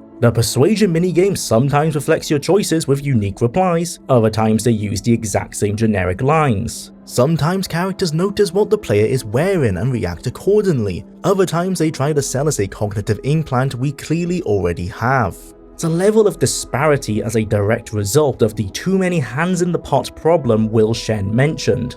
It is both inconsistently good and inconsistently bad, which is precisely why it's so divisive. By this point, the artifact sculpture is reasonably complete and looks mighty familiar to a map seen in Star Wars The Force Awakens. It's actually reminiscent of a few instances in modern Star Wars concerning hidden passages through hyperspace, especially when their respective plots revolve around finding specific pieces needed to complete said map. I made that exact assumption in my notes for this part of the main quest. Imagine my surprise when that was proven true. What we're building is the Armillary, which, when fully built, allows passage through the stars, leading our ship to the Unity. Such plot devices are standard in sci-fi and aren't far removed from their literary origins, where a character uncovers a hidden map to a great but cursed fortune. Treasure Island comes to mind. Better yet, look how similar 2002's Treasure Planet takes on the trope. Lambasting a piece of writing for conforming to tropes isn't a slam dunk though. I know for a fact that my writing is chock full of common phrases and such. It's only relevant here because it's so common for Emil to find himself heavily influenced by contemporary media. Seeing the success of the Telltale games and enjoying their approach to dialogue, he took the system for Fallout 4 before truly analysing how limiting it would be for RPG quest design. The same goes for the voiced protagonist, which they weren't even going to drop as a concept for Starfield initially, even when common consensus would have you believe they should have known from the outset that very few would be on board for that. Knowing this mindset of jumping on the newest trend then, I feel quite confident in assuming that the Armillary was to some degree determined by these tropes that were circling in the mid-2010s, right around the start of Starfield's development. We shouldn't expect every story in gaming to try to subvert expectations, but when the player can accurately assume the use of a plot device halfway through, it isn't a great sign, especially as the writers presumably didn't think the player would have been able to. I know this because many of my other assumptions were answered by the other Constellation members or in dialogue options before this. Like when the Starborn Helix sounded like an alien race, Barrett said as much later. I'm just gonna say it. Intelligent alien life. Nothing suggests that we should see this as a map yet. The player cannot mention it and Constellation is none the wiser. Much of the debate instead centers on whether the artifacts are divine creations or scientific ones, undoubtedly spawned from Emil's internal religious debates during writing. As he says himself, I flip-flop from agnostic to atheist probably 5 times in the course of making this game. That's why both views are presented in the game. To break the monotony of the Radiant gameplay artifact hunt, our next mission features the questionable morals of Constellation that spits in the face of the otherwise goody two-shoes companions. Sarah has said that they will do anything they can to achieve their goal, yet the dissonance is still astounding. Moving a coffee cup is enough to prompt them to question the player out loud, but stealing a man's prized possession is a-okay as long as we need it. Real-life humans can and do possess twisted moral compasses as well though, so while hypocritical, it isn't unrealistic. To ensure that even the most righteous of players will eventually agree with this choice, No Sudden Moves opens with Vlad informing us that our target, Captain Petrov, is not a nice guy. A collector and a scavenger, while the latter description may imply he finds his valued possessions similarly to Constellation, just as we're going to have to shortly, he takes what he wants without permission, and with force if no other option is available. Petrov then is no better than a pirate. While we will have to stoop to his level, as Petrov will not sell the artifact peacefully, we can feel better in the knowledge that we are doing it for the greater good. Yeah, Constellation is huffing copium, but what's new around here? I can't quite believe this is noteworthy, but No Sudden Moves has multiple optional objectives that aren't blatantly shown to the player, and this occurs at various sections of the quest. There may be some Stockholm Syndrome by this point, but compared to the rest of the game, No Sudden Moves was one of the stronger and more fun missions thanks to the higher quality level design and numerous hidden options. A part of me wants to believe that this is the Emil that once existed. For all the ways we may disagree with his approach to narrative development and game design, he did start out in the industry as a level designer on Thief 2 and had a good reputation there. Terry Brocious, the voice actor for Shodan, the cybernetic villain of Looking Glass Studios' other pivotal IP, System Shock, was promoted to a junior level designer and spoke positively of Emil. When I was hired as the junior designer and I was actually there in the building for the first time, my desk was right near Randy Smith and Emil Pagliarulo. There was no training, it was like, here's DrawMed, build something.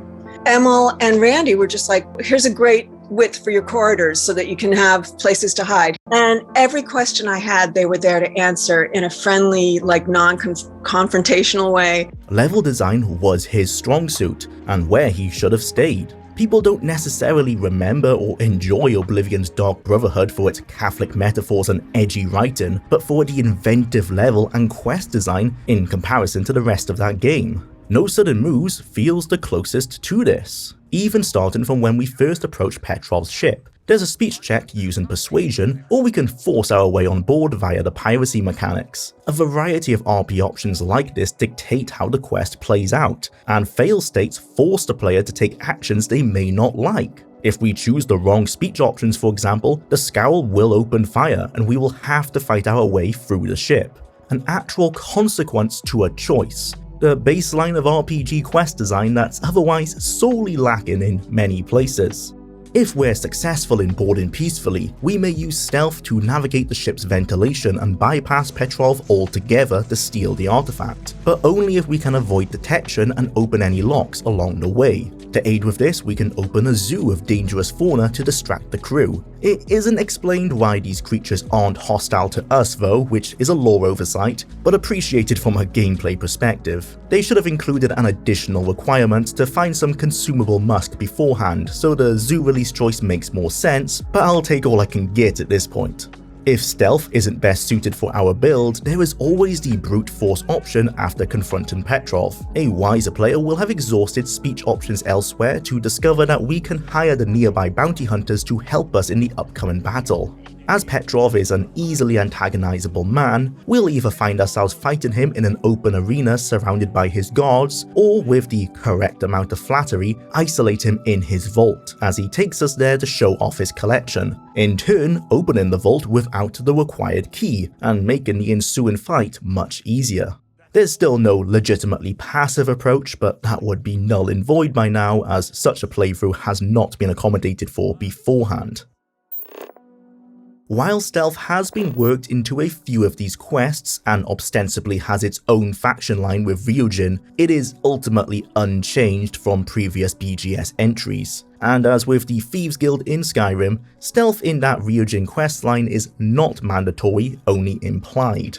Any powers associated with the playstyle have been seen before, which is frankly a relief given how often Starfield seems to forget its predecessor's achievements. If you enjoyed the system in Fallout 4, you'll feel right at home, foregoing VATS of course. NPCs remain as dumb and companions as unhelpful as we've become accustomed to, and if any improvements were made to the AI here, it's imperceptible. As before, it's a combination of a line of sight system and a skill level based system, so attempts at stealth earlier in a playthrough will often have NPCs hearing the player long before seeing them, until the appropriate perks have been upgraded at least. Unfortunately, the Bethesda method still lacks forbidden/restricted areas. Certain quests will use this flag where NPCs will scold or attack a player if they are found somewhere they shouldn't be, but this is entirely missing in the open world, barring dungeons. Entering someone's home or a warehouse behind a store, even if one had to break through a locked door to do so, is not met with hostility. As long as you aren't caught red-handed during the lockpicking or active stealing, we may walk around in clear view. While it remains as much an issue of immersion as in previous titles, it is easier to ignore as the style of villainous roleplay focuses on space-based piracy rather than petty burglary. Piracy works and provides an additional challenge during dogfights. The player must choose who to weaken first while managing our weapons effectively. With 3 or more enemy ships in a skirmish, we have to decide which looks to be the greatest prize. Take out the lesser vessels to prevent them from damaging us while focusing on disabling the final one, ready for boarding.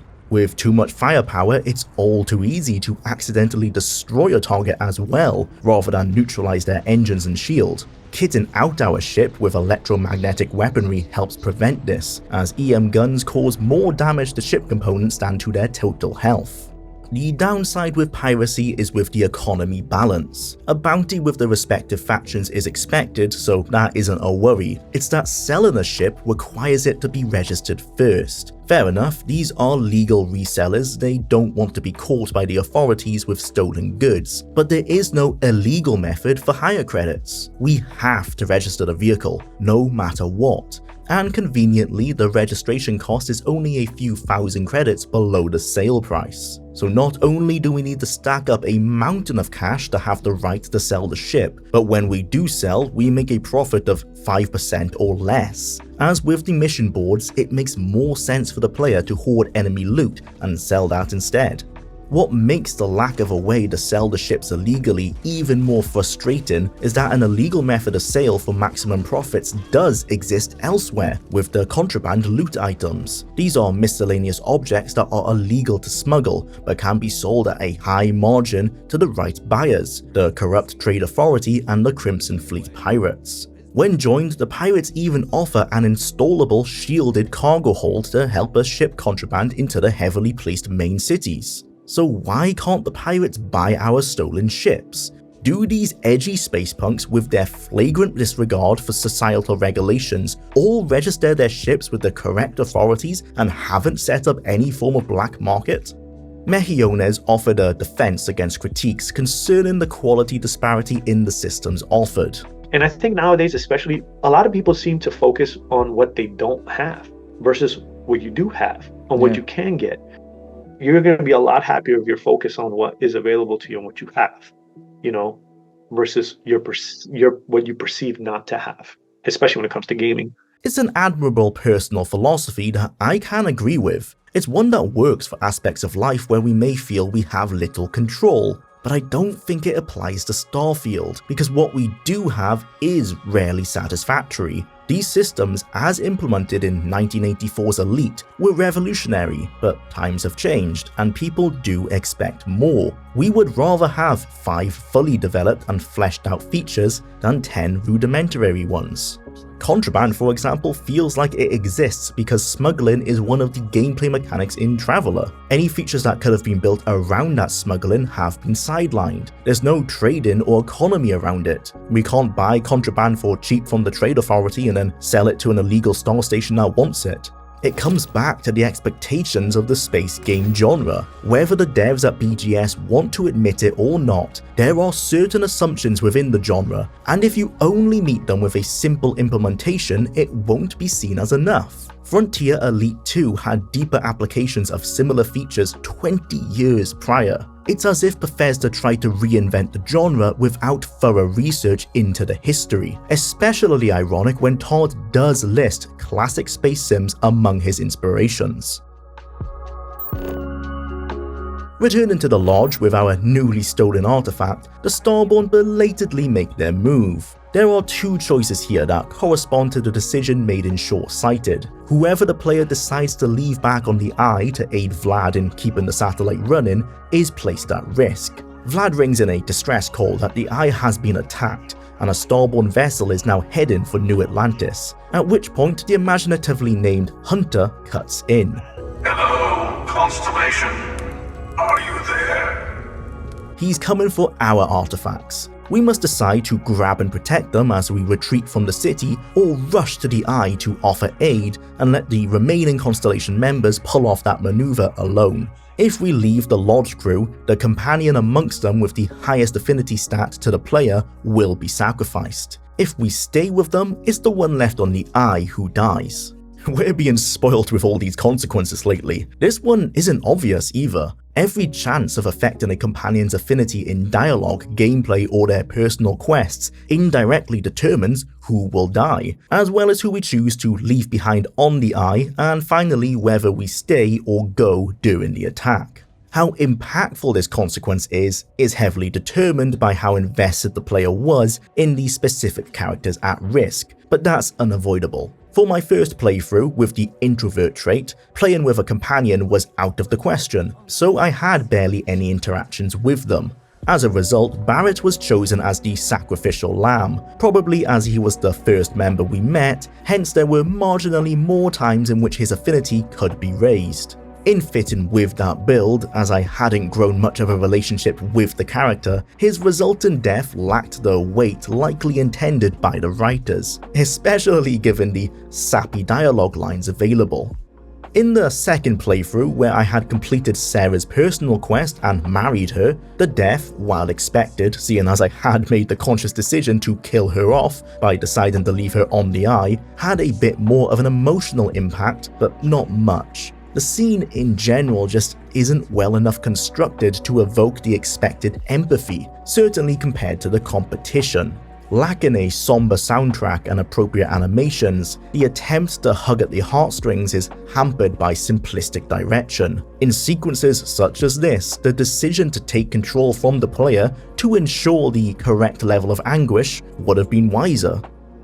Even ignoring the levels of expectation for AAA games, which frankly are to blame for the ever-growing monetary cost and time budget requirements, the character performances here still aren't enough. The actors aren't failing, they're pouring their hearts out, but there's only so much they can do with the direction of the scene their performances are placed within. It's at its worst in the following funeral quest, Missed Beyond Measure. The writing's fine, the characters are solemn enough and stick to their individual ethoses. It's just distracting that all the characters are fairly stoic in their reactions, no matter who passes. It isn't improbable, but I would have preferred if at least one of the background cast was broken beyond words to convey the deep bonds between Constellation. At least this does happen upon the discovery of the death. Again though, the lack of a relevant soundtrack to add poignance to the emotions here leaves the scene feeling flat. Where's Barrett? He's gone.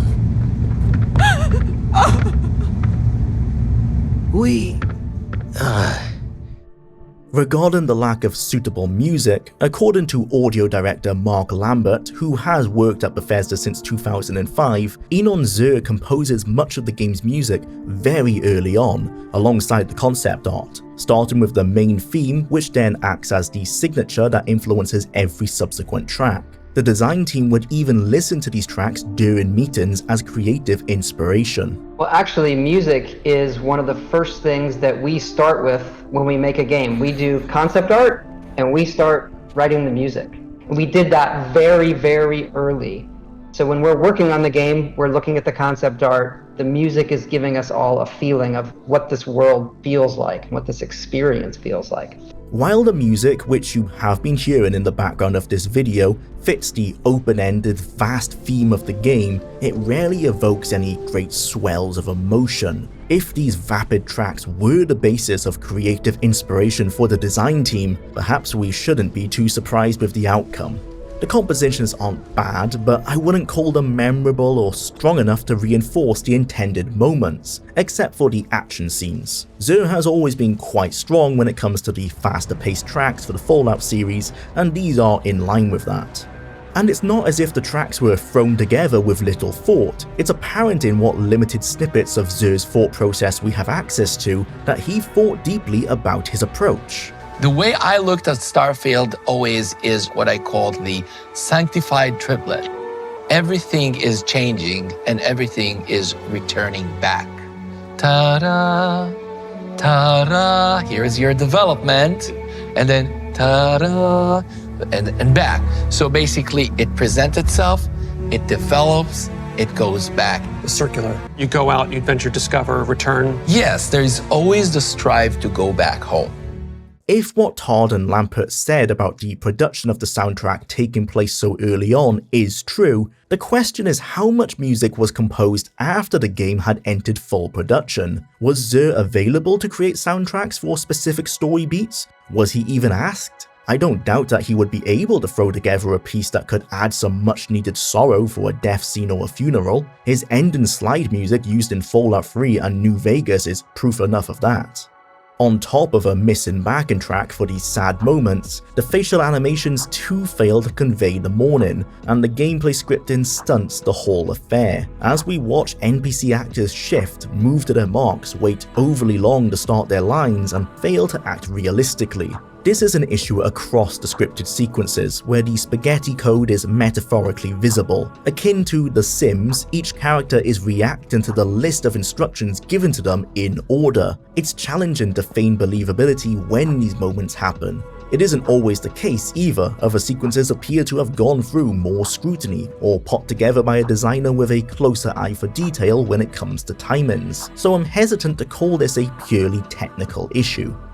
What may be a technical issue is the jank of the Hunter's chase sequence. After accosting us in the lodge, he pursues the team across the city, but general stiffness in NPC reactions harms the cinematic tension BGS were going for. It's been an issue whenever this has been attempted in previous games, like the Grand Sieges of Skyrim, where soldiers would get stuck on each other and on terrain. During this futile battle, the Hunter serves as an advertisement for players to grind temples and progress through the Unity, so they too can attain equal strength, as his high-level Starborn powers inflict a series of status effects and weaknesses. I have to give credit for not making him invincible. He can't be killed outright, but there is a reward for defeating him in each arena, which is only possible if we're over-leveled. Seeing as the standard method of engaging with a BGS story is to ignore it and venture onto the side quest to grow overpowered, this is appreciated.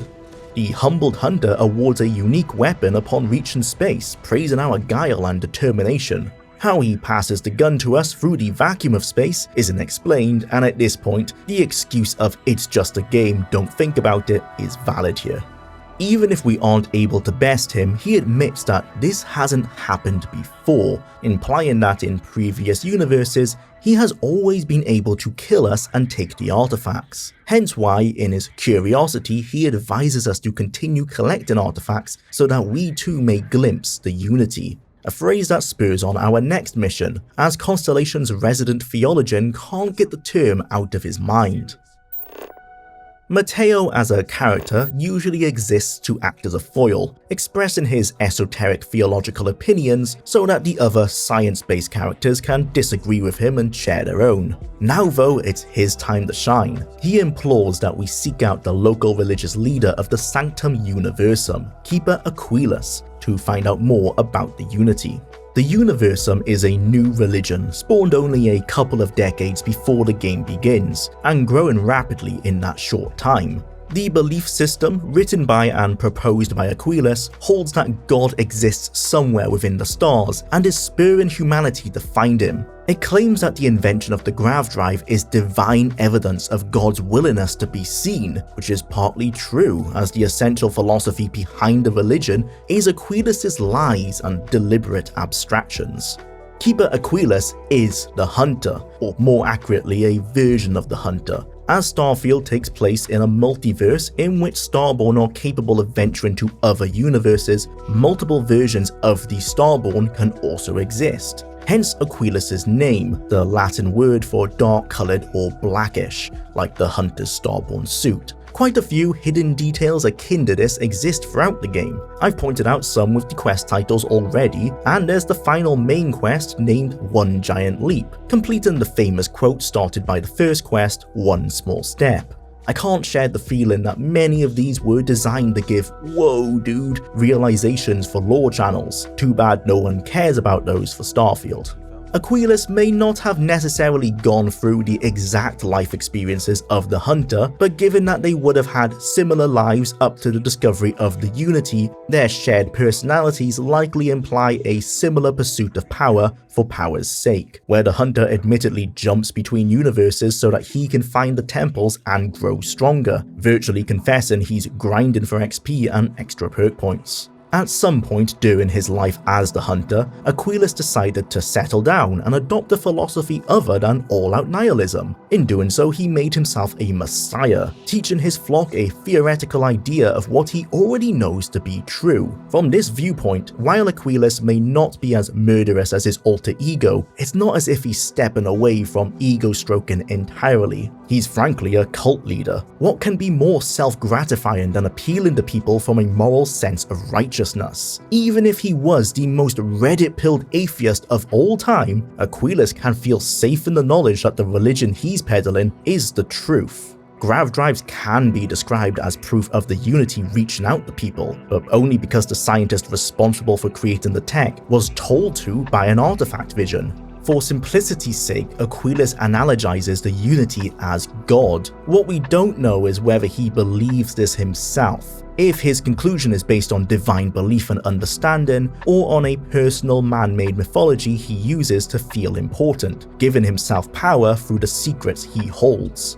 This is all a much deeper delve into the topic than the quest dialogue would have you believe. When we first meet Aquilus, he plays coy, unsure of how much we know. After introducing his religion, he points us towards the other two, hoping that by combining the knowledge and interpretations of all three, we may learn more about the Unity. It's a test he's set up to prove if we're inquisitive enough to learn the truth. Our first stop is the House of Enlightenment, a communal charity based on atheism and the belief that humanity's empathy for one another is its greatest strength. The name certainly seems arrogant, and the leader says as much. It's meant to refer to the Age of Enlightenment, when science began to be used to explain the universe rather than religion, but he understands that the name appears condescending to the religious. The next stop is a Varun prisoner. There is a Varun embassy on New Atlantis, but this has been trashed for another quest, so random prisoner it is. Aquilus has talked to her before, apparently because he wanted to know more about the Unity from her. Yet with the added knowledge that Aquilus is hiding a lot from us at this point, it may have been to ensure she is aware of the story she tells us, so as to not waste our time. Both she and the leader of the House of Enlightenment tell stories of a lone character that appears in their lore. For the Enlightened, it was a drifter who inquired about their philosophy and doctrine. And for the Varun, it was the so-called unbeliever, trying to speak sense to their fanatical leader before battling him. One of the significant talking points around Starfield's setting in the lead-up to release was these religions, with Emil promising something really thought-provoking. What we got is one that is barely in the base game, requiring an overpriced DLC to learn more, a second of which that isn't even a religion at all and has a single escort quest in the Enlightened, and a third which is literally correct because the leader has decided he wants to tell everyone else about the Unity, but somewhat cryptically, even though he's written books that spell it all out. The most thought-provoking thing here is that Emil was trying to uncover what a religion even is in the modern sense, and came to the accurate conclusion that, in a lot of cases, they are a community that does charity work to help others. Confronting Aquilus with the stories from the other two religions sees him babying us towards the coordinates of the Pilgrim's Rest, with massive leaps of logic that spun my head. They're understandable, seeing as he is already aware of the coordinates and is simply trying to help the player find them, yet I wish we had the option to call him out on these leaps. At least let me roleplay as a skeptic. I gave him breadcrumbs and he led us to the exact location we needed. Not very subtle of him. This was the Keeper's plan in starting the Sanctum Universum, so that any prospective Starborn may come to him for answers, where he can then direct them to the place in which he himself reached enlightenment, hoping that in reading the notes of the Pilgrim, the Starborn in question will also choose to forego the allure of the Unity and any power fantasy that may come with that, essentially imploring future Starborn not to follow in the path of the Hunter. At the Pilgrim's Rest, after solving a riddle that can be answered by reading the notes, we uncover coordinates to a distant ancient structure, architecturally identical to the temples. The puzzle here is simple, as to be expected, and yields yet more coordinates, the destination of which is a meeting point between two Starborn ships. Keeper Aquilus has performed his role and pushed another potential Starborn towards deciding their destiny. So who are these two figures? Well, if the Starborn as a whole are Emil's Nerevar, these two and the Pilgrim are his triumvirate. The hunter is greed, the will to power, and unabashed egoism. He wants more for the sake of more universes passed through, more Starborn powers gained. He embodies the stereotypical metagamer, seeking 100% completion within a framework where 100% completion is neither advised, fun to achieve, nor practical. He stands as the philosophical totem behind why the player shouldn't engage with the tedium of the temple grind, or force NG+ playthroughs for the sake of it. Although I doubt Bethesda deliberately chose to make those systems so weak so as to warrant player introspection during the main quest, so this is more of a happy coincidence. What is intended is the hunter's nihilistic nature standing as a critique of the player and their metagaming ways. The first time through the story, the hunter is a cartoonishly tropey villain, obviously evil, gleefully so, and with no time for niceties. We're meant to see him as a callous, uncaring monster. Hours later, as we're pushing through our third iteration of Constellation, the United Colonies, the Freestar Collective, and all of the unchanged living beings held within, we too start to become the hunter. The NPC lives matter less, and we lose interest in the companions and the identical quests. The story gives an excuse for the lack of variety in a multiverse game by design. It isn't Bethesda's failure to meet their potential, it's a feature. Every indistinguishable universe exists for us to make a choice. Do we become the hunter or try to be better? Leading us to the Pilgrim and the Emissary. The Pilgrim treats the Unity not as an opening to other universes, but as a significant religious place within the universe itself, hence the Sanctum Universum belief structure. True to his title, the Pilgrim journeys to the Unity for more spiritual reasons, viewing life itself as the journey towards a higher purpose. Knowing that he has seen the possibilities of the multiverse, its limitations and similarities, he chooses to settle, identifying that arbitrary power hunting is pointless. He's the gamer who realized that there isn't any reason to progress further. Max Starborn powers achieve nothing, maxed out the NG+ hidden difficulty metrics means nothing. Completing the same quests, hoping that your choices will ultimately matter, only to see endings that highlight that they rarely do.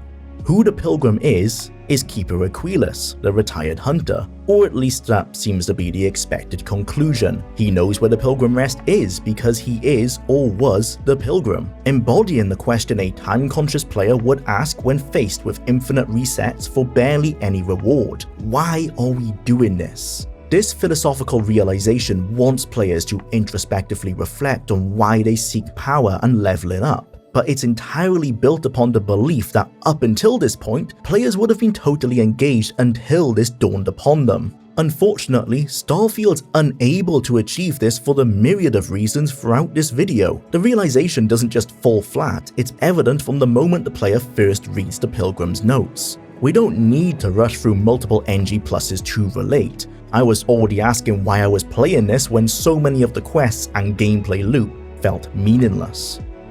The Emissary then is the Starborn of many faces, who takes on the avatar of whichever companion fell during a high price to pay. The shock value aims to set the player on the path towards the nihilism of the hunter. If you did feel sad that your favorite NPC just died, surprise, they're still alive, or at least a version of them is. This twist, which happens before the funeral, is part of the reason that later scene fails. The player is less interested in mourning and more intent on letting the team know of this discovery. It makes the entire emotional beat of that act feel distorted, even alienating. It's as if the writer's objective was to say, hey, look at this guy, they're dead, like dead. Everyone's sad, are you sad yet? Oh look, they're actually alive. Nah, just kidding, they're a weird space magic alternate self. Now go feel sad at that funeral again. It's hard to bash pacing in a game that knows most players will get lost for hours in between quests, but even playing these missions back to back is jarring. The Emissary's philosophy is of control and judgment, aka Starborn eugenics. Only the worthy may know of the artifacts and taste of their power. Who deems the worthy? Well, the Emissary and his followers naturally. And they were worthy because they said so. While a hypocritical belief system, it isn't done with malice. The hunter is meant to be the so-called bad ending, the choice for the morally dubious character build, and the Emissary is the good choice. All those Starborn we fought outside temples are the Emissary's followers, protecting the secret of the Unity. Force isn't the usual method, it was the Emissary aboard the Helix that intercepted us after Neon to tell us to stop. The logic behind this is that uncontrolled access to the artifacts caused the creation of the grav drives, which in turn destroyed Earth's atmosphere. The scientist Victor Isa set this in motion by using an artifact found on Mars to invent grav drives. The Emissary argues that Isa had no right to make this choice, which caused the death of millions if not billions of those unable to evacuate Earth. The conflict between these two is that of absolute free will and multiversal Darwinism. The Hunter believes that whoever is strong enough to gather all the artifacts should be allowed to have them and become Starborn, hence why he tried to grab ours, and only gave up when he found our determination admirable, convinced that we have what it takes. The Emissary instead believes that there are already enough Starborn causing havoc across universes, treating innocent lives as playthings or obstacles in their path. In a meta sense, the Hunter is the action gamer treating Starfield as a brain-dead FPS, skipping all the dialogue, while the Emissary is the role player seeking immersion. The Hunter is quick to point out the hypocrisy. While the Emissary states his noble intentions, he too has hundreds of universes under his belt and has gathered all of the Starborn powers. While he may have attempted to minimize harm and interaction with the peoples of those universes, he still sought power just like all the other Starborn. In theory, he wants to prevent new Starborns to protect the blameless and uninvolved, but in practice, he can be interpreted as trying to minimize the competition. The Emissary's hypocritical selfishness is evident in why they don't step in to prevent the Hunter's rampage, which led to the death of hundreds in New Atlantis. If protecting innocent lives was their goal, surely that's where you'd start. But if the Emissary did do that, they would be preventing the growth of future allies. This event birthed the Emissary themselves. In their original universe, it was us that the Hunter killed. In our stead, the Emissary continued Constellation's mission, eventually entering the Unity. If they stepped in to prevent this, a future Emissary-adjacent alter ego Starborn would not be born.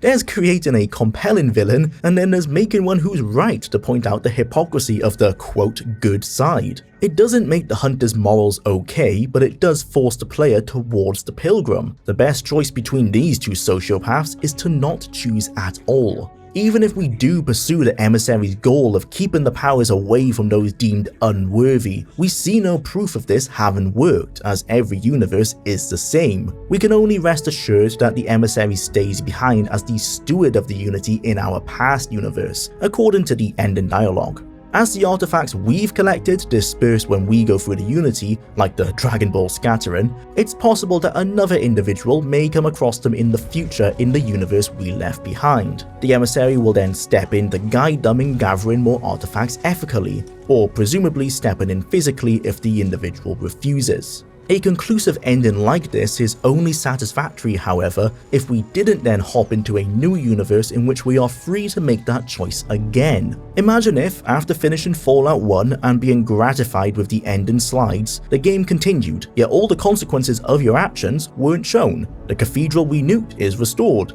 the Mariposa facility is back up and running, and the Deathclaw Mother is reborn. We haven't started a new game, this isn't a new character, so why are we pot here after the slideshow? It's as if the Unity was designed to make the consequences that have lasting implications on the universe, such as the main and faction quest outcomes, lose all of their impact. Ostensibly, NG Plus is akin to starting a new game in Fallout 1, yet as Starfield injects its meta-narrative, our minds can't help but view the two differently. Creating a steward for the Unity only makes sense if we pursue the Pilgrim's path, where we finish the main quest, side with the Emissary, defeat the Hunter, and then retire to an isolated outpost as a hermit, safe in the knowledge that the Emissary is doing as much as they can to protect this universe.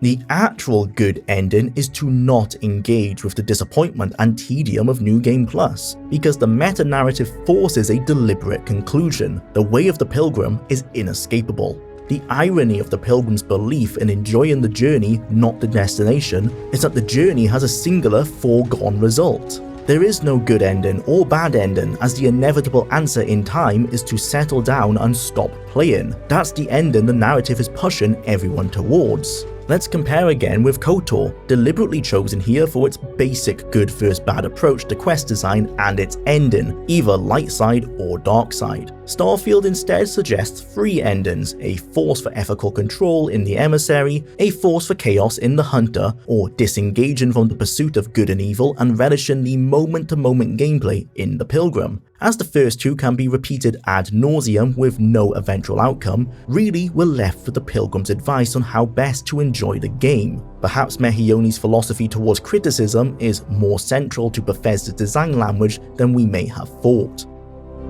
Because KOTOR's replayability and light versus dark choices aren't tied to a multiverse new game plus mechanic, the choices themselves don't feel inconsequential to the player character's role and motives. A new playthrough is a new person, completely disconnected from the last. Whether you play light or dark all the way through, mostly neutral or flip-flop during different acts, you can savor both the journey and enjoy the decisive ending and consequences. This is only possible in Starfield if you leave the Unity after seeing the results of your actions and decide to stay in your current universe to settle down as the Pilgrim. If you progress into NG+, a conscious decision is made to abandon everything from that playthrough, as if it never happened. The player's avatar is permanently removed from the original universe. It's not even like we sacrificed ourselves to achieve anything, we simply vanish. At least when the Nerevarine mysteriously left, it was after accomplishing great deeds. Here, the player found some rocks and disappeared for good.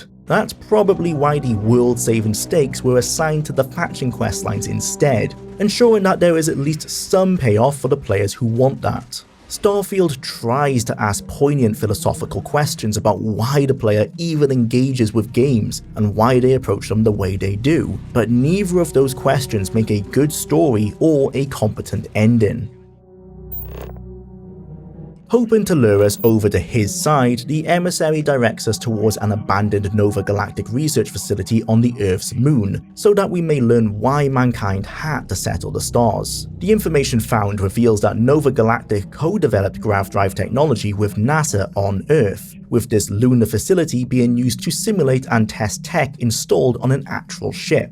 Why the base is on the moon is a matter of private sector marketing. Nova Galactic is a company bound to profit margins and shareholders, unlike its independent governmental agency collaborator. Their Voltaire supercomputer is so powerful that it needs to be placed in space to stay cool, or at least that's the company line. Malcolm, one of the scientists who worked here, states that if cooling were solely the reason, placing the machine on a satellite out in space would have been wiser, which doesn't seem to be true. Vacuums are famously great insulators of heat. This is either a mistake on the writer's behalf or meant to characterize Malcolm as not the best for the job. The computer was necessary to crunch mathematical problems that the engineers here struggle to fathom, acknowledging that the equations appear impossible and that NASA aren't revealing who they're from. It's down to NASA's launch facility to learn more then. After trekking through Bethesda's greatest hits of museum design, bringing flashbacks to Fallout 3's Museum of Technology, we discover the prototype grav drive powered by an artifact. The NASA employee who supplied the complex mass to Nova Galactic was Dr. Vectera. While searching Mars during a manned mission, he touched the artifact now at NASA. His vision upon first touching the artifact, however, was unlike ours. Where we're sent rushing through the stars at faster than light travel, Victor saw a vision of himself from another universe. This alternate self took Victor on a tour of the settled systems, revealing humanity's grand future and how he could be the one to invent the technology required, before passing on this knowledge in the advanced equations. Isa and those around him didn't fully understand them, yet he used his authority and position at NASA to force the project through. During testing, it was found that each time the prototype ran, it damaged Earth's magnetosphere, but he pushed on anyway, convinced that the risk was worth it, while also attempting to fix the issue. Isa and his team were able to address the drive's destructive properties, hence why every planet in the settled systems isn't a husk by now, but it was too little too late for Earth. The question to raise here is, who is other Victor, the one he met in the vision? We don't see anyone in a vision, nor did Barrett. One interpretation is that he was a Starborn version of Victor, who grabbed all the artifacts after inventing grav drives, opening a temporal paradox to fast-track the invention. In this case, it would be a classic bootstrap paradox, one that occurs when an action causes itself as a consequence of time travel. If Other Victor were a Starborn, it would make the Emissary's logic more reasonable. It's safe to assume that even without any vision, ISA and NASA would begin testing on the artifact anyway, causing Earth's magnetosphere to begin collapsing. Without the advanced maths supplied by Other Victor, the grav drive may not have been invented in time, guaranteeing humanity's extinction. In this scenario, Other Victor faces an impossible choice: save humanity for what he perceives as a better future, or let humanity die on Earth, which is what the Emissary blames on Victor, as it wasn't Victor's choice to make. I can understand Other Victor's actions. Starborn, like the Hunter, eventually lose the ethics behind their choices, as the actions themselves are insignificant within the grand scheme of a trillion endless universes. Even we in any one universe can choose to launch mind control chips to the public, or take out the dominant police force and aid pirates in pillaging the stars. And it doesn't affect us because we can jump to an untainted universe whenever we please. Other Victor's decision is what he deemed necessary to force mankind into the stars, which raises the next question of how Starfield's multiverses work. Are they complete universes that are unique from their inception at the Big Bang? If so, the chances that Other Victor's mission of forcing mankind into the stars is occurring in every single universe are somewhat low. Yet everyone we can visit will have this plot point intact, implying that Other Victor isn't a Starborn but is the Unity itself, implicating some divine will over mankind in every universe ever,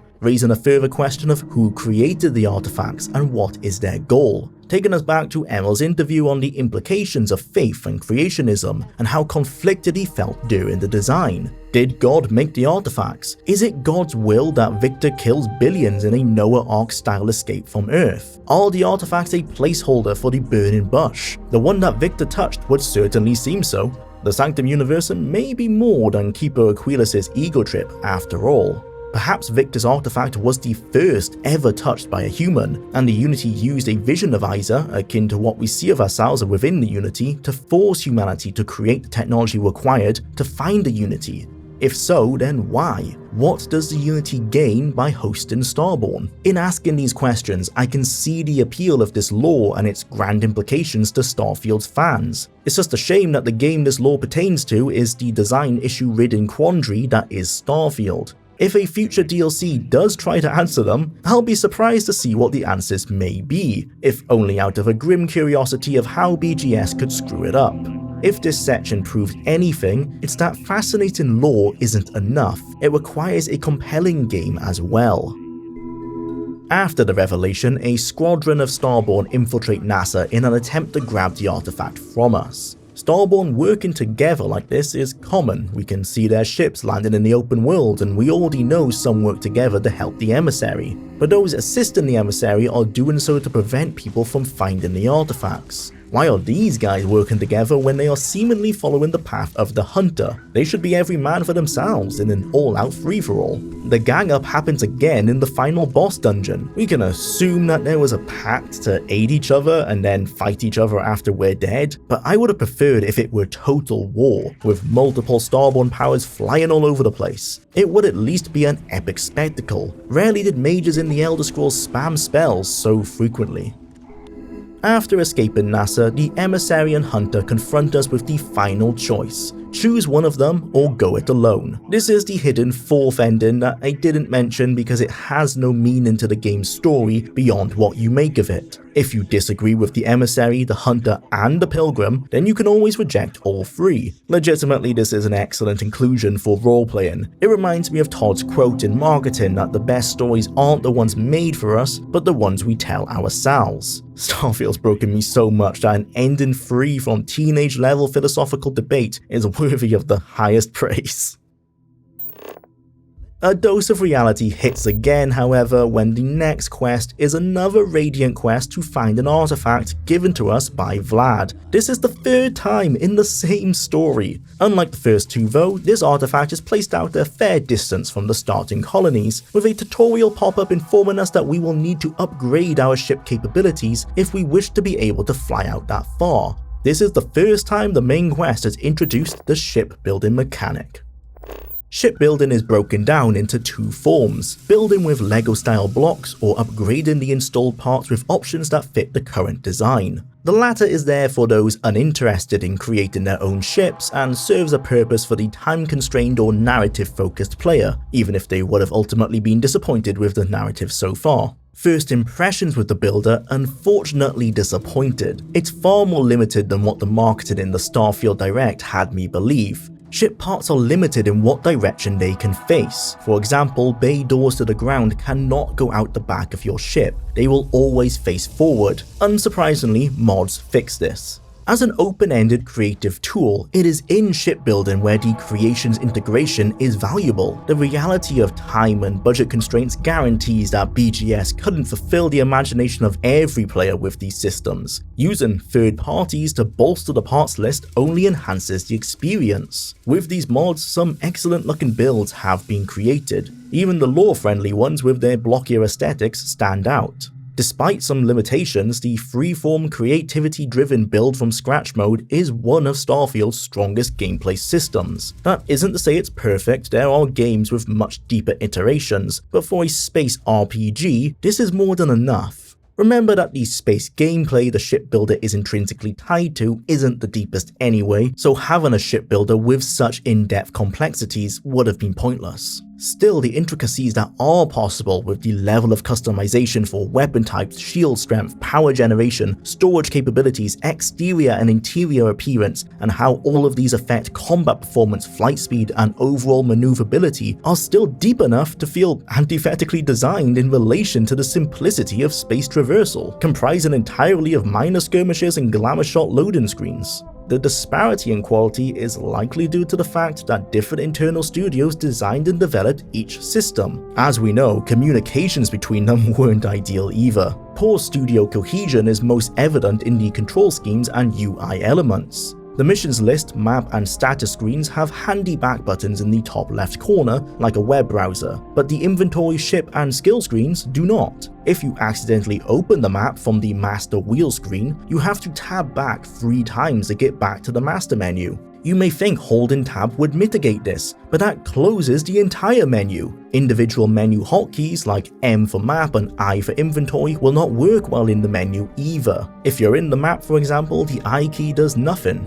Speaking of hotkeys, look how many there are for each system, which usually do not cohesively relate to each other. Thankfully, these are all remappable.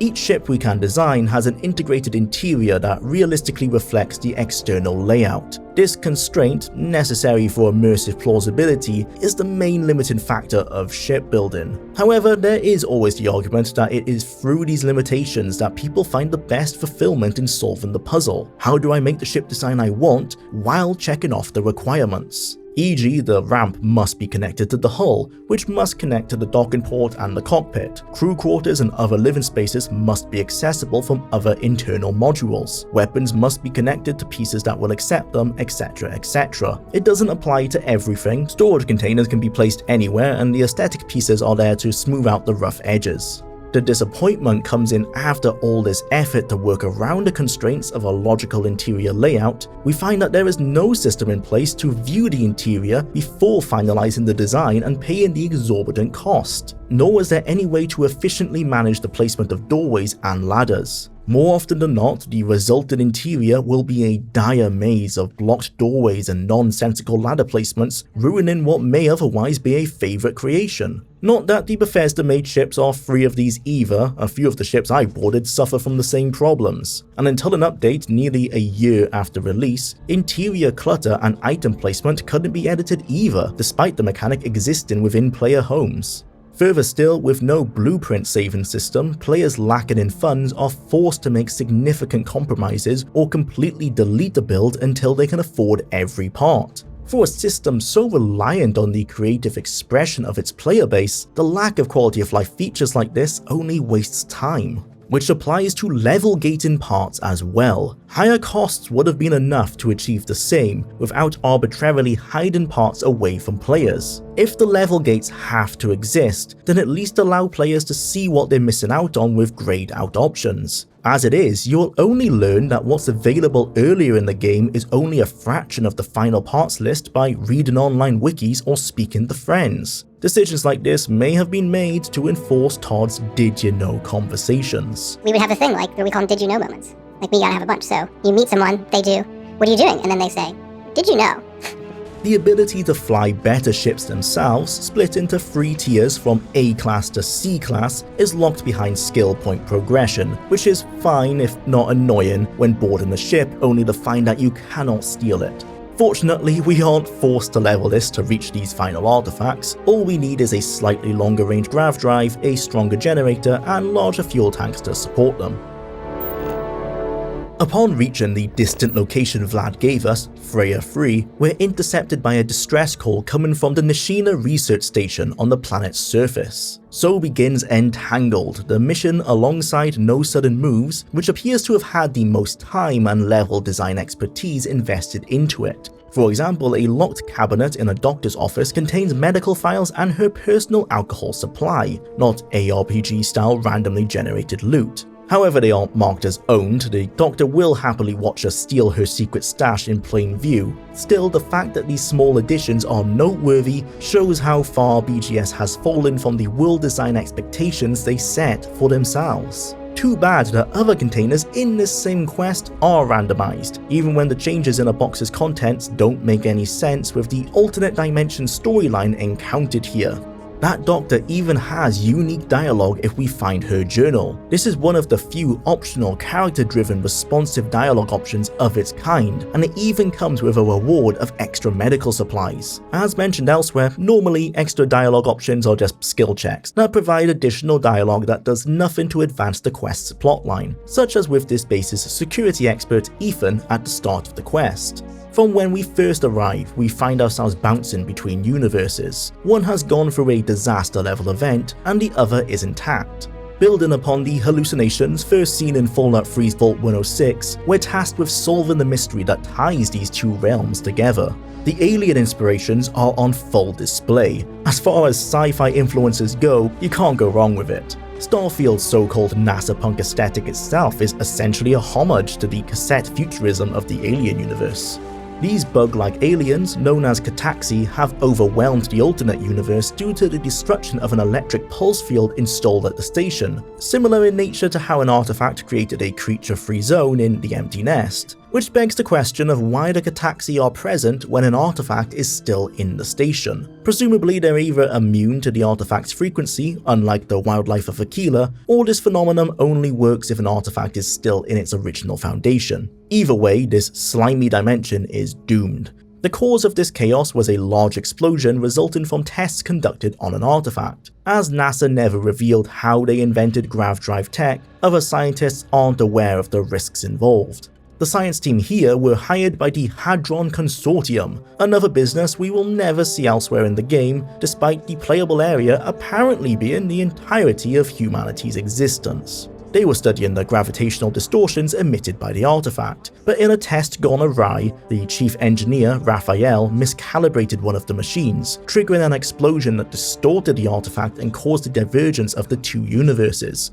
Our universe's version is the intact one. In this reality, Raphael sacrificed himself to activate containment protocols and prevent further damage to the wider station. In the alternate universe, the door to the room where this was to be done was locked, preventing his noble act. The distress signal we heard was dragged across universes, so Ethan is unaware of it, but he decides to lead us to the head scientists anyway. During our escort, we experience the dimension transitions, meet a starving Raphael, and discover that he is the only survivor in this hellhole. Jumping back to our reality, the scientists are suddenly all too eager to accept a multiverse theory with no questions asked. They say they're for science, but were very swift to believe the first harebrained reasoning given to them. Director Kaya Patel, through lucky happenstance, has in-depth knowledge of how multiverses work, as if it's an everyday occurrence. She talks about the planet being a closed system held in two states, and that we have to choose which one to save. Unsurprisingly, she's correct, but damn did she jump to conclusions. She does have nearly 30 years of experience in quantum physics, surely though if anything that should make her more wary of all this, not suddenly an exposition dumping science goddess.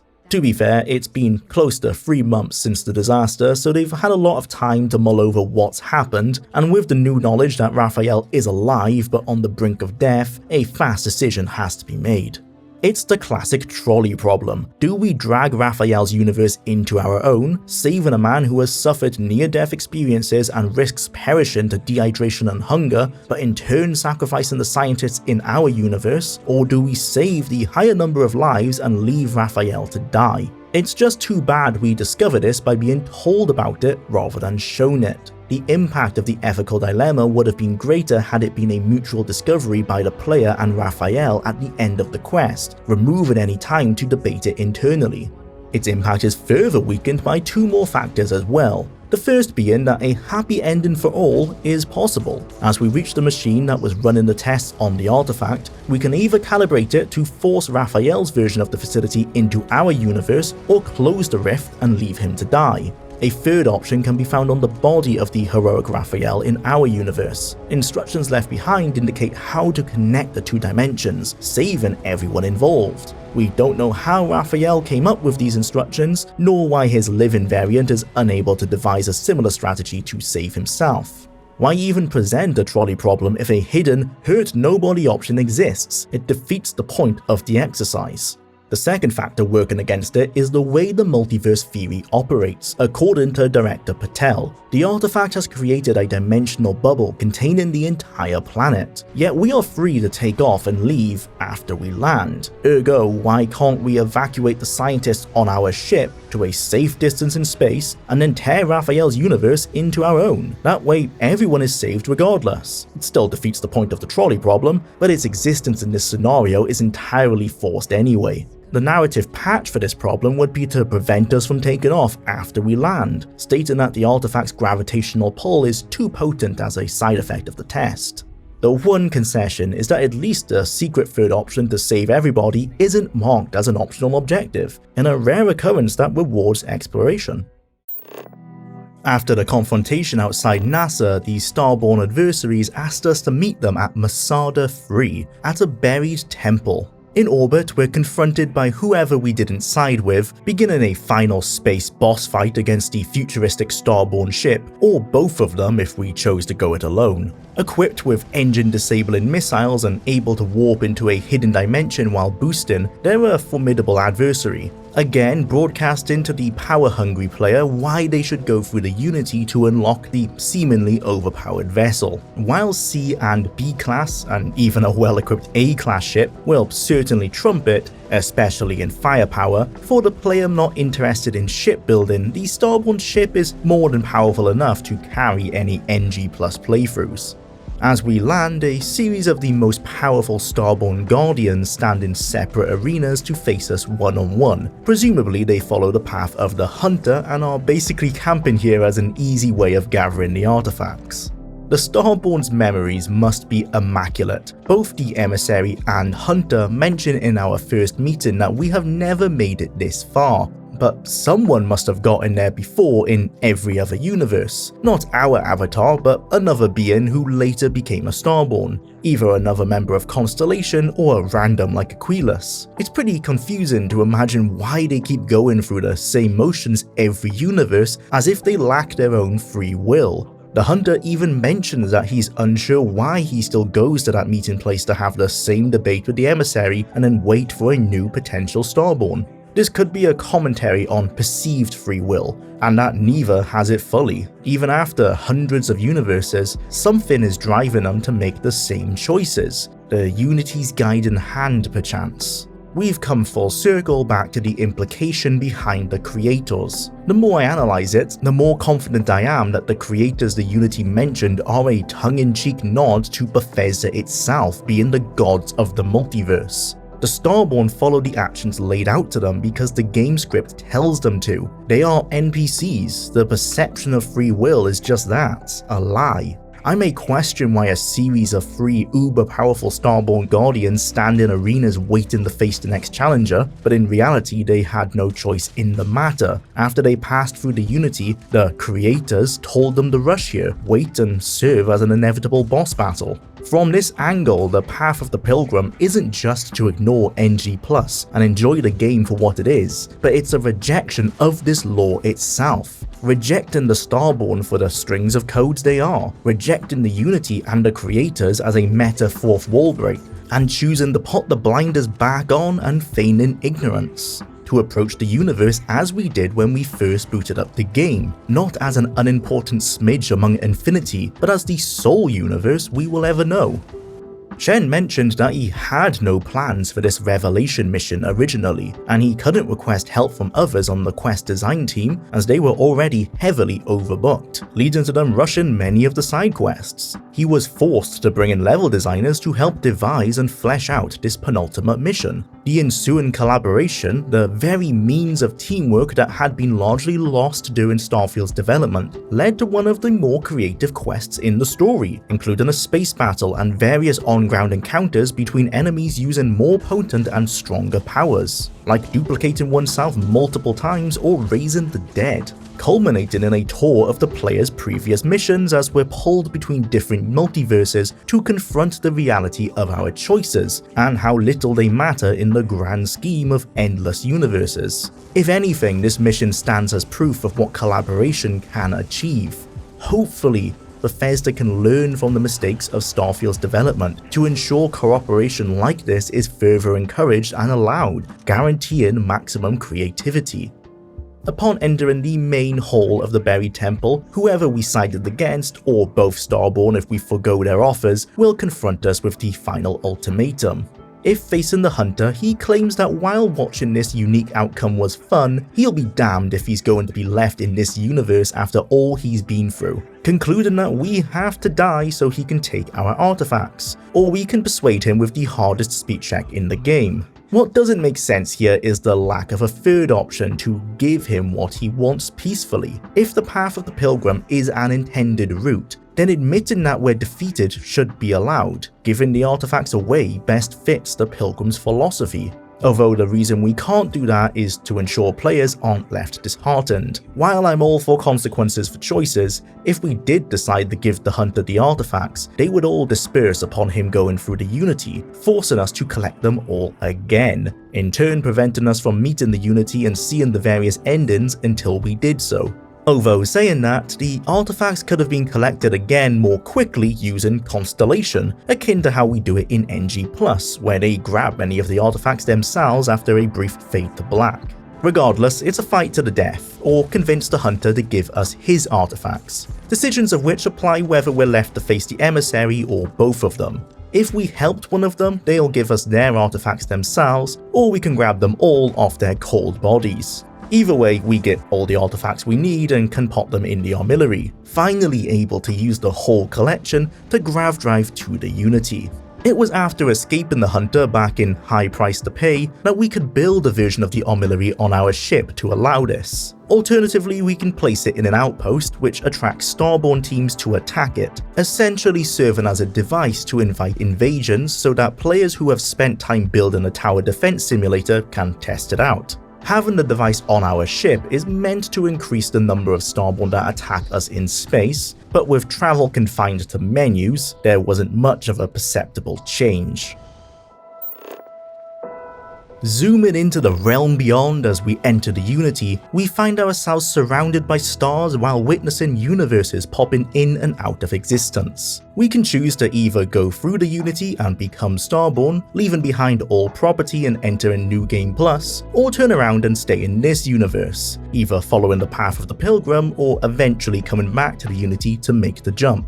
Other than a set piece for existential questioning, as mentioned, this is also the final slideshow. However, only the main quest and faction outcomes are included. All of the other side quests, no matter how long or elaborate, are ignored. Additionally, only the outcomes that the player interacted with are visible, i.e. if we do not finish a faction questline or companion romance, we don't see anything at all. Preferably a neutral ending for each faction would have played instead, showing what the player missed out on and hopefully enticing them to play that questline to see what they missed, like with the slideshows of the Fallout series, which explain what happens if the player didn't intervene. For example, what happens if the player never joins the UC Vanguard? The Terramorphs, the alien enemies of that questline, could have overran New Atlantis, putting the UC on the back foot and pushing the Crimson Fleet into succeeding in taking out the UC systems defense without our help. Just enough narrative to whet the appetites of players and make them think, damn, I've got to check out those factions in the next universe. Further enforcing the Sanctum Universum doctrine of the Unity being God, if we do choose to go through the Unity, aspects of our personality and identity will be dispersed across the universe, affecting the people we leave behind, implying a level of omnipotence that the Unity can use. For instance, if we romanced one of the Constellation companions, our love for each other inspires the same across the settled systems, leading to an influx of marriages. Unfortunately, the line here is the same regardless of the romanced companion, and none of the other companions get a lock-in even if you complete their personal questline. The Constellation cast members in general are handled poorly regarding the Unity. Before we first go, we can talk to each member to get their thoughts, describing their fears and excitement. Even Cora, the child, is brought along. A terrifying thought is what happens to her on the other side. We know we all get separated. Somewhere out there, there's a young girl in an oversized Starborn suit being trusted to pilot a superweapon, left all alone with no parents. I already felt guilt having her on my ship, now I'm a monster if I play New Game Plus. If we decide we don't want to go to the Unity, we're greeted with flack from the main cast for expressing doubts or reluctance. On walking away, the dialogue is best described as schizophrenic. In the few opportunities where we can flat out state that we are not going, most of the main cast act doubtful or even outright pushy about how definite we are. I don't know, Sarah. I think I have to be happy with what I have here. I think that's a mistake. Geez, thanks. Yes, leaving all of this behind is scary, but eventually we need to brave it. Do we? That's why Constellation exists. I thought we were scanning space rocks. If we do go to the Unity but second guess the decision, lo and behold, they all make the same decision too. Did we all choose to come back? This is an explorers group, right? When asked about their experience, they imply that eventually they will want to go through it, even though they simultaneously chickened out. At least they admit to their duplicity. But I'm telling you, take the jump. Get out there into that next universe.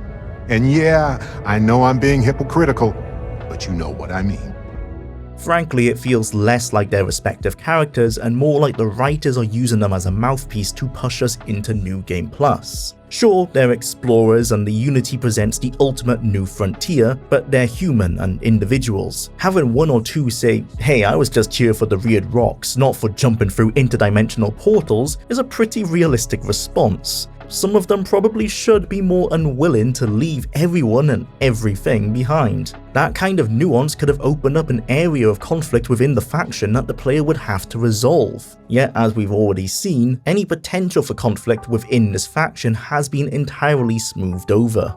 A solution could be, rather than the companions continually hint towards going for the Unity, have one or two of them actually commit to it. If we second guess and come back, let us find that not all of them made the same decision. If pushing the player towards New Game Plus is the goal, the writers could have gotten really sadistic here. What happens if Sam goes through, but Cora decides not to? What does that entail? How does she deal with the soul-loving parent who said he would never abandon her, who, when faced with the Unity, decided to? Or vice versa? How will Sam cope knowing his daughter is out there alone? This does push against the Pilgrim's path, but the behavior of the companions is already doing so. Fair enough though, people online were already angered by how assertive the cast are towards starting NG+.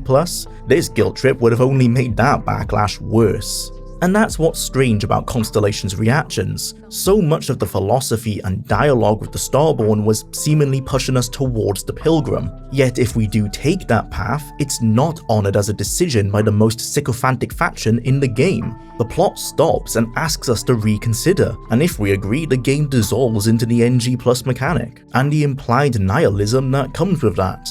This could be the point. Constellation may be the final obstacle for the Pilgrim. We don't only need to let go of the enticement of endless power, but we also need to break ties with all we know, our friends and exploration itself. Why else have the other less developed companions? It's at this point where the player must decide to settle into the simple life of role-playing as a pirate, trucker, mercenary, or whatever else takes their fancy, happy in the willful ignorance of the Pilgrim's philosophy, to find their own fun and meaning in this game.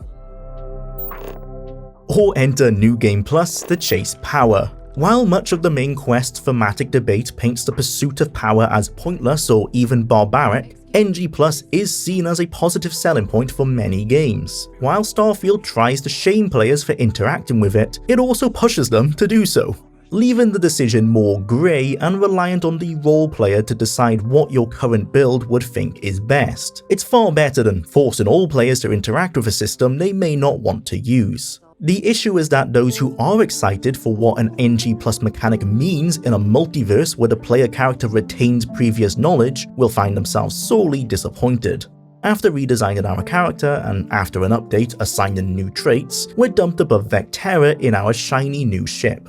Except it isn't shiny at all, it's pretty banged up, all things considered, as is our scratched, dirty suit. Whoever made these wasn't very careful, or they're recycled. It's implied that when a Starborn dies, they return to the Unity to be reborn, hence no body is left. Perhaps we're the 100th user to wear this damaged suit. I hope they washed it at some point. We too now turn to Stardust upon death, except we're granted the power to reload a save. It would have been cool from a lore perspective if an additional option had been added to start a new universe as we died, aligning with what happens to every other Starborn. Each new universe resets from the moment we touch the first artifact, hence the date is set to that day in the mine of Vectera, and that's why we're here in orbit above that planet. Landing on Vectera to speak with Lynn and Barrett will leave us immediately disappointed though. They don't react to our Starborn nature or the new ship sitting on the dock at all. There isn't even any unique dialogue or speech options, they just assume we have finished the intro mission as usual. This is the very first planet we see, and BGS failed to account for players ignoring the mission log directing us to the lodge. Undoubtedly, NG Plus wasn't entirely planned for. Emil's spontaneous design method has come back to bite him. My ritual is to just go. I just like, I like stream of conscious. I think like I sometimes can be a little bit manic, but like. The duality of the reactions to our Starborn nature and how few of the quests utilize Starborn options points towards this entire narrative approach to NG Plus being added much later in development. Some of the main quest missions in particular use them well, Entangled being the one of note, but most of them use them in place of a speech check to skip a persuasion minigame, or just as a means to confuse an NPC for the fun of it. Seeing as, even with the delays, Starborn was only just about finished, the true potential of the new game mechanic is paramount to an entire game's worth of content. Understandably, meeting this potential then was impossible. I may wish that the NG Plus dialogue options, rather than being a skip mechanic, created new branching storylines, such as telling Barrett about the imminent pirate attack, setting up an ambush with the Argos miners to save them, and creating a new storyline in which Lynn isn't a failure and Hela isn't immortal, but the chances of these sweeping changes being available everywhere requires a level of planning that Bethesda is not capable of.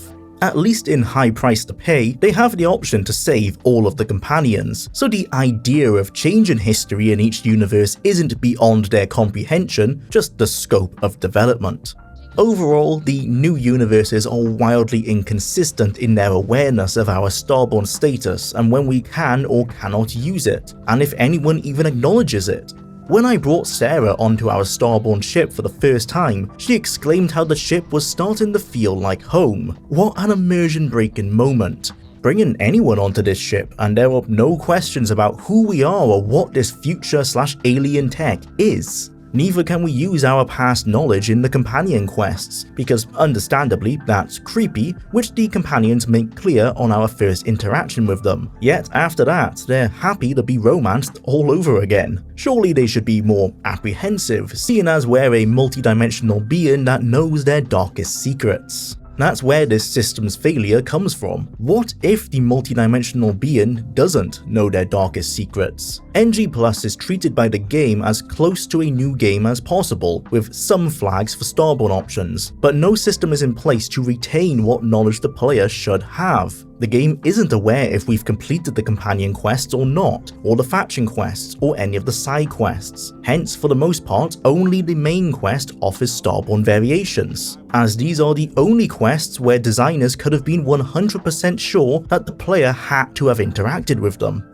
The inconsistencies continue as we travel to New Atlantis. In orbit, as our ship is scanned, the Defense Force notes that our ship is unlike anything they've seen before, but rather than question further, they let us land. If we try to sell this ship of advanced alien tech, it's worth a hair more than the base Frontier, likely for balancing reasons. We're also able to switch over to the Frontier, even though we haven't talked to Constellation. At first, I thought this implied that a Starborn inhabits their avatar's body upon entering another universe, i.e. we spawned above Vectera because our avatar here had just taken off and the Unity magically pushed our consciousness into their body. But no, the avatars are separate of course, because otherwise the emissaries and the hunters' alter egos couldn't exist. When we reached the lodge, Vasco explains that we were lost during Protocol Indigo, suggesting that in the vast majority of universes we visit, we actually die before we even get the Constellation. No wonder the Starborn hadn't seen us make it that far before. Speaking to Sarah, we have the only poignant NG+ decision. Skip most of the main quests to focus on grinding the temple powers and hop into a new universe as fast as possible, or play the entire questline again to see what differences can be made. That second choice would be the mistake. While Entangled and High Price to Pay have some of the more interesting Starborn options, most of the other quests throw us a bone with some new dialogue and not much more. For instance, starting from the Old Neighbourhood, why do I have to talk to Sarah's contact in the UC Vanguard again? Surely there should be a Starborn dialogue option to say, the guy we need with the artifact is in the Sol system, let's go check it out. And when questioned how we know this, we could either pretend to be a savant, saying trust me, I just know, or straight up drop the whole Starborn lore dump. It boggles the mind why Bethesda didn't capitalize on this NG+ concept more. Yes, they do tend to play it safe and rarely lock the player out of content because they're terrified of telling the player no, but they gave themselves the perfect excuse to take firmer stances, to provide the player with meaningful choices that lock them out of factions and questlines, because a new universe allows us to explore different options. Doing this also pushes the player towards passing through the Unity, further strengthening the direction of the whole philosophical dilemma. Then again, the player agency and role-playing in Starfield are heavily curtailed, even without the possibilities that the NG+ mechanic offered. BGS games have almost always tied player agency to say yes or say no, I'll do it later choices in quests. Even our beloved Morrowind mostly lacked choices in dialogue. Instead, the choice came in whether you wanted to join a faction and take a quest or not. Roleplaying was evident in how the player approached the gameplay, rather than in sprawling dialogue, explaining why, to Emil, this tree in his presentation is a crazy mess, when compared to many other CRPGs, it isn't. It's worth mentioning that dialogue choices aren't necessary if the dialogue is good. Morrowind isn't weaker for lacking them, it is compensated for by the context in which the dialogue system operates and how well the lore is supplemented with other means of world building. Starfield, as well as Fallout 3 and 4, strongly highlights that BGS isn't good at developing RPGs that rely on dynamic quest design and writing. The genre has grown, and agency in all aspects of role-playing, including dialogue, is now expected in open-world sandbox RPGs. Even if Starfield and all previous Bethesda RPGs technically fit the definition of ARPGs far more. As I mentioned in my Diablo retrospective, ARPGs are often given a pass regarding quest setup and design, as the gameplay has always come first. Despite the perspective change, BGS still make ARPGs. They weren't originally Diablo clones in style, however, over time they have taken more steps towards becoming one, especially with loot. So, why do we hold Bethesda to a higher standard than those isometric affairs? Partly because of immersion. First-person games are inherently more immersive, and since Daggerfall, BGS games have inherited many ImSim properties, like a highly interactive world and NPCs that adhere to rules that also apply to the player. But it's also because Bethesda made it so. They introduced more CRPG-esque dialogue choices starting with Fallout 3, a necessity to continue the tradition of a series that was originally a CRPG. Todd claims he wants to say yes to the player as much as possible, but this applies only to gameplay systems. When it comes to quests, it's a secondary concern at most. Yes, you can steal that ship. Yes, you can smuggle contraband. Yes, you can build an outpost. But if you want to solve a quest outside of the options presented, how dare you even ask such a thing? This is the one game where it makes the most lore sense to become a murder hobo, and we can't. If we're meant to see ourselves become the hunter and lose connection with the sanctity of life, how come we cannot fully embody the psychopathy required? The whole point of the hunter's philosophy and the entire absolute power corrupts absolutely angle is that going through multiple universes will eventually erode any moral consideration we once had. And yet, it still doesn't let us kill Constellation or anything like that. They literally have the perfect solution with the Unity, not just a prophecy has been severed pop-up box as in Morrowind, but a completely canonical reset button. So why are so many quests bogged down with essential NPCs? Let us fail a quest, make a mistake, and stop holding our hand. The First Contact mission perfectly encapsulates my grievances with Bethesda's fear of consequences. The plot has the player stumbling on an ancient colony ship, the ECS Constant, that left Earth before the invention of grav drives. They travelled all the way to Poroma 2 over the last 200 years, with multiple generations living and dying aboard. When they arrived, however, their dream location for their colony had already been claimed by a holiday resort, dubbing the land as Paradiso. The Paradiso company has a legal contract granting it rights to the entire planet, even though the resort currently occupies less than a square mile. Being the stereotypical hyper-evil megacorp that they are, rather than grant the new colonists a small plot of land on the opposite side of the planet, they have devised their own morally dubious solutions. Either force the crew of the ECS Constant into indentured servitude as employees of the resort's company town, have the player fork out the necessary expense to install a grav drive on the Constant so that they may look for another planet to colonize, or simply blow up the Constant and be done with it. Fair enough, that last one is a superb evil choice, but that choice can only be made after hitting the necessary checkpoints in the quest. If this is an accepted option respected by the game and even tailored for within the quest design and dialogue, there is no reason why we shouldn't be able to blow them the Kingdom Come as soon as we can. And why can't we take out the Paradiso board members? A compromise between them and the Constant is the best morally good option available. This isn't the entire company's executive leadership, so the firm will still survive the massacre. Still, it would give the Constant enough time to establish their colony, by which time another quest could start to defend said colony from the retribution of the Paradiso company, or even side with Paradiso as a merc to be even more evil. They don't necessarily need to know who took out the board, and if they do know it's us, for example because of security footage, that's what the bounty system is for. There could even be an increased chance of ecliptic mercs accosting us in space, paid by the Paradiso company to take us out for revenge. Rather than taking the extra initiative to design a much more compelling and open-ended quest, time constraints and fear of a quest break-in leaves us with aggravating essential NPCs and severely restricted player agency. In the 2023 Direct, Shen claimed that Starfield was a game concerned with answering life's biggest questions. They're the last true explorers in the galaxy, and they're trying to find the answers to some of humanity's biggest questions.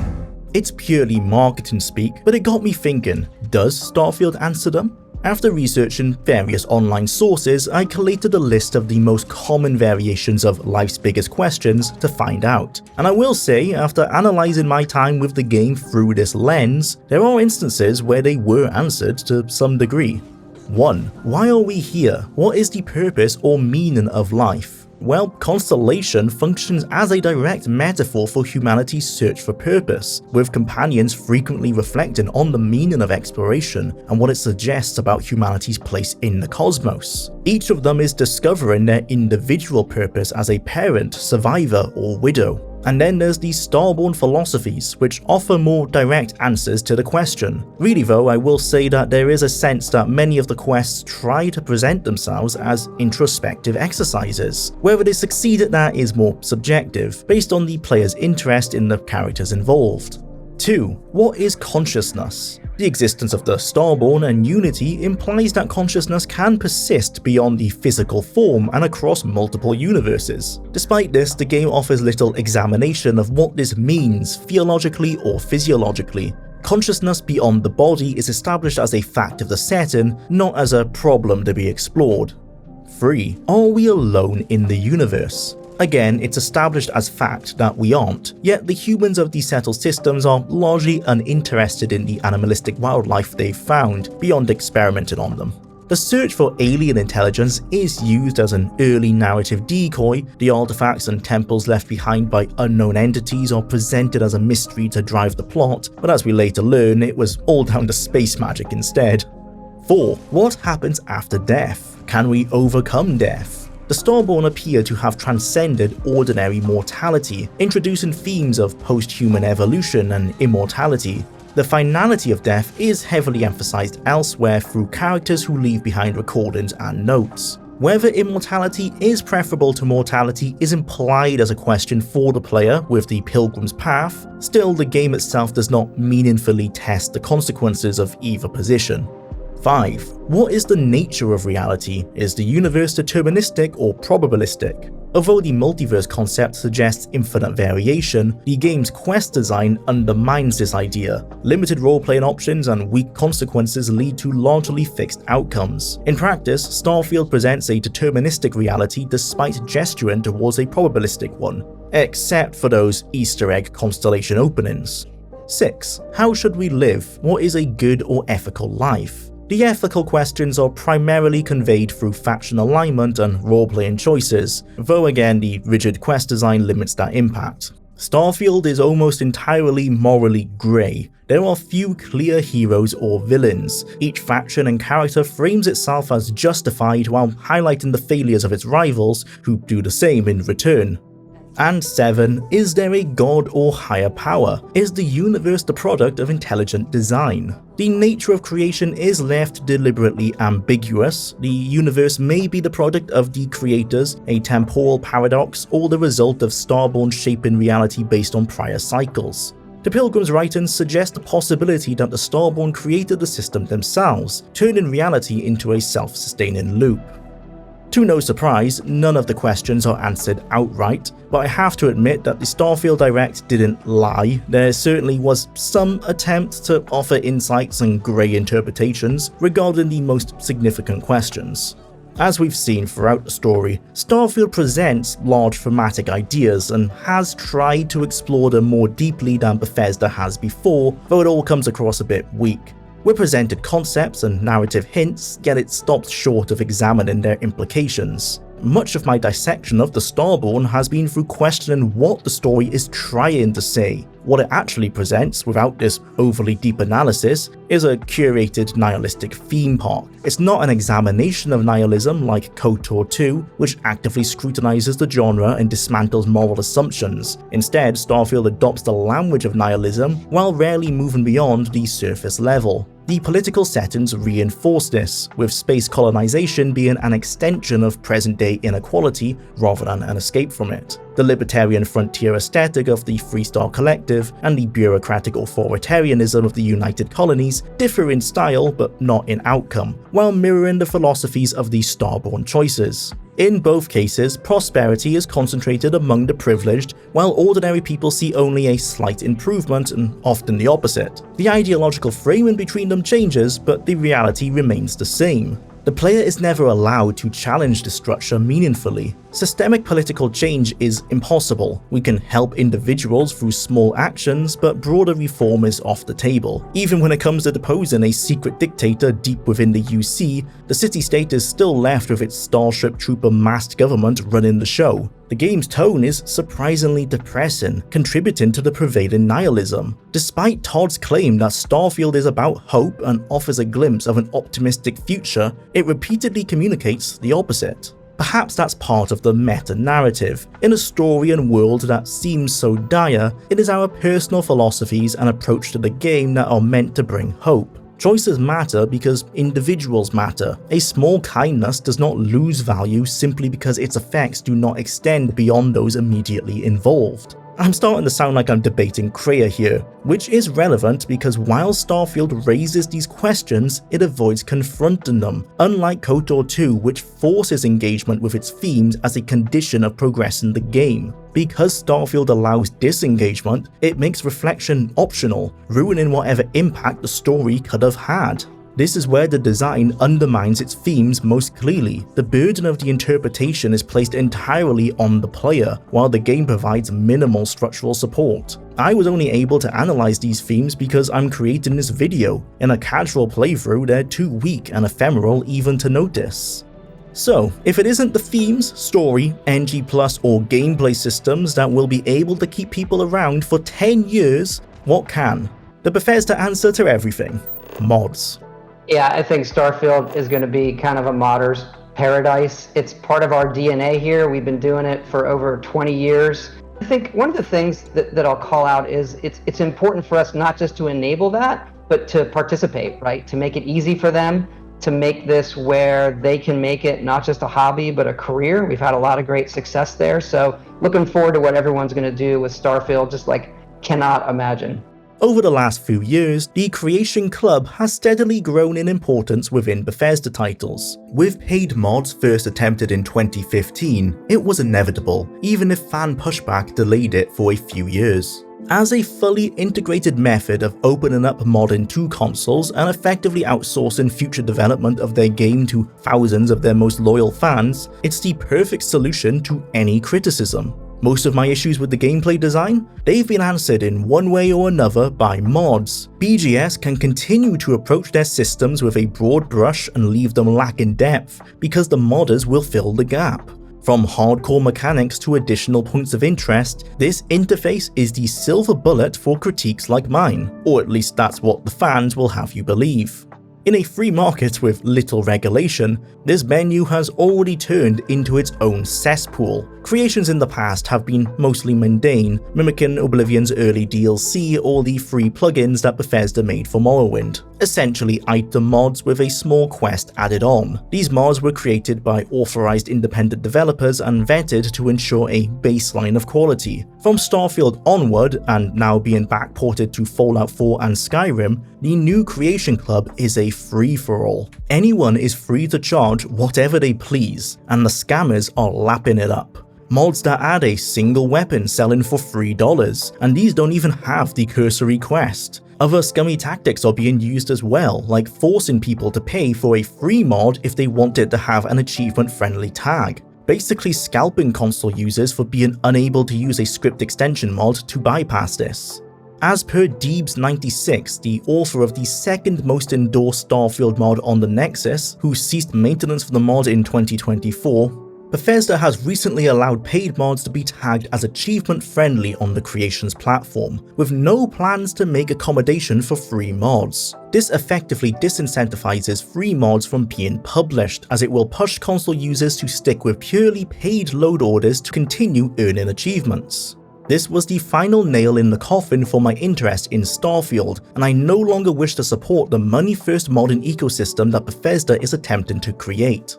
Self-regulation of bad actors by players is relegated to Reddit and YouTube channels too, since there's no comment system or a proper rating system. Mods can either be endorsed or not, with no means of downvoting them.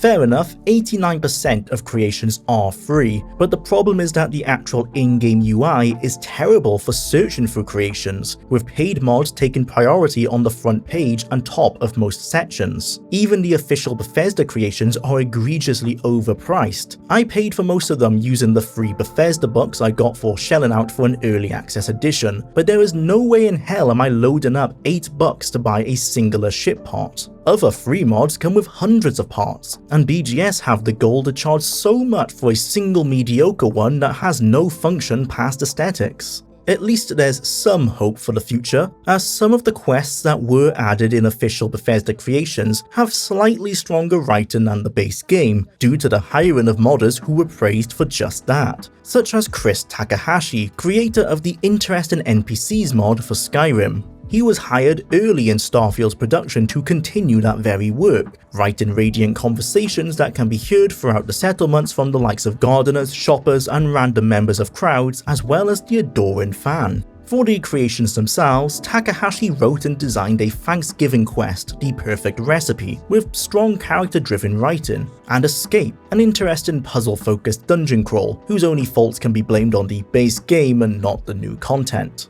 Bethesda is even using the Creation Club to effectively outsource optional, non-canon DLCs, like King Gaff's Watchtower mod, which was even advertised on the front page of the game itself. There seems to have been a fair bit of coordination between Bethesda and King Gaff for this, as King Gaff got an exception to the usual paid mods release on Tuesday's schedule, and at its release coincided with an update to the game that increased the file size any one creation can be. Of course, it's great that Bethesda provides some of the best modding support in the industry, although it has been getting worse since Skyrim, with poor documentation for modders on how to use the new tools. According to Elminster AU, the original developer of Xedit, the go-to conflict detector and editor for Bethesda game mods, there are specific coding errors and incompatibilities within Creation Engine 2 that make modding for it more difficult. He surmises that despite Todd's claims, modding capabilities were not a consideration in the development of the game engine.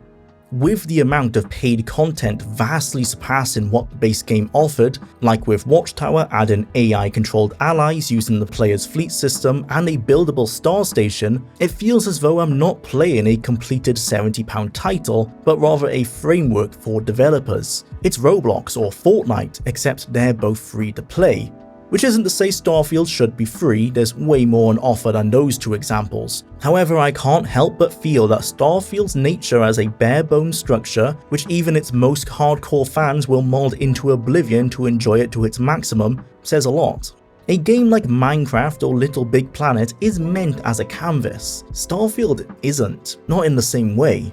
I didn't need to mod Morrowind to make it one of my favourite games. I played that vanilla. Outside of HD patches and/or engine rewrites, that's how I prefer to play my games. Let the game rest on its own laurels, not that of its fans' creativity. Forcing new features to rely on mods means our experience is contingent on the modder's tastes too, which oftentimes fights with the game's tone. For example with Gorefield, which restores that viscera to gunfights, but is way too over the top, feeling like Fallout's bloody mess perk is left permanently stuck on. Had BGS taken the time to improve these systems themselves instead of abandoning them, we wouldn't be left with mods that meet the goal 90% of the way, but fail at the final hurdle. Another example is body stripping, which was likely removed for two reasons. One, the value and weight of the loot, and two, not wanting to spend the time to animate corpse decay in extreme environments. Again, mods restore this, and this is the exact mentality BGS brought when cutting these features. We can cut it to save time, and modders will add it back in for those that want it. Rather than spend the time needed to fix the design and technical problems, even AAA companies with 600 plus employees need to rely on the passion of individual modders. Some mods even highlight how BGS left the game unfinished. Part of what makes the crowd so uncanny is that their ambient occlusion maps aren't complete. According to this mod's author, Groot Paisang, the baked AO maps for crowd NPCs that were in the game seem incomplete. Only 2 of them had any amount of shading applied to the eyes, and the rest had none. I merely went in and painted in AO into all of the maps so that there's an appropriate amount of shading around their eyes so they no longer seem to glow. 2 years on, and these are still incomplete in the base game. Groot Paisang even noted that there is no performance impact as this tech is already used in the game, so that's not even a valid reason for this being missing. It seems as if Bethesda believed that if they sold a giant empty sandbox, modders would build sandcastles over time, all but creating the finished game for them. Build it and they will come. And you know what?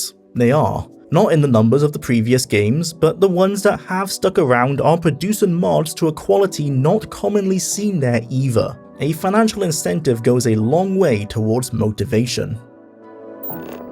Oh yeah, the factions. At this point, with over 8.5 hours of combined analysis and constructive criticism for Starfield, I don't feel the need for an extensive deep dive into each one, so a brief overview of our general views will have to do.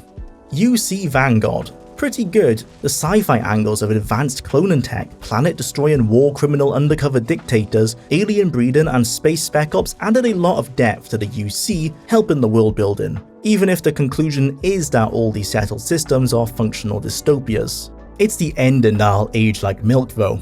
I only wish that the United Colonies chose to exterminate the Terramorphs with the experimental microbe, instead of choosing this ridiculous Asili solution. The whole message of the questline, from start to finish, was about the risks of unchecked science and its negative repercussions. Why trust the tried and tested method of using the Asilis to hunt Terramorphs, who we see being herded by handlers, to ensure there is no risk of introducing another invasive species, when we can instead release a super virus and cross our fingers? Yes, the ending slide says that this ends up working, but how are we meant to know that in the moment? The Asili's ending even has the initiative bringing the factions together as they work to build infrastructure. Still, according to Constellation, this is the bad choice. Perhaps an experimental microbe has its own risks, but what of the risks to who knows how many human lives until the Asilis can do its job? Good thing the companions' opinions aren't the be-all end-all.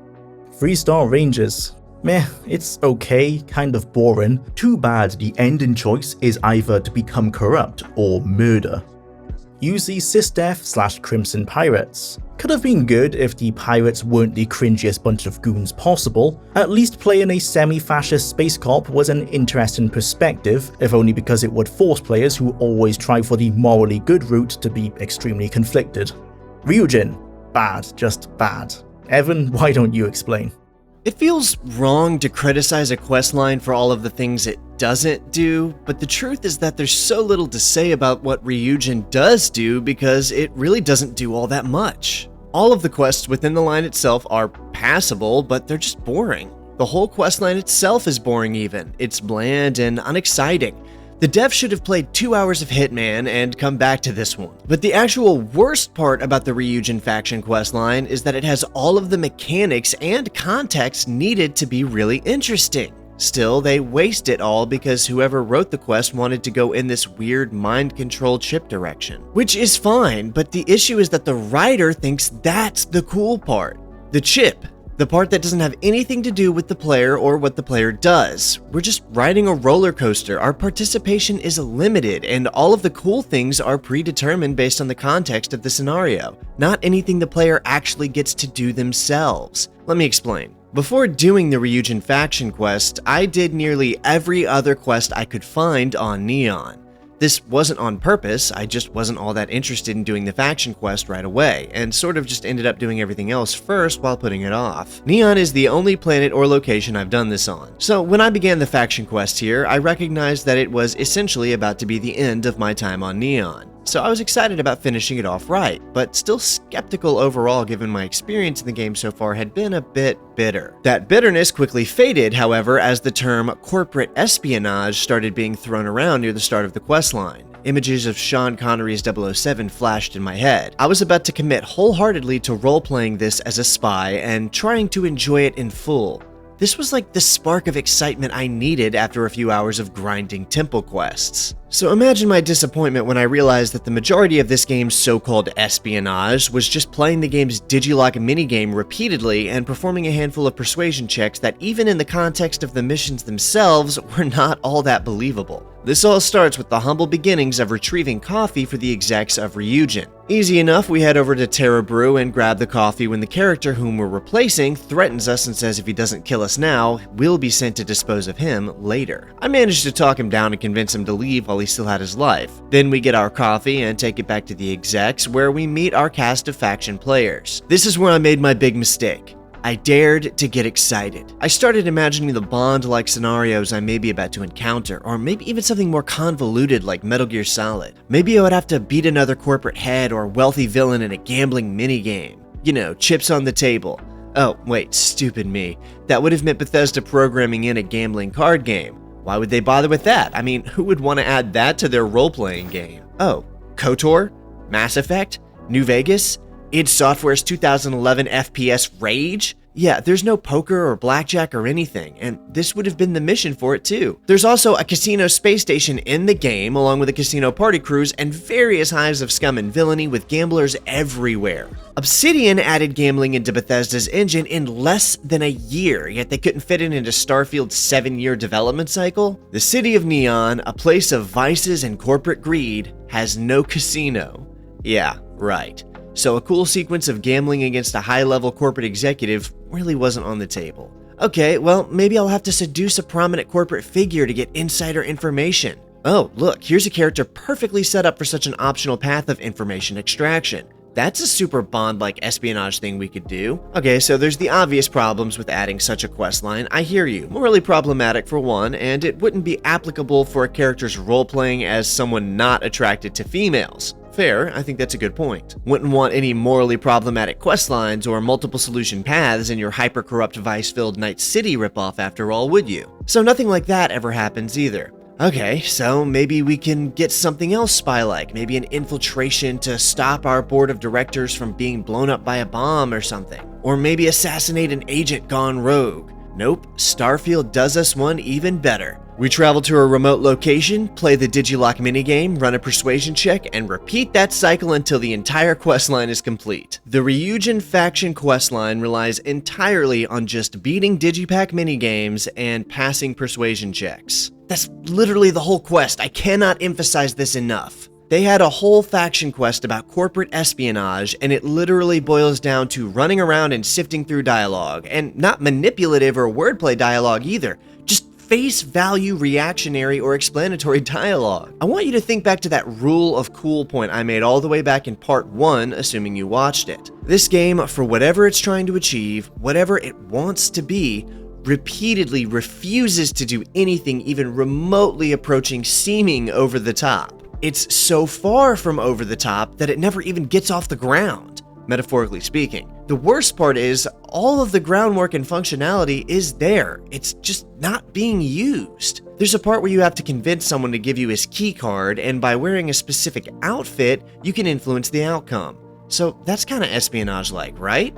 That could be cool. They literally have the design and mechanics right there to let the player wear disguises to achieve goals, like an agent. But instead of having us take a disguise like a butler outfit or pretending to be a prominent corporate head to infiltrate a party of a rival corporation where we do something shady like stealing an item out of a safe or planting evidence or even hacking a console to learn information, we wear a disguise to run out to a small building in the middle of nowhere and ask someone for a key card. That's it.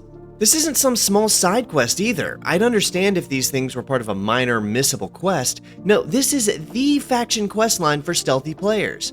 From a list of only 4 factions, all of which are major questlines that most players are expected to engage with. I've heard that some people are okay with this questline, and to each their own, I suppose, but I just fail to see any appeal here at all.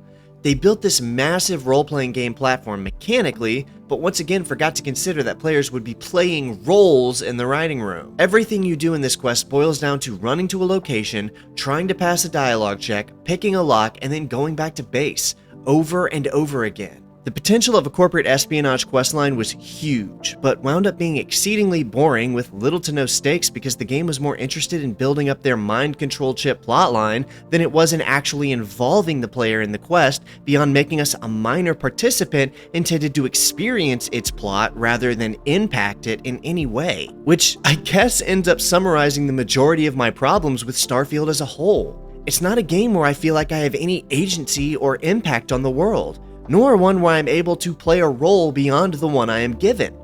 Starfield wants you to experience what it is, but it doesn't ever give you enough room to have a unique experience all your own within its world.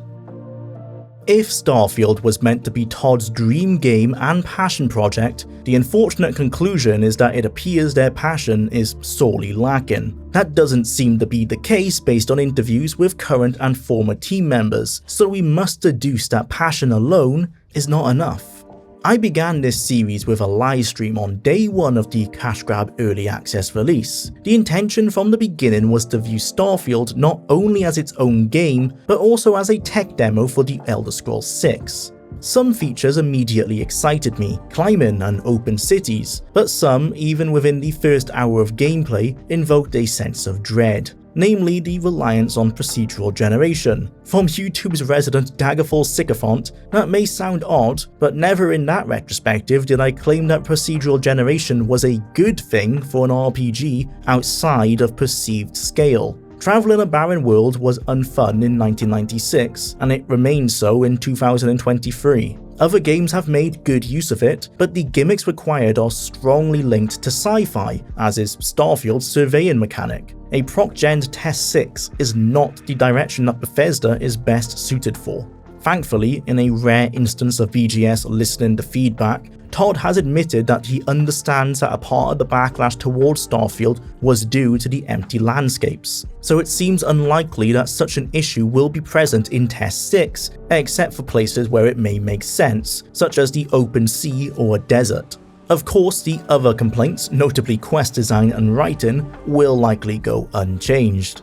The game isn't being rushed according to Mr. Pagler, so a 2027 to 28 release seems on the books. The exact release date is up in the air, and Todd is strongly implying it will be shadow dropped as with the Oblivion remaster. If the release is handled that way, as with the lead up to that remaster, we can expect to see hype and leaks around a month out from the drop date, and a deep dive marketing video corresponding with the launch. My bets are on the 7th of July 2027 or the 8th of August 2028, because Todd is obsessed with cool looking dates. Starfield's original release date was meant to be one of those as well, before it was delayed. With the purported Starfield 2.0 patch coming in early 2026, it'll be interesting to see how much improvement that will really bring. It won't correct the quest design, narrative, and player agency woes, but at least space travel will actually exist, and faster load times won't hurt. According to rumours, a Switch 2 port is coming too, which will be hilarious to see given that Skyrim barely runs at 30 FPS on the console.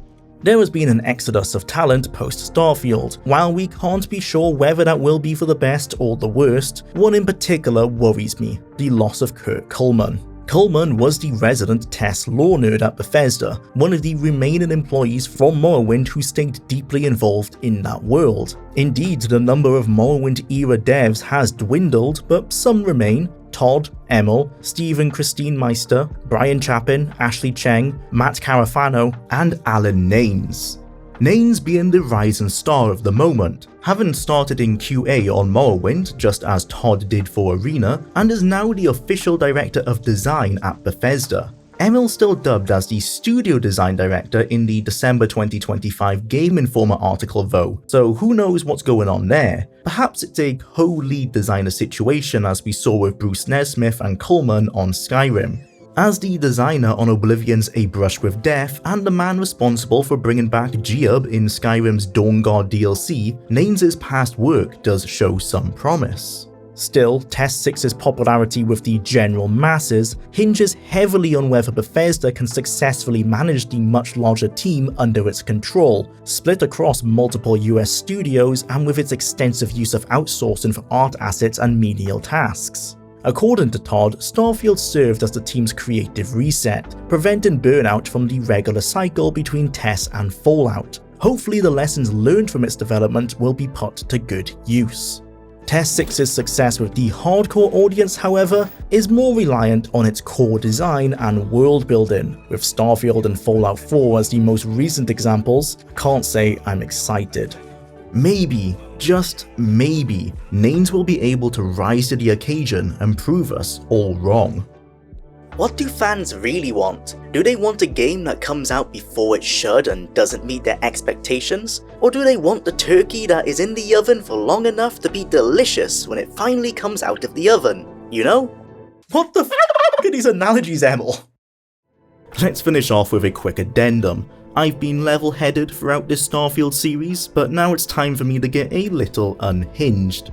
for commenters on the previous parts that tell me to stop hating and that I should just have fun. Just have fun, bro, it's just a game. That's a true statement, I can't disagree, it is just a game after all. But my concept of fun is different to yours. Researching, analysing and overthinking to me are part of the fun. The fun is not only playing the game, but also in discovering why certain parts entertain me more than others, and why other areas may feel terrible. When someone says, just have fun, what they really mean is only have fun the way I want you to, accepting the bad parts for what they are and refusing to look any deeper. That's what they mean to say, just not explicitly. I enjoy identifying games that really click with me, thinking about why that may be, and then writing it down to tell others, hoping it may help them view something in a different light. So when that's not possible, when the game is so mediocre that so little of it does bring that joy, it's depressing and pushes me in the other direction, to critique the game and tell people why it didn't click for me. If you like Starfield, more power to you. I don't hate the game. I don't have it in me to play 200 hours of something I hate. I wish it were better. I wish it filled me with hope for the Elder Scrolls 6 and not despair. I wish I didn't have to use third-party mods to get the most out of a product I spent £70 on. Okay, rant over.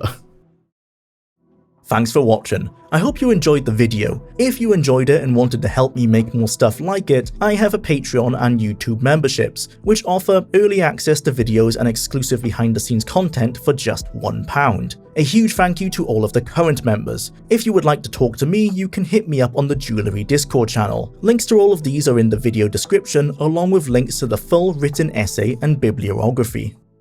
Biofox asks, we've touched on how they should have restricted their team so that all their IPs can be worked on, with Bethesda pretty openly admitting they feel Elder Scrolls Online and Fallout 76 are their current content. Do you think they can still pull off a good single player game now that their last decent one was over a decade ago and the last really good one was 14 years ago?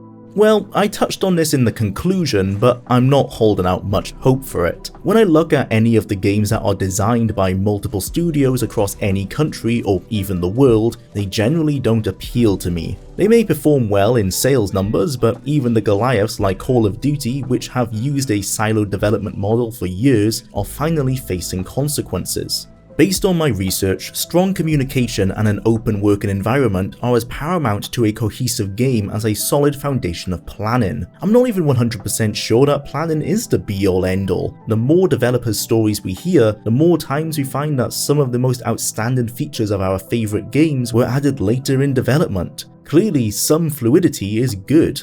There are so many factors at play in AAA development nowadays that whatever formulas or methods seem to have worked before no longer do. Tim Kaine is an excellent resource for insider knowledge on this, and it appears that the bloated development required by the AAA market with its higher levels of presentation, fidelity and expectations more often than not results in poorer games. Pattern recognition tells me that Bethesda will struggle to reach the heights of their past, and I feel it is only with the collapse of the massive teams currently involved that innovation will return to the forefront. It's the smaller dev teams, those seeking to make an impact, that are creating the standout games. Their mentality is entirely different. BGS are in a dire situation, trying to appease the expectations imposed by the lightning in a bottle of their past. It's a different headspace, from how do we make the best game we can to how do we not piss off as many people as possible. At the end of the day, Bethesda has gone the way of any developer that has to create the 6th entry to a series. They become a caricature of themselves, flanderizing what they're known for. That's why the Starborn are named what they are, right? Dragonborn hit it big, so why not copy the name? People like magic and shouts? Well, let's use Starborn powers for that. How do people upgrade Starborn powers? With word walls, of course. What about Dragon Souls? Well, we can have the Starborn drop Starborn Essence. It's no different from Assassin's Creed or Far Cry carrying over their mechanics into a new setting. Every time a new feature is added, tree climbing, RPG leveling, prehistoric weapons, space combat. But at the end of the day, the original draws of those series have grown weaker. It's rare for a series to get to its 6th mainline entry and not start to alienate its core fanbase at some point. classic series such as Final Fantasy or Ultima being the exceptions, as they could benefit from technology progressing at light speed. I don't want to be all doom and gloom. As mentioned, Starfield is a 5/6 out of 10 to me. It's mediocre, entirely playable, but I'd rather spend my time with something more well crafted. Test 6 will likely be the same, perfectly cromulent, undoubtedly a game that some will enjoy. The equivalent of a popcorn flick, if you will. The chance of it being anything else will be a miracle, and I'll be very happy to be proven wrong. Firefox also asks, how much therapy do you need after playing Starfield so much? Bro, you don't even know. The lesson I've learned is to never commit to a series. I only continued out of a weird sense of pride, or perhaps ego. With nearly 100 comments on part 1 asking for a part 2, I felt I owed it to the people. In hindsight, I should have written part 1 as a standalone video that didn't allude to later episodes, so I could have moved on. 'Twas a mistake. At least now I can go back to what I enjoy most, classic games. Namely Battlespire as my next foray back into the world of the Elder Scrolls. It'll be fun to investigate just why that flopped. If it wasn't for the commercial failures of both Red God and Battlespire, we wouldn't have the Hail Mary that was Morrowind and the Bethesda of today. It really is ground zero for everything that happened. Nadolig Llawyn and Happy New Year everyone. Thanks again for watching, and I'll see you in the next one. Onwards and upwards into 2026.